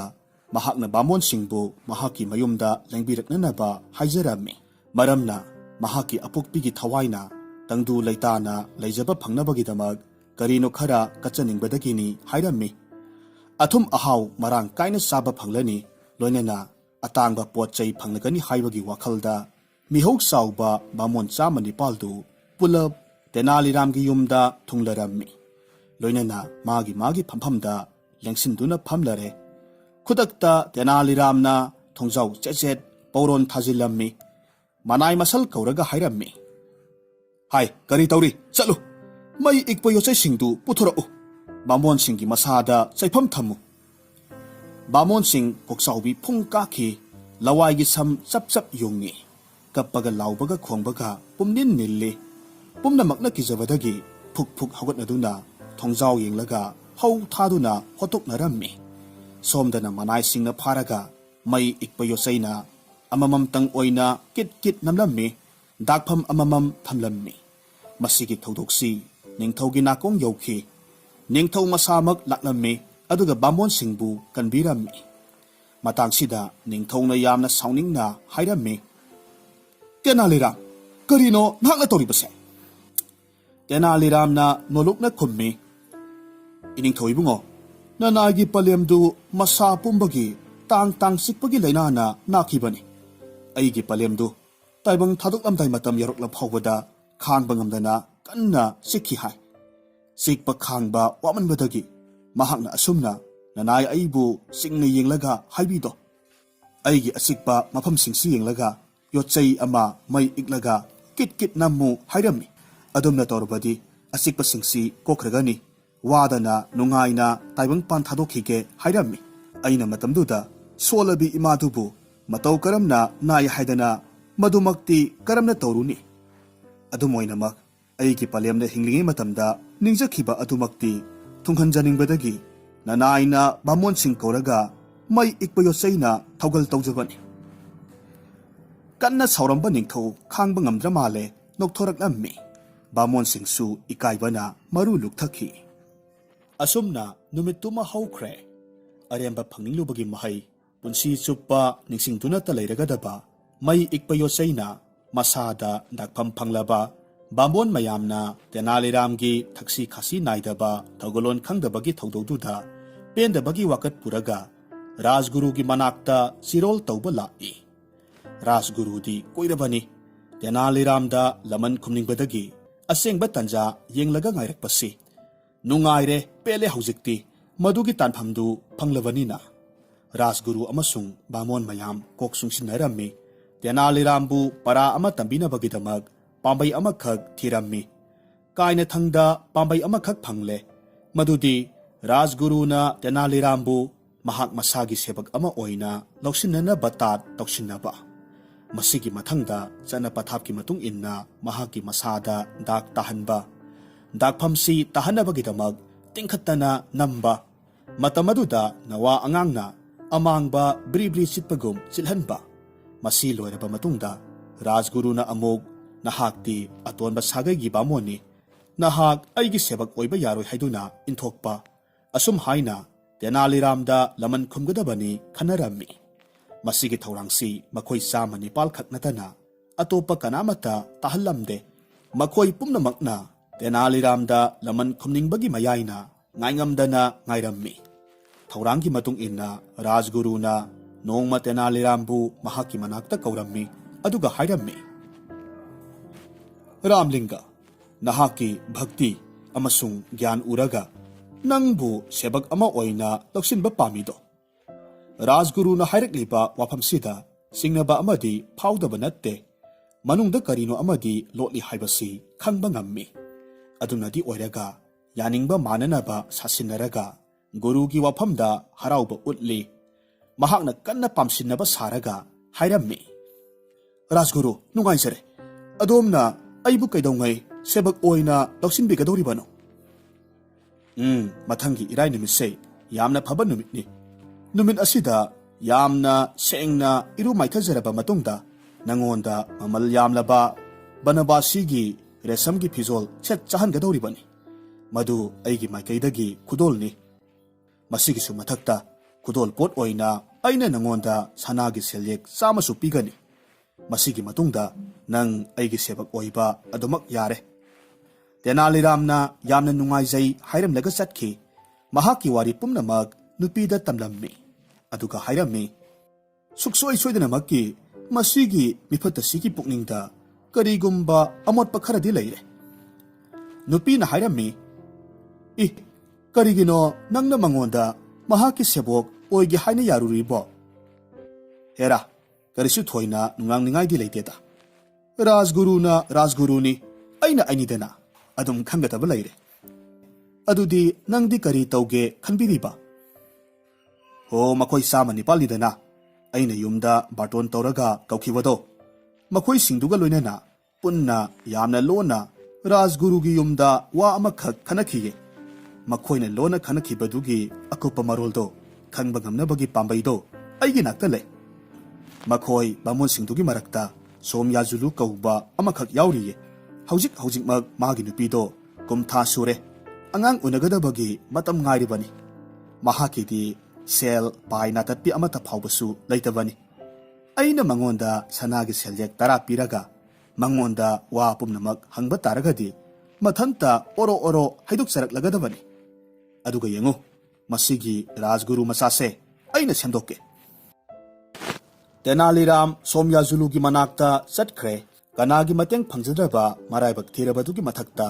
ꯑꯆꯧꯕ ꯑꯔꯨꯝꯕ ꯄꯣꯠꯂꯨꯝ ꯅꯟꯊꯔꯛꯄꯒꯤ ꯑꯋꯥꯕ ꯈꯥꯡꯂꯒ ꯂꯩꯔꯤꯕꯅꯤ ꯇꯦꯅꯥꯂꯤꯔꯥꯝ ꯂꯥꯛꯄ ꯎꯕꯗꯨꯗ ꯁꯣꯝꯌꯥꯖꯨꯂꯨ ꯄꯤꯔꯥ ꯆꯦꯜꯂꯒ ꯑꯋꯥꯕꯒꯤ ꯐꯤꯕꯝꯗꯨ ꯄꯥꯎꯗꯝꯂꯝꯃꯤ ꯃꯇꯝꯗꯨꯗ ꯇꯦꯅꯥꯂꯤꯔꯥꯝꯅ ꯍꯥꯏꯔꯝꯃꯤ ꯏꯍꯦ ꯔꯥꯖꯒꯨꯔꯨꯗ ꯁꯦꯜꯒꯤ ꯃꯇꯦꯡ ꯈꯔ ꯄꯥꯡꯕꯤꯌꯨ ꯍꯥꯏꯕꯗꯤ ꯀꯔꯤ ꯇꯧꯕ ꯃꯗꯨꯒꯤ ꯋꯥꯗꯣ ꯃꯍꯥꯛꯀꯤ ꯃꯐꯝꯗꯗꯤ ꯀꯗꯥꯏꯗꯒꯤꯅꯣ ꯑꯁꯨꯛ ꯁꯥꯊꯤꯅ ꯑꯔꯤꯛꯄ ꯃꯤꯅꯤ ꯅꯨꯡꯗꯒꯤ ꯏꯁꯤꯡ ꯁꯨꯝꯂꯒ ꯂꯧꯅꯕ ꯍꯣꯠꯅꯕꯅ ꯍꯦꯟꯅ ꯀꯣꯝꯅꯕꯨ ꯊꯣꯛꯀꯅꯤꯗ ꯔꯥꯖꯒꯨꯔꯨꯗꯒꯤ ꯂꯤꯛꯀꯣꯜ ꯑꯃ ꯂꯧꯊꯣꯛꯍꯟꯕ ꯉꯝꯕ ꯍꯥꯏꯕꯁꯦ ꯑꯣꯏꯔꯣꯏꯗꯕ ꯋꯥꯅꯤ ꯇꯦꯅꯥꯂꯤꯔꯥꯝꯅ ꯐꯨꯔꯤꯠꯈꯥꯎꯗꯒꯤ ꯁꯅꯥꯒꯤ ꯁꯦꯜꯌꯦꯛ 10 ꯈꯛ ꯂꯧꯊꯣꯛꯂꯝꯃꯤ ꯇꯔꯪ ꯁꯣꯝꯌꯥꯖꯨꯂꯨꯗ ꯎꯠꯂꯒ ꯍꯥꯏꯔꯝꯃꯤ ꯐꯔꯦ ꯀꯔꯤꯒꯨꯝꯕ ꯅꯍꯥꯛꯅ ꯅꯈꯣꯏ ꯃꯌꯥꯝ ꯄꯨꯟꯅ ꯔꯥꯖꯒꯨꯔꯨꯒꯤ ꯌꯨꯝꯗ ꯂꯣꯟꯅ ꯈꯟꯅꯈꯤꯕ ꯋꯥꯗꯣ ꯑꯩꯉꯣꯟꯗ ꯑꯔꯣꯟ ꯑꯊꯨꯞ ꯄꯨꯝꯅꯃꯛ ꯊꯝꯗꯅ ꯂꯤꯊꯣꯛꯄ ꯇꯥꯔꯒꯗꯤ ꯃꯁꯤ ꯅꯪꯉꯣꯟꯗ ꯄꯤꯒꯦ ꯅꯠꯇꯦ ꯑꯩꯅ ꯃꯗꯨꯒꯤ ꯋꯥꯐꯝꯗꯨ ꯍꯥꯏꯗꯣꯛꯂꯕꯗꯤ ꯑꯩꯗꯤ ꯀꯗꯥꯏꯗ ꯂꯩꯅꯤ ꯏꯍꯦ ꯑꯩꯅ ꯋꯥꯁꯛꯂꯤꯕꯁꯤꯅꯤ ꯁꯣꯝꯌꯥꯖꯨꯂꯨ ꯋꯥꯐꯝꯗꯣ ꯑꯩꯉꯣꯟꯗꯒꯤ ꯁꯨꯛꯍꯦꯟ ꯍꯦꯟꯗꯣꯛꯍꯜꯂꯣꯏ ꯇꯦꯅꯥꯂꯤꯔꯥꯝꯅ ꯋꯥ ꯃꯈꯥ ꯇꯥꯔꯒ ꯍꯥꯏꯔꯝꯃꯤ ꯐꯔꯦ ꯋꯥꯈꯜ ꯃꯨꯟꯅ ꯈꯜꯂꯨ ꯅꯍꯥꯛꯀꯤ ꯅꯨꯄꯤ ꯍꯧꯖꯤꯛ ꯅꯨꯄꯤ ꯑꯣꯏꯕꯤꯒꯤꯗꯤ ꯑꯔꯨꯕ ꯇꯥꯟꯐꯝꯅꯤ ꯑꯗꯨꯒ ꯑꯃꯨꯛꯁꯨ ꯑꯩꯁꯨ ꯕꯥꯃꯣꯟ ꯃꯆꯥꯅꯤ ꯃꯇꯦꯡ ꯄꯤꯅꯕꯒꯤ ꯂꯥꯛꯂꯤꯕ ꯃꯤ ꯑꯃꯕꯨ ꯇꯔꯥꯏ ꯍꯦꯛꯇꯃꯛ ꯅꯤꯡꯕ ꯀꯥꯏꯅ ꯍꯜꯍꯟꯈꯤꯕ ꯍꯥꯏꯕꯁꯤ ꯑꯩꯈꯣꯏꯒꯤ ꯃꯥꯡꯂꯝꯆꯠꯀꯤ ꯃꯥꯌꯣꯛꯇꯅꯤꯗꯣ ꯑꯗꯨꯒꯅꯦ ꯅꯨꯃꯤꯠ ꯑꯗꯨꯗ ꯃꯌꯥꯝ ꯄꯨꯟꯅ ꯗꯥꯛ ꯅꯝꯈꯤꯕ ꯑꯗꯨꯒ ꯑꯗꯣꯝꯁꯨ ꯅꯝꯈꯤꯕꯒꯤꯗꯃꯛꯇꯗꯤ ꯑꯩꯕꯨ ꯉꯥꯛꯄꯤꯌꯨꯗꯣ ꯐꯔꯦ ꯀꯥꯟꯅꯗꯦ ꯁꯦꯜꯌꯦꯛꯁꯦ ꯂꯧꯁꯤꯜꯂꯨ ꯍꯧꯖꯤꯛ ꯅꯍꯥꯛꯀꯤ ꯑꯅꯤꯡꯕ ꯃꯉꯥꯏꯔꯦ ꯑꯁꯨꯝꯅ ꯍꯥꯏꯔꯒ ꯇꯦꯅꯥꯂꯤꯔꯥꯝꯅ ꯁꯅꯥꯒꯤ ꯁꯦꯜꯌꯦꯛ 10 ꯁꯣꯝꯌꯥꯖꯨꯂꯨꯒꯤ ꯃꯈꯨꯠꯇ ꯄꯤꯁꯤꯜꯂꯤ ꯁꯦꯜ ꯆꯤꯜꯂꯤꯉꯩ ꯏꯁꯣꯔ ꯈꯨꯔꯨꯝꯂꯤꯉꯩ ꯇꯥꯂꯛ ꯑꯗꯨꯗ ꯂꯛꯁꯃꯤ ꯃꯁꯥꯃꯛ ꯂꯥꯛꯂꯒ ꯃꯈꯨꯠꯇ ꯇꯔꯪ ꯉꯥꯜꯂꯔꯕ ꯑꯗꯨꯗ ꯁꯣꯝꯌꯥꯖꯨꯂꯨ ꯍꯥꯏꯅꯤꯡꯉꯥꯏ ꯂꯩꯇꯅ ꯃꯊ꯭ꯋꯥꯏ ꯄꯦꯟꯖꯔꯝꯃꯤ ꯑꯔꯣꯟꯕ ꯋꯥꯔꯤ ꯄꯨꯝꯅꯃꯛ ꯑꯃꯠꯇ ꯈꯥꯛꯇꯅ ꯇꯝꯊꯣꯛꯂꯝꯃꯤ ꯃꯍꯥꯛꯅ ꯍꯥꯏꯔꯝꯃꯤ ꯌꯦꯡꯉꯨ ꯃꯁꯤꯒꯤ ꯋꯥꯁꯦ ꯀꯅꯥꯒꯨꯝꯕ ꯑꯃꯒꯤ ꯃꯐꯝꯗ ꯑꯩꯅ ꯍꯥꯏꯗꯣꯔꯛꯄꯅꯤ ꯍꯥꯏꯕꯗꯤ ꯍꯥꯏꯕꯤꯒꯅꯨꯀꯣ ꯁꯣꯝꯌꯥꯖꯨꯂꯨ ꯅꯪ ꯃꯗꯨꯒꯤꯗꯃꯛ ꯇꯁꯦꯡꯅ ꯀꯔꯤꯃꯠꯇ ꯆꯤꯡꯅꯕ ꯇꯧꯒꯅꯨ ꯃꯁꯤꯒꯤ ꯃꯇꯨꯡ ꯇꯦꯅꯥꯂꯤꯔꯥꯝ ꯃꯌꯨꯝꯗ ꯍꯜꯂꯛꯂꯝꯃꯤ ꯃꯍꯥꯛꯀꯤ ꯅꯨꯄꯤꯗ ꯋꯥꯔꯤ ꯄꯨꯝꯅꯃꯛ ꯇꯝꯃꯤ ꯅꯨꯄꯤꯅ ꯍꯥꯏꯔꯝꯃꯤ ꯐꯔꯦꯅꯦ ꯑꯣꯏꯅꯤꯡꯕ ꯑꯃ ꯑꯣꯏꯖꯔꯁꯅꯨ ꯁꯅꯥꯒꯤ ꯁꯦꯜꯌꯦꯛ 10ꯗꯨꯃꯗꯤ ꯃꯥꯡꯗꯤ ꯃꯥꯡꯖꯔꯦꯗꯅ ꯏꯍꯦ ꯅꯪꯁꯤ ꯄꯪꯈ꯭ꯔꯦꯗꯀꯣ ꯌꯦꯡꯕꯗ ꯀꯜꯂꯨꯅꯦ ꯁꯅꯥꯒꯤ ꯁꯦꯜꯌꯦꯛ 10ꯗꯨ ꯆꯠꯈꯤꯕ ꯇꯥꯔꯒꯁꯨ ꯑꯃꯨꯛ 10 ꯈꯨꯖꯤꯡꯅ ꯃꯔꯅꯥꯏ ꯂꯥꯛꯆꯗꯧ ꯂꯩꯔꯕꯁꯤꯕꯨ ꯇꯦꯅꯥꯂꯤꯔꯥꯝ ꯏꯔꯥꯏ ꯅꯨꯃꯤꯠꯀꯤ ꯑꯌꯨꯛꯇ ꯉꯟꯇꯥ ꯍꯧꯒꯠꯂꯒ ꯁꯦꯡꯅ ꯏꯔꯨ ꯃꯥꯏꯊꯔꯝꯃꯤ ꯔꯥꯖꯒꯨꯔꯨꯅ ꯄꯤꯔꯛꯄ ꯔꯦꯁꯝꯒꯤ ꯐꯤꯖꯣꯜꯗꯨ ꯁꯦꯠꯆꯤꯜꯂꯤ ꯃꯁꯤꯒꯤ ꯃꯃꯜ ꯂꯨꯄꯥ 1,000 ꯑꯣꯏꯔꯝꯕ ꯌꯥꯏ ꯔꯥꯖꯒꯨꯔꯨꯅ ꯃꯉꯣꯟꯗ ꯁꯅꯥꯒꯤ ꯁꯦꯜꯌꯦꯛ 100 ꯈꯨꯗꯣꯜ ꯑꯣꯏꯅ ꯄꯤꯔꯛꯈꯤꯕ ꯑꯗꯨꯁꯨ ꯍꯥꯞꯆꯤꯜꯂꯤ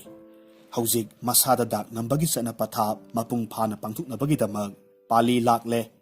ꯃꯁꯤꯒꯤꯗꯃꯛ ꯁꯪꯈ ꯑꯃꯁꯨꯡ ꯂꯧꯍꯠ ꯆꯀ꯭ꯔ ꯃꯩ ꯀꯟꯅ ꯏꯛꯂꯤ ꯔꯥꯖꯒꯨꯔꯨ ꯑꯃꯁꯨꯡ ꯑꯇꯩ ꯕꯥꯃꯣꯟꯁꯤꯡꯒꯤ ꯄꯨꯛꯅꯤꯡꯗ ꯌꯥꯝꯅ ꯀꯟꯅ ꯅꯣꯛꯅꯤꯡꯂꯝꯃꯤ ꯈꯪꯒꯅꯤꯗꯣ ꯉꯁꯤꯗꯤ ꯆꯦꯟꯗꯅꯁꯨ ꯍꯤꯡꯂꯔꯣꯏ ꯑꯉꯥꯡ ꯅꯪ ꯂꯧꯅꯝ ꯂꯥꯡꯗ ꯊꯨꯔꯦꯗꯣ ꯑꯁꯨꯝꯅ ꯈꯜꯂꯝꯃꯤ ꯑꯁꯨꯝꯅ ꯃꯣꯏꯕꯨꯡ ꯑꯃꯁꯨꯡ ꯌꯣꯠꯀꯤ ꯆꯀ꯭ꯔ ꯅꯝꯅꯅꯕ ꯊꯧꯔꯥꯡ ꯇꯧꯅꯔꯛꯈꯤ ꯃꯁꯤꯒꯤ ꯇꯥꯟꯖꯥ ꯌꯧꯁꯤꯜꯂꯛꯄ ꯃꯇꯝꯁꯤꯗ ꯇꯦꯅꯥꯂꯤꯔꯥꯝꯗꯤ ꯁꯅꯥꯒꯤ ꯁꯦꯜꯌꯦꯛ 50 ꯈꯛ ꯔꯥꯖꯒꯨꯔꯨꯗ ꯁꯠ ꯄꯤꯁꯤꯜꯂꯛꯂꯝꯃꯤ ꯑꯗꯨꯒ ꯍꯧ ꯊꯥꯔꯒ ꯆꯦꯜꯂꯝꯃꯤ ꯑꯗꯨꯒ ꯑꯃꯨꯛꯁꯨ ꯂꯥꯎꯔꯛꯂꯝꯃꯤ ꯇꯪꯈꯥꯏꯗꯨ ꯐꯥꯎ ꯌꯥꯝꯃꯜꯂꯕꯅꯤ ꯇꯪꯈꯥꯏ ꯍꯟꯕꯤꯔꯤꯕꯗꯨ ꯅꯔꯥꯏꯕꯛ ꯐꯔꯕꯅꯤ ꯂꯥꯎꯔꯝꯂꯒ ꯆꯦꯟꯈ꯭ꯔꯦ ꯔꯥꯖꯒꯨꯔꯨ ꯂꯃꯟ ꯈꯨꯝꯂꯒꯦ ꯊꯧꯔꯥꯡꯖꯕꯗꯨ ꯑꯣꯟꯅ ꯇꯩꯅꯔꯛꯄꯗꯨꯗ ꯒ꯭ꯌꯥꯟ ꯃꯥꯡꯂꯝꯃꯤ ꯃꯩ ꯏꯛꯄ ꯕꯪ ꯍꯧꯅ ꯁꯥꯔꯕ ꯃꯣꯏꯕꯨꯡ ꯑꯃꯁꯨꯡ ꯌꯣꯠꯀꯤ ꯆꯀ꯭ꯔꯗꯨ ꯔꯥꯖꯒꯨꯔꯨ ꯑꯃꯁꯨꯡ ꯕꯥꯃꯣꯟꯁꯤꯡꯅ ꯄꯥꯏꯔꯒ kanna tanarami. Lambelda chatlamba mi mayam amasu kumay oina omsinnaraklammi. Tenaliram asum selaktuna ningthawgi manakta laklammi aduga hairammi. Iningthaw, asawba thorom ama pangthuklaga nanay ayhaksi Rajgurugi sebak ama oina loksinbigani takpirakhibanido. Masida nanaysu karigidi Rajgurugi sebak oiningloidage. Harau harau yazarubani. Masida ikhang khangudana khangning ningsinglakhi. Aisi Rajgurugi sebok oivada matik sate. Aigi oinadi laibak yamna phaba. Aduga amaromdadi Rajgurugi oinadi mai khubanido. Kari maramgino harvada aidi Vaidik bamon natte. Niyogi bamoni. Iruzaba amasung resamgi fizol honghanbagidamaktadi sana pathap ngakpagidamak seljek yankhaidi aingonda thamjille. Aduga lemhoriba yankhai adudi Rajguruda handuksabani. Masi makhoina aingonda dak nambagi sana pathap ngakna sananaba pibani. Rajguruna ningthawgi mamangmaktada Tenaliramna aihak niyogi bamoni maramasina mahaki sebok oiba yadi haiba wafamsi taki. Rajguruna khangna Tenaliram niyogi bamoni haibasi ta tawduna khangsinadaba saduna kauthoknure hairammi. Kari karamna budi asengba wadu ningthawgi mafamda phongdokpa yaribrado. Ningthongna hairakhi.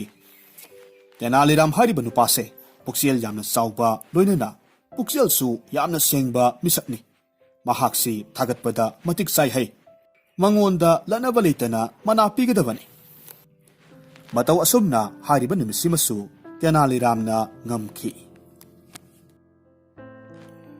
Ningthaw Krishnadevaraina sibagi sairak kayarak hanna pirabadasu Tenaliram mahak masagi laksing khaktana masa kanjaba ngamduna asi khayatagi nantoklaga hinglakhi.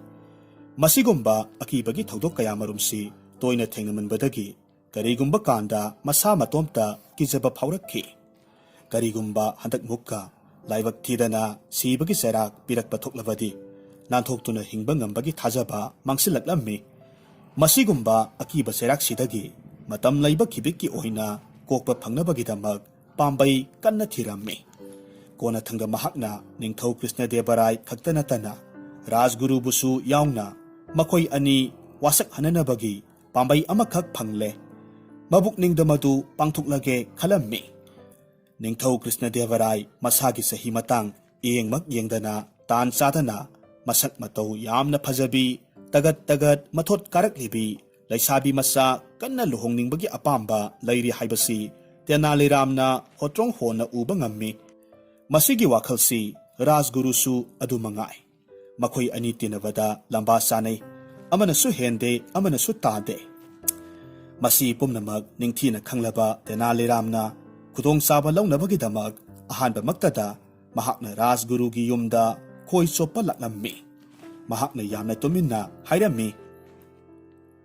Ikai khumnajariba Rajguruji itha thajadana aikhoigi saharsida leiribi masak yamna phajabi laisabi mayamsidagi amukasu khwai pumnamakdagi pumhen hena masak phajarabi laisabi amakhak leiriye.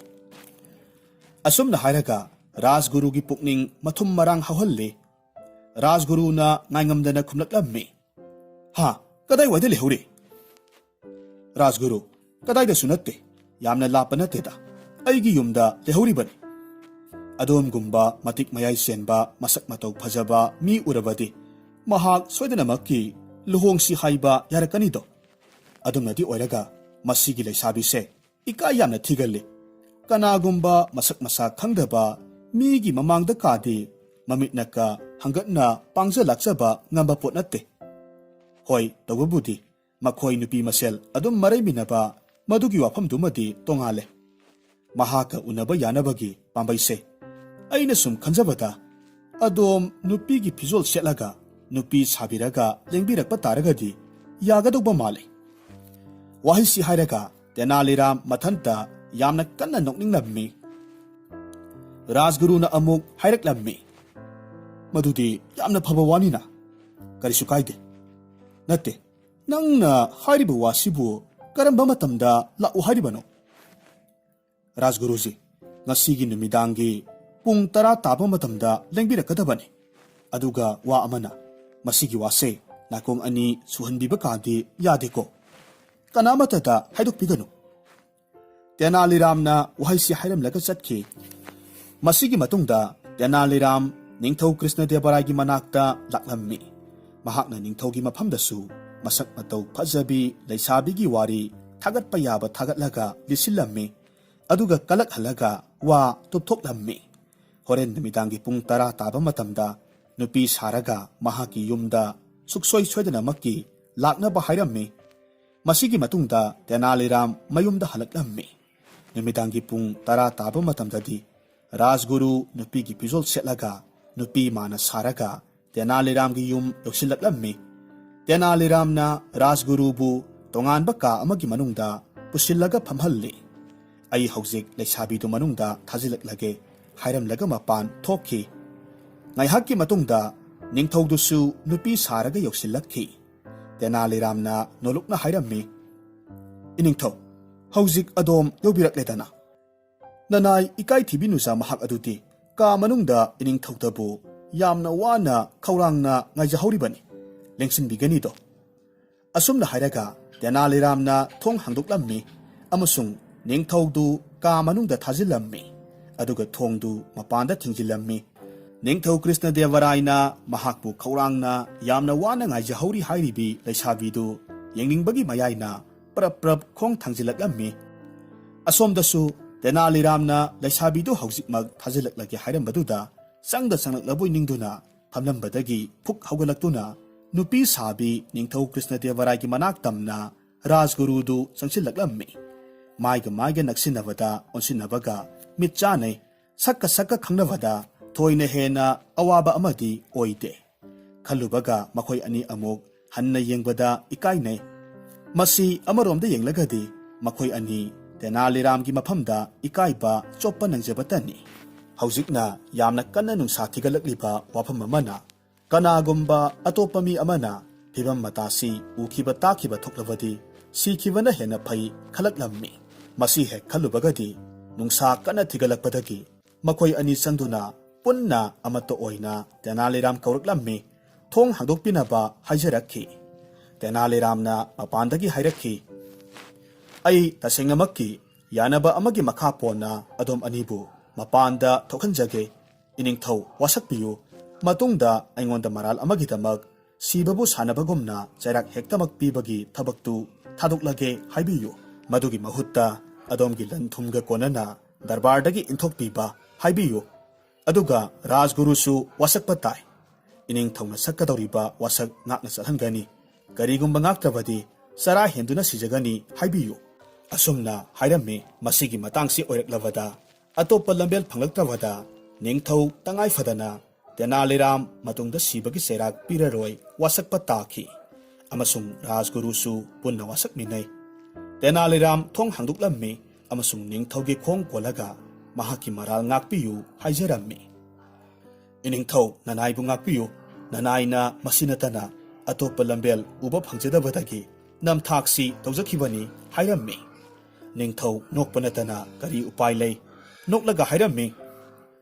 ꯆꯥꯃꯔꯛ ꯍꯟꯅ ꯁꯥꯊꯤꯕ ꯊꯣꯛꯈ꯭ꯔꯕ ꯃꯇꯨꯡꯗ ꯃꯗꯨꯗꯒꯤꯁꯨ ꯑꯃꯨꯛ ꯍꯦꯟꯅ ꯁꯥꯊꯤꯕ ꯈꯪꯁꯤꯠ ꯁꯤꯠꯄ ꯅꯨꯡꯁꯤꯠꯅꯤ ꯃꯇꯝꯒꯤ ꯊꯧꯗꯣꯛ ꯁꯦꯝꯕꯗ ꯌꯥꯎꯕ ꯐꯤꯚꯝꯁꯤꯡ ꯃꯥꯡꯗ ꯂꯥꯛꯂꯕꯗ ꯅꯤꯡꯊꯧ ꯐꯥꯎꯕꯅꯁꯨ ꯀꯣꯛ ꯅꯣꯟꯕ ꯇꯥꯏ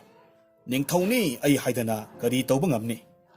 ꯅꯍꯥꯛꯀꯤ ꯅꯔꯥꯜ ꯉꯥꯛꯄꯤꯔꯕꯅꯤ ꯇꯁꯦꯡꯕꯗꯤ ꯑꯁꯦꯡꯕ ꯑꯆꯨꯝꯕꯅꯤ ꯉꯁꯤ ꯐꯥꯎꯕꯒꯤ ꯃꯅꯨꯡꯗ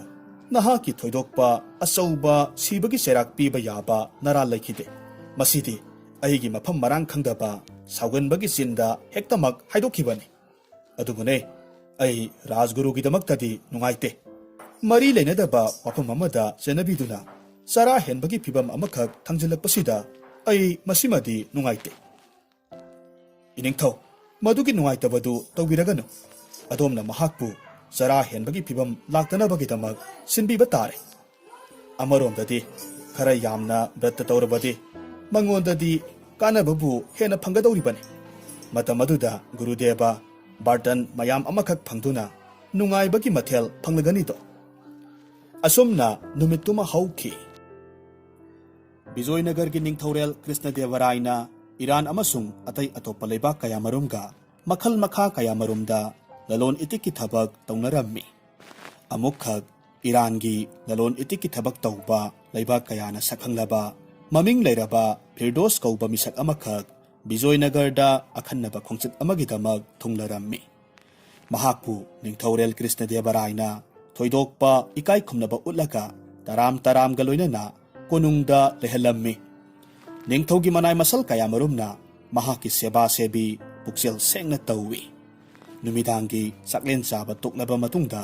ꯅꯤꯡꯊꯧ ꯀ꯭ꯔꯤꯁꯅꯗꯦꯕꯔꯥꯏꯅ ꯃꯍꯥꯛꯀꯤꯗꯃꯛ ꯆꯥꯅꯅꯕ ꯍꯥꯏꯗꯨꯅ ꯔꯁꯒꯨꯂꯥ ꯍꯥꯞꯄ ꯂꯨꯄꯥꯒꯤ ꯀ꯭ꯋꯥꯒꯣꯛ ꯑꯃꯈꯛ ꯃꯅꯥꯏ ꯊꯥꯔꯛꯂꯒ ꯊꯤꯜꯍꯜꯂꯛꯂꯝꯃꯤ꯫ ꯃꯅꯥꯏ ꯉꯥꯏꯍꯥꯛꯀꯤ ꯃꯅꯨꯡꯗ ꯇꯟꯅ ꯍꯜꯂꯛꯂꯝꯃꯤ꯫ ꯃꯗꯨ ꯎꯕ ꯃꯇꯝꯗ ꯅꯤꯡꯊꯧ ꯀ꯭ꯔꯤꯁꯅꯗꯦꯕꯔꯥꯏꯅ ꯆꯤꯡꯅꯕ ꯄꯣꯛꯇꯨꯅ ꯃꯔꯝ ꯍꯪꯉꯤ꯫ ꯃꯁꯤꯗ ꯃꯅꯥꯏꯅ ꯍꯥꯏꯔꯝꯃꯤ, "ꯏꯅꯤꯡꯊꯧ ꯏꯕꯨꯡꯉꯣ ꯇꯥꯕꯤꯒꯅꯤ, ꯅꯅꯥꯏꯅ ꯈꯨꯌꯥꯈꯥꯗ ꯄꯨꯅꯦꯝꯖꯔꯤ꯫ ꯅꯅꯥꯏ ꯏꯔꯥꯟꯒꯤ ꯑꯇꯤꯊꯤ ꯐꯤꯔꯗꯣꯁꯅ ꯂꯨꯄꯥꯒꯤ ꯀ꯭ꯋꯥꯒꯣꯛ ꯍꯥꯡꯗꯣꯛꯂꯒ ꯃꯗꯨꯒꯤ ꯃꯅꯨꯡꯗ ꯌꯥꯎꯔꯤꯕ ꯔꯁꯒꯨꯂꯥꯗ ꯆꯤꯡꯅ ꯌꯦꯡꯉꯤ꯫ ꯔꯁꯒꯨꯂꯥꯗ ꯈꯨꯗꯣꯟꯕꯤꯅ ꯐꯥꯎꯕ ꯁꯣꯛꯂꯒ ꯃꯍꯥꯎ ꯇꯪꯗꯦ꯫ ꯍꯥꯏꯔꯛꯏ, ꯑꯩꯗꯤ ꯃꯁꯤꯒꯤ ꯄꯥꯝꯕꯤꯗꯨꯒꯤ ꯃꯔꯥꯗꯨꯗꯨꯝ ꯑꯣꯏꯅ ꯆꯥꯅꯤꯡꯉꯤ꯫ ꯑꯁꯨꯝꯅ ꯍꯥꯏꯔꯛꯈꯤ꯫ ꯃꯅꯥꯏꯅ ꯇꯝꯂꯤꯕ ꯄꯥꯎꯗꯝꯗꯨ ꯇꯥꯔꯒ ꯅꯤꯡꯊꯧꯔꯦꯜ ꯀ꯭ꯔꯤꯁꯅꯗꯦꯕꯔꯥꯏ ꯍꯥꯏꯅꯤꯡꯉꯥꯏ ꯂꯩꯇꯅ ꯉꯛꯂꯝꯃꯤ꯫ ꯃꯁꯤꯒꯤ ꯋꯥꯈꯜꯗ ꯃꯍꯥꯛ ꯑꯍꯤꯡ ꯅꯨꯡꯁꯣꯏꯕ ꯐꯥꯎꯕ ꯃꯤꯠ ꯀꯛꯂꯥ ꯑꯃꯠꯇ ꯎꯏꯁꯤꯜꯂꯨ ꯌꯥꯗꯦ꯫ ꯈꯟꯕꯗ ꯃꯝꯃꯤ꯫ ꯃꯍꯥꯛꯅ ꯃꯁꯤꯒꯤ ꯃꯔꯝꯗ ꯑꯣꯏꯕ ꯌꯥꯕ ꯂꯪꯂꯥ ꯂꯪꯖꯤꯟ ꯑꯃꯠꯇ ꯄꯨꯊꯣꯛꯄ ꯉꯝꯂꯝꯗꯦ꯫ ꯃꯔꯝ ꯑꯗꯨꯅ ꯅꯣꯡꯉꯥꯜꯂꯒ ꯃꯍꯥꯛꯅ ꯗꯔꯕꯥꯔꯗ ꯃꯟꯇ꯭ꯔꯤꯁꯤꯡꯗ ꯐꯤꯔꯗꯣꯁꯀꯤ ꯋꯥꯐꯝꯁꯤ ꯍꯥꯏꯔꯝꯃꯤ꯫ "ꯃꯟꯇ꯭ꯔꯤ ꯃꯌꯥꯝ, ꯑꯗꯣꯝꯅ ꯀꯔꯤꯅꯣ ꯈꯔ ꯇꯧꯕꯤꯔꯒ ꯀꯗꯥꯏꯗꯒꯤꯅꯣ ꯔꯁꯒꯨꯂꯥꯒꯤ ꯃꯔꯥ ꯊꯤꯕꯤꯔꯛꯇꯕ ꯌꯥꯗ꯭ꯔꯦ꯫ ꯆꯥꯅꯅꯕꯒꯤꯗꯃꯛ ꯁꯪꯒꯣꯝ, ꯘꯤ, ꯊꯥꯎꯅ ꯁꯥꯕ ꯔꯁꯒꯨꯂꯥꯒꯤ ꯄꯥꯝꯕꯤꯕꯨ ꯀꯗꯥꯏꯋꯥꯏꯗ ꯍꯧꯗꯅ ꯃꯗꯨꯒꯤ ꯃꯔꯥ ꯀꯃꯥꯏꯅ ꯐꯪꯒꯗꯧꯔꯤꯕ? ꯇꯥꯕꯗ ꯋꯥꯏꯗ ꯃꯟꯇ꯭ꯔꯤꯖꯤ꯫ ꯑꯗꯨꯕꯨ ꯀꯔꯤꯗꯤ ꯇꯧꯅꯤ?" ꯑꯁꯨꯝꯅ ꯃꯃꯥꯏ ꯂꯩꯊꯣꯛꯂꯒ ꯊꯪꯅꯕꯗ ꯌꯦꯡꯂꯒ ꯂꯩ꯫ ꯗꯔꯕꯥꯔꯗ ꯈ꯭ꯋꯥꯏ ꯄꯨꯝꯅꯃꯛꯇꯒꯤ ꯈꯪ ꯍꯩꯔꯕꯅꯤ ꯂꯧꯅꯔꯤꯕ ꯅꯤꯡꯊꯧꯒꯤ ꯄꯟꯗꯤꯠꯁꯨ ꯃꯉꯣꯟꯗ ꯍꯥꯏꯕꯤꯔꯛꯇ꯭ꯔꯒꯗꯤ ꯐꯒꯅꯤꯗ ꯈꯟꯗꯨꯅ ꯃꯃꯤꯠꯇꯨ ꯃꯥꯂꯪꯗ ꯌꯦꯡꯂꯒ ꯈꯥꯡꯂꯤ꯫ ꯑꯁꯤꯒꯨꯝꯕ ꯐꯤꯚꯝ ꯑꯁꯤꯗ ꯇꯦꯅꯥꯂꯤꯔꯥꯝ ꯃꯥꯒꯤ ꯍꯧꯅꯕꯤ ꯇꯨꯃꯤꯟꯅ ꯂꯩꯕ ꯍꯩꯅꯔꯛꯇ꯭ꯔꯦ꯫ ꯆꯤꯡꯂꯦꯝꯅ ꯍꯥꯏꯔꯝꯃꯤ, "ꯏꯅꯤꯡꯊꯧ, ꯂꯥꯏꯕꯛ ꯊꯤꯕ ꯍꯥꯏꯕꯗꯨꯅꯤ꯫ ꯑꯩꯅ ꯅꯤꯡꯁꯤꯡꯖꯅꯤꯡꯕ ꯋꯥꯐꯝ ꯑꯃꯅ ꯇꯤꯟꯕꯤꯔꯤꯕ ꯈ꯭ꯋꯥꯏ ꯄꯨꯝꯅꯃꯛꯇꯒꯤꯗꯤ ꯔꯁꯒꯨꯂꯥꯒꯤ ꯋꯥꯐꯝꯁꯤ ꯄꯨꯔꯣꯍꯤꯠꯅ ꯍꯦꯟꯅ ꯈꯪꯕꯤꯐꯝ ꯊꯣꯛꯄꯅꯤ꯫ ꯃꯔꯝꯗꯤ ꯑꯩꯈꯣꯏ ꯄꯨꯝꯅꯃꯛꯇꯒꯤꯗꯤ ꯄꯨꯔꯣꯍꯤꯠꯅ ꯍꯦꯟꯅ ꯔꯁꯒꯨꯂꯥꯁꯤ ꯀꯠꯂꯤꯕꯅꯤ꯫ ꯑꯗꯨꯒ ꯃꯁꯤꯒꯤ ꯃꯔꯥ ꯈꯪꯕ ꯉꯝꯕꯤꯗꯕꯁꯤ ꯃꯁꯤ ꯇꯁꯦꯡꯅ ꯑꯁꯣꯏꯕ ꯑꯃꯅꯤ." ꯅꯤꯡꯊꯧꯔꯦꯜ ꯀ꯭ꯔꯤꯁꯅꯗꯦꯕꯔꯥꯏ ꯃꯤꯠꯀꯞ ꯈꯪꯊꯣꯛ ꯊꯣꯔꯛꯄꯒꯨꯝ ꯇꯦꯅꯥꯂꯤꯔꯥꯝꯗ ꯑꯣꯟꯁꯤꯜꯂꯛꯂꯝꯃꯤ꯫ ꯊꯕꯛꯀꯤ ꯃꯍꯩ ꯐꯪꯂꯒꯅꯤ ꯍꯥꯏꯕꯒꯤ ꯊꯥꯖꯕ ꯊꯝꯂꯒ ꯍꯥꯏꯔꯛꯈꯤ, "ꯐꯔꯦ, ꯑꯣꯏꯅꯤꯡꯕ ꯑꯃ ꯑꯣꯏꯔꯁꯅꯨ, ꯑꯩꯈꯣꯏ ꯐꯤꯔꯗꯣꯁꯀꯤ ꯃꯃꯥꯡꯗ ꯆꯣꯞꯅꯤꯡꯗꯦ꯫ ꯅꯪ ꯍꯧꯖꯤꯛꯃꯛ ꯊꯕꯛ ꯑꯁꯤ ꯐꯤꯔꯗꯣꯁꯀꯤ ꯃꯃꯥꯡꯗ ꯔꯁꯒꯨꯂꯥꯒꯤ ꯃꯔꯥ ꯐꯪꯍꯟꯗꯕ ꯌꯥꯗꯕꯅꯤ꯫ ꯏꯅꯤꯡꯊꯧꯒꯤ ꯌꯥꯊꯪ ꯏꯀꯣꯛ ꯊꯣꯡꯖꯔꯤ꯫ ꯄꯨꯝꯅꯃꯛ ꯁꯅꯥꯃꯥꯡꯗ ꯀꯠꯆꯈꯤꯕ ꯉꯥꯛꯅꯤ꯫ ꯅꯅꯥꯏ ꯉꯁꯤꯁꯨ ꯍꯧꯖꯤꯛꯃꯛ ꯁꯅꯥꯃꯥꯡꯗ ꯃꯥꯒꯤ ꯔꯁꯒꯨꯂꯥꯒꯤ ꯃꯔꯥ ꯐꯨꯛꯂꯒ ꯀꯠꯆꯔꯒꯅꯤꯗꯣ." ꯑꯁꯨꯝꯅ ꯍꯥꯏꯔꯝꯂꯕ ꯃꯇꯨꯡ ꯇꯦꯅꯥꯂꯤꯔꯥꯝ ꯄꯨꯈꯝ ꯅꯥꯇꯤ ꯑꯃꯒ ꯂꯣꯏꯅꯅ ꯊꯥꯡ ꯍꯩꯖ꯭ꯔꯥꯡ ꯑꯃꯈꯛ ꯄꯥꯏꯔꯒ ꯗꯔꯕꯥꯔꯗꯒꯤ ꯃꯄꯥꯟꯂꯣꯝꯗ ꯊꯣꯛꯈ꯭ꯔꯦ꯫ ꯅꯤꯡꯊꯧꯔꯦꯜ ꯑꯃꯁꯨꯡ ꯃꯟꯇ꯭ꯔꯤ ꯗꯔꯕꯥꯔꯤ ꯄꯨꯝꯅꯃꯛ ꯊꯕꯥꯛ ꯃꯤꯍꯨꯜ ꯄꯤꯡ ꯄꯤꯡ ꯆꯣꯡꯅ ꯇꯦꯅꯥꯂꯤꯔꯥꯝ ꯍꯜꯂꯛꯄ ꯉꯥꯏꯅꯔꯝꯃꯤ꯫ ꯉꯥꯏꯍꯥꯛ ꯂꯩꯔꯕ ꯃꯇꯨꯡꯗꯗꯤ ꯇꯦꯅꯥꯂꯤꯔꯥꯝ ꯄꯨꯈꯝ ꯅꯥꯇꯤꯗꯨ ꯐꯤꯅ ꯅꯤꯡꯊꯤꯅ ꯀꯨꯞꯂꯕ ꯃꯇꯨꯡ ꯃꯈꯨꯠ ꯑꯅꯤ ꯆꯪꯅ ꯄꯥꯏꯔꯒ ꯆꯪꯂꯛꯏ꯫ ꯗꯔꯕꯥꯔꯤ ꯑꯃꯅ ꯉꯥꯏꯍꯥꯛ ꯐꯥꯎꯕ ꯉꯥꯏꯉꯝ ꯁꯤꯡꯉꯝꯗꯅ ꯀꯔꯤꯅꯣ ꯃꯁꯤꯕꯨ ꯍꯥꯏꯅ ꯍꯪꯉꯤ꯫ ꯇꯦꯅꯥꯂꯤꯔꯥꯝ ꯅꯤꯡꯊꯧꯒꯤ ꯃꯃꯥꯡ ꯇꯝꯅ ꯆꯪꯁꯤꯜꯂꯛꯂꯝꯃꯤ꯫ ꯅꯣꯜꯂꯨꯛꯅ ꯍꯥꯏꯔꯛꯈꯤ, "ꯏꯅꯤꯡꯊꯧ, ꯅꯅꯥꯏꯅ ꯔꯁꯒꯨꯂꯥꯒꯤ ꯃꯔꯥ ꯁꯅꯥꯃꯥꯡꯗ ꯄꯨꯖꯔꯛꯂꯦ꯫ ꯍꯧꯖꯤꯛꯇꯤ ꯑꯇꯤꯊꯤ ꯐꯤꯔꯗꯣꯁꯀꯤ ꯃꯐꯝꯗ ꯂꯦꯝꯅ ꯊꯤꯟꯕꯤꯕ ꯌꯥꯔꯒꯅꯤꯗꯣ?" ꯇꯦꯅꯥꯂꯤꯔꯥꯝꯅ ꯃꯌꯥꯝꯒꯤ ꯃꯃꯥꯡꯗ ꯆꯤꯡꯂꯦꯝꯅ ꯊꯝꯂꯛꯂꯤꯕ ꯋꯥꯐꯝ ꯑꯁꯤꯃꯛꯇꯅ ꯄꯨꯝꯅꯃꯛꯀꯤ ꯄꯨꯛꯅꯤꯡꯗ ꯈꯪꯅꯤꯡꯕ ꯑꯃꯅ ꯂꯥꯡꯇꯛꯅꯍꯜꯂꯤ꯫ ꯐꯤꯅ ꯀꯨꯞꯂꯤꯕ ꯄꯨꯈꯝ ꯅꯥꯇꯤ ꯑꯁꯤꯗ ꯀꯔꯤ ꯌꯥꯎꯔꯤ? ꯑꯗꯨꯝꯅꯗꯤ ꯑꯣꯏꯔꯒ ꯇꯔꯥꯏꯕ ꯇꯦꯅꯥꯂꯤꯔꯥꯝ ꯅꯠꯇꯦ꯫ ꯇꯔꯥꯏꯅ ꯍꯦꯛꯇꯃꯛ ꯄꯨꯈꯝꯗ ꯀꯨꯞꯂꯤꯕ ꯐꯤ ꯍꯥꯏꯗꯣꯛꯂꯒ ꯁꯤꯅꯤ, ꯔꯁꯒꯨꯂꯥꯒꯤ ꯃꯔꯥ ꯎꯠꯀꯗꯕ ꯂꯩꯇꯦ꯫ ꯃꯍꯥꯛꯅ ꯍꯥꯏꯔꯛꯈꯤ, "ꯇꯤꯟꯕꯤꯔꯤꯕ ꯈ꯭ꯋꯥꯏꯈꯤꯕꯤꯛ ꯄꯨꯝꯅꯃꯛ ꯋꯥꯡꯂꯦꯟ ꯃꯤꯠꯀꯨꯞ ꯑꯃꯇꯪ ꯄꯨꯛꯅꯤꯡ ꯐꯥꯊꯕꯤꯒꯅꯤꯗꯣ? ꯑꯍꯥꯟꯕꯃꯛꯇꯗ ꯑꯩꯈꯣꯏꯒꯤ ꯏꯅꯤꯡꯊꯧꯒꯤ ꯑꯇꯤꯊꯤꯗ ꯍꯥꯟꯅ ꯌꯦꯡꯍꯟꯈꯤꯁꯤ꯫ ꯐꯤꯔꯗꯣꯁ ꯅꯤꯡꯊꯧꯒꯤ ꯑꯈꯟꯅꯕ ꯂꯝꯗꯝ ꯇꯥꯝꯅꯗꯒꯤ ꯂꯦꯡꯕꯤꯔꯛꯄ ꯑꯇꯤꯊꯤ ꯑꯃꯅꯤ꯫ ꯃꯔꯝ ꯑꯁꯤꯅ ꯃꯟꯇ꯭ꯔꯤ ꯃꯁꯥꯃꯛ ꯊꯥꯔꯒ ꯀꯧꯍꯜꯂꯨꯔꯦ꯫ ꯅꯤꯡꯊꯧꯒꯤ ꯌꯥꯊꯪ ꯃꯇꯨꯡ ꯏꯟꯅ ꯐꯤꯔꯗꯣꯁ ngaihak panthaba tawdana mantriga punna khongdoi minarakle ningthaurelna manakta phamhalli amasung manai amada yathang piraga Tenaliram gi khutta pairiba pukham nati du lauraga Firdos ki mangda thammi Firdos na ningthaurel da hangi masidi karino ningthaurel nokmi tawna khummi masi rasgula gi marane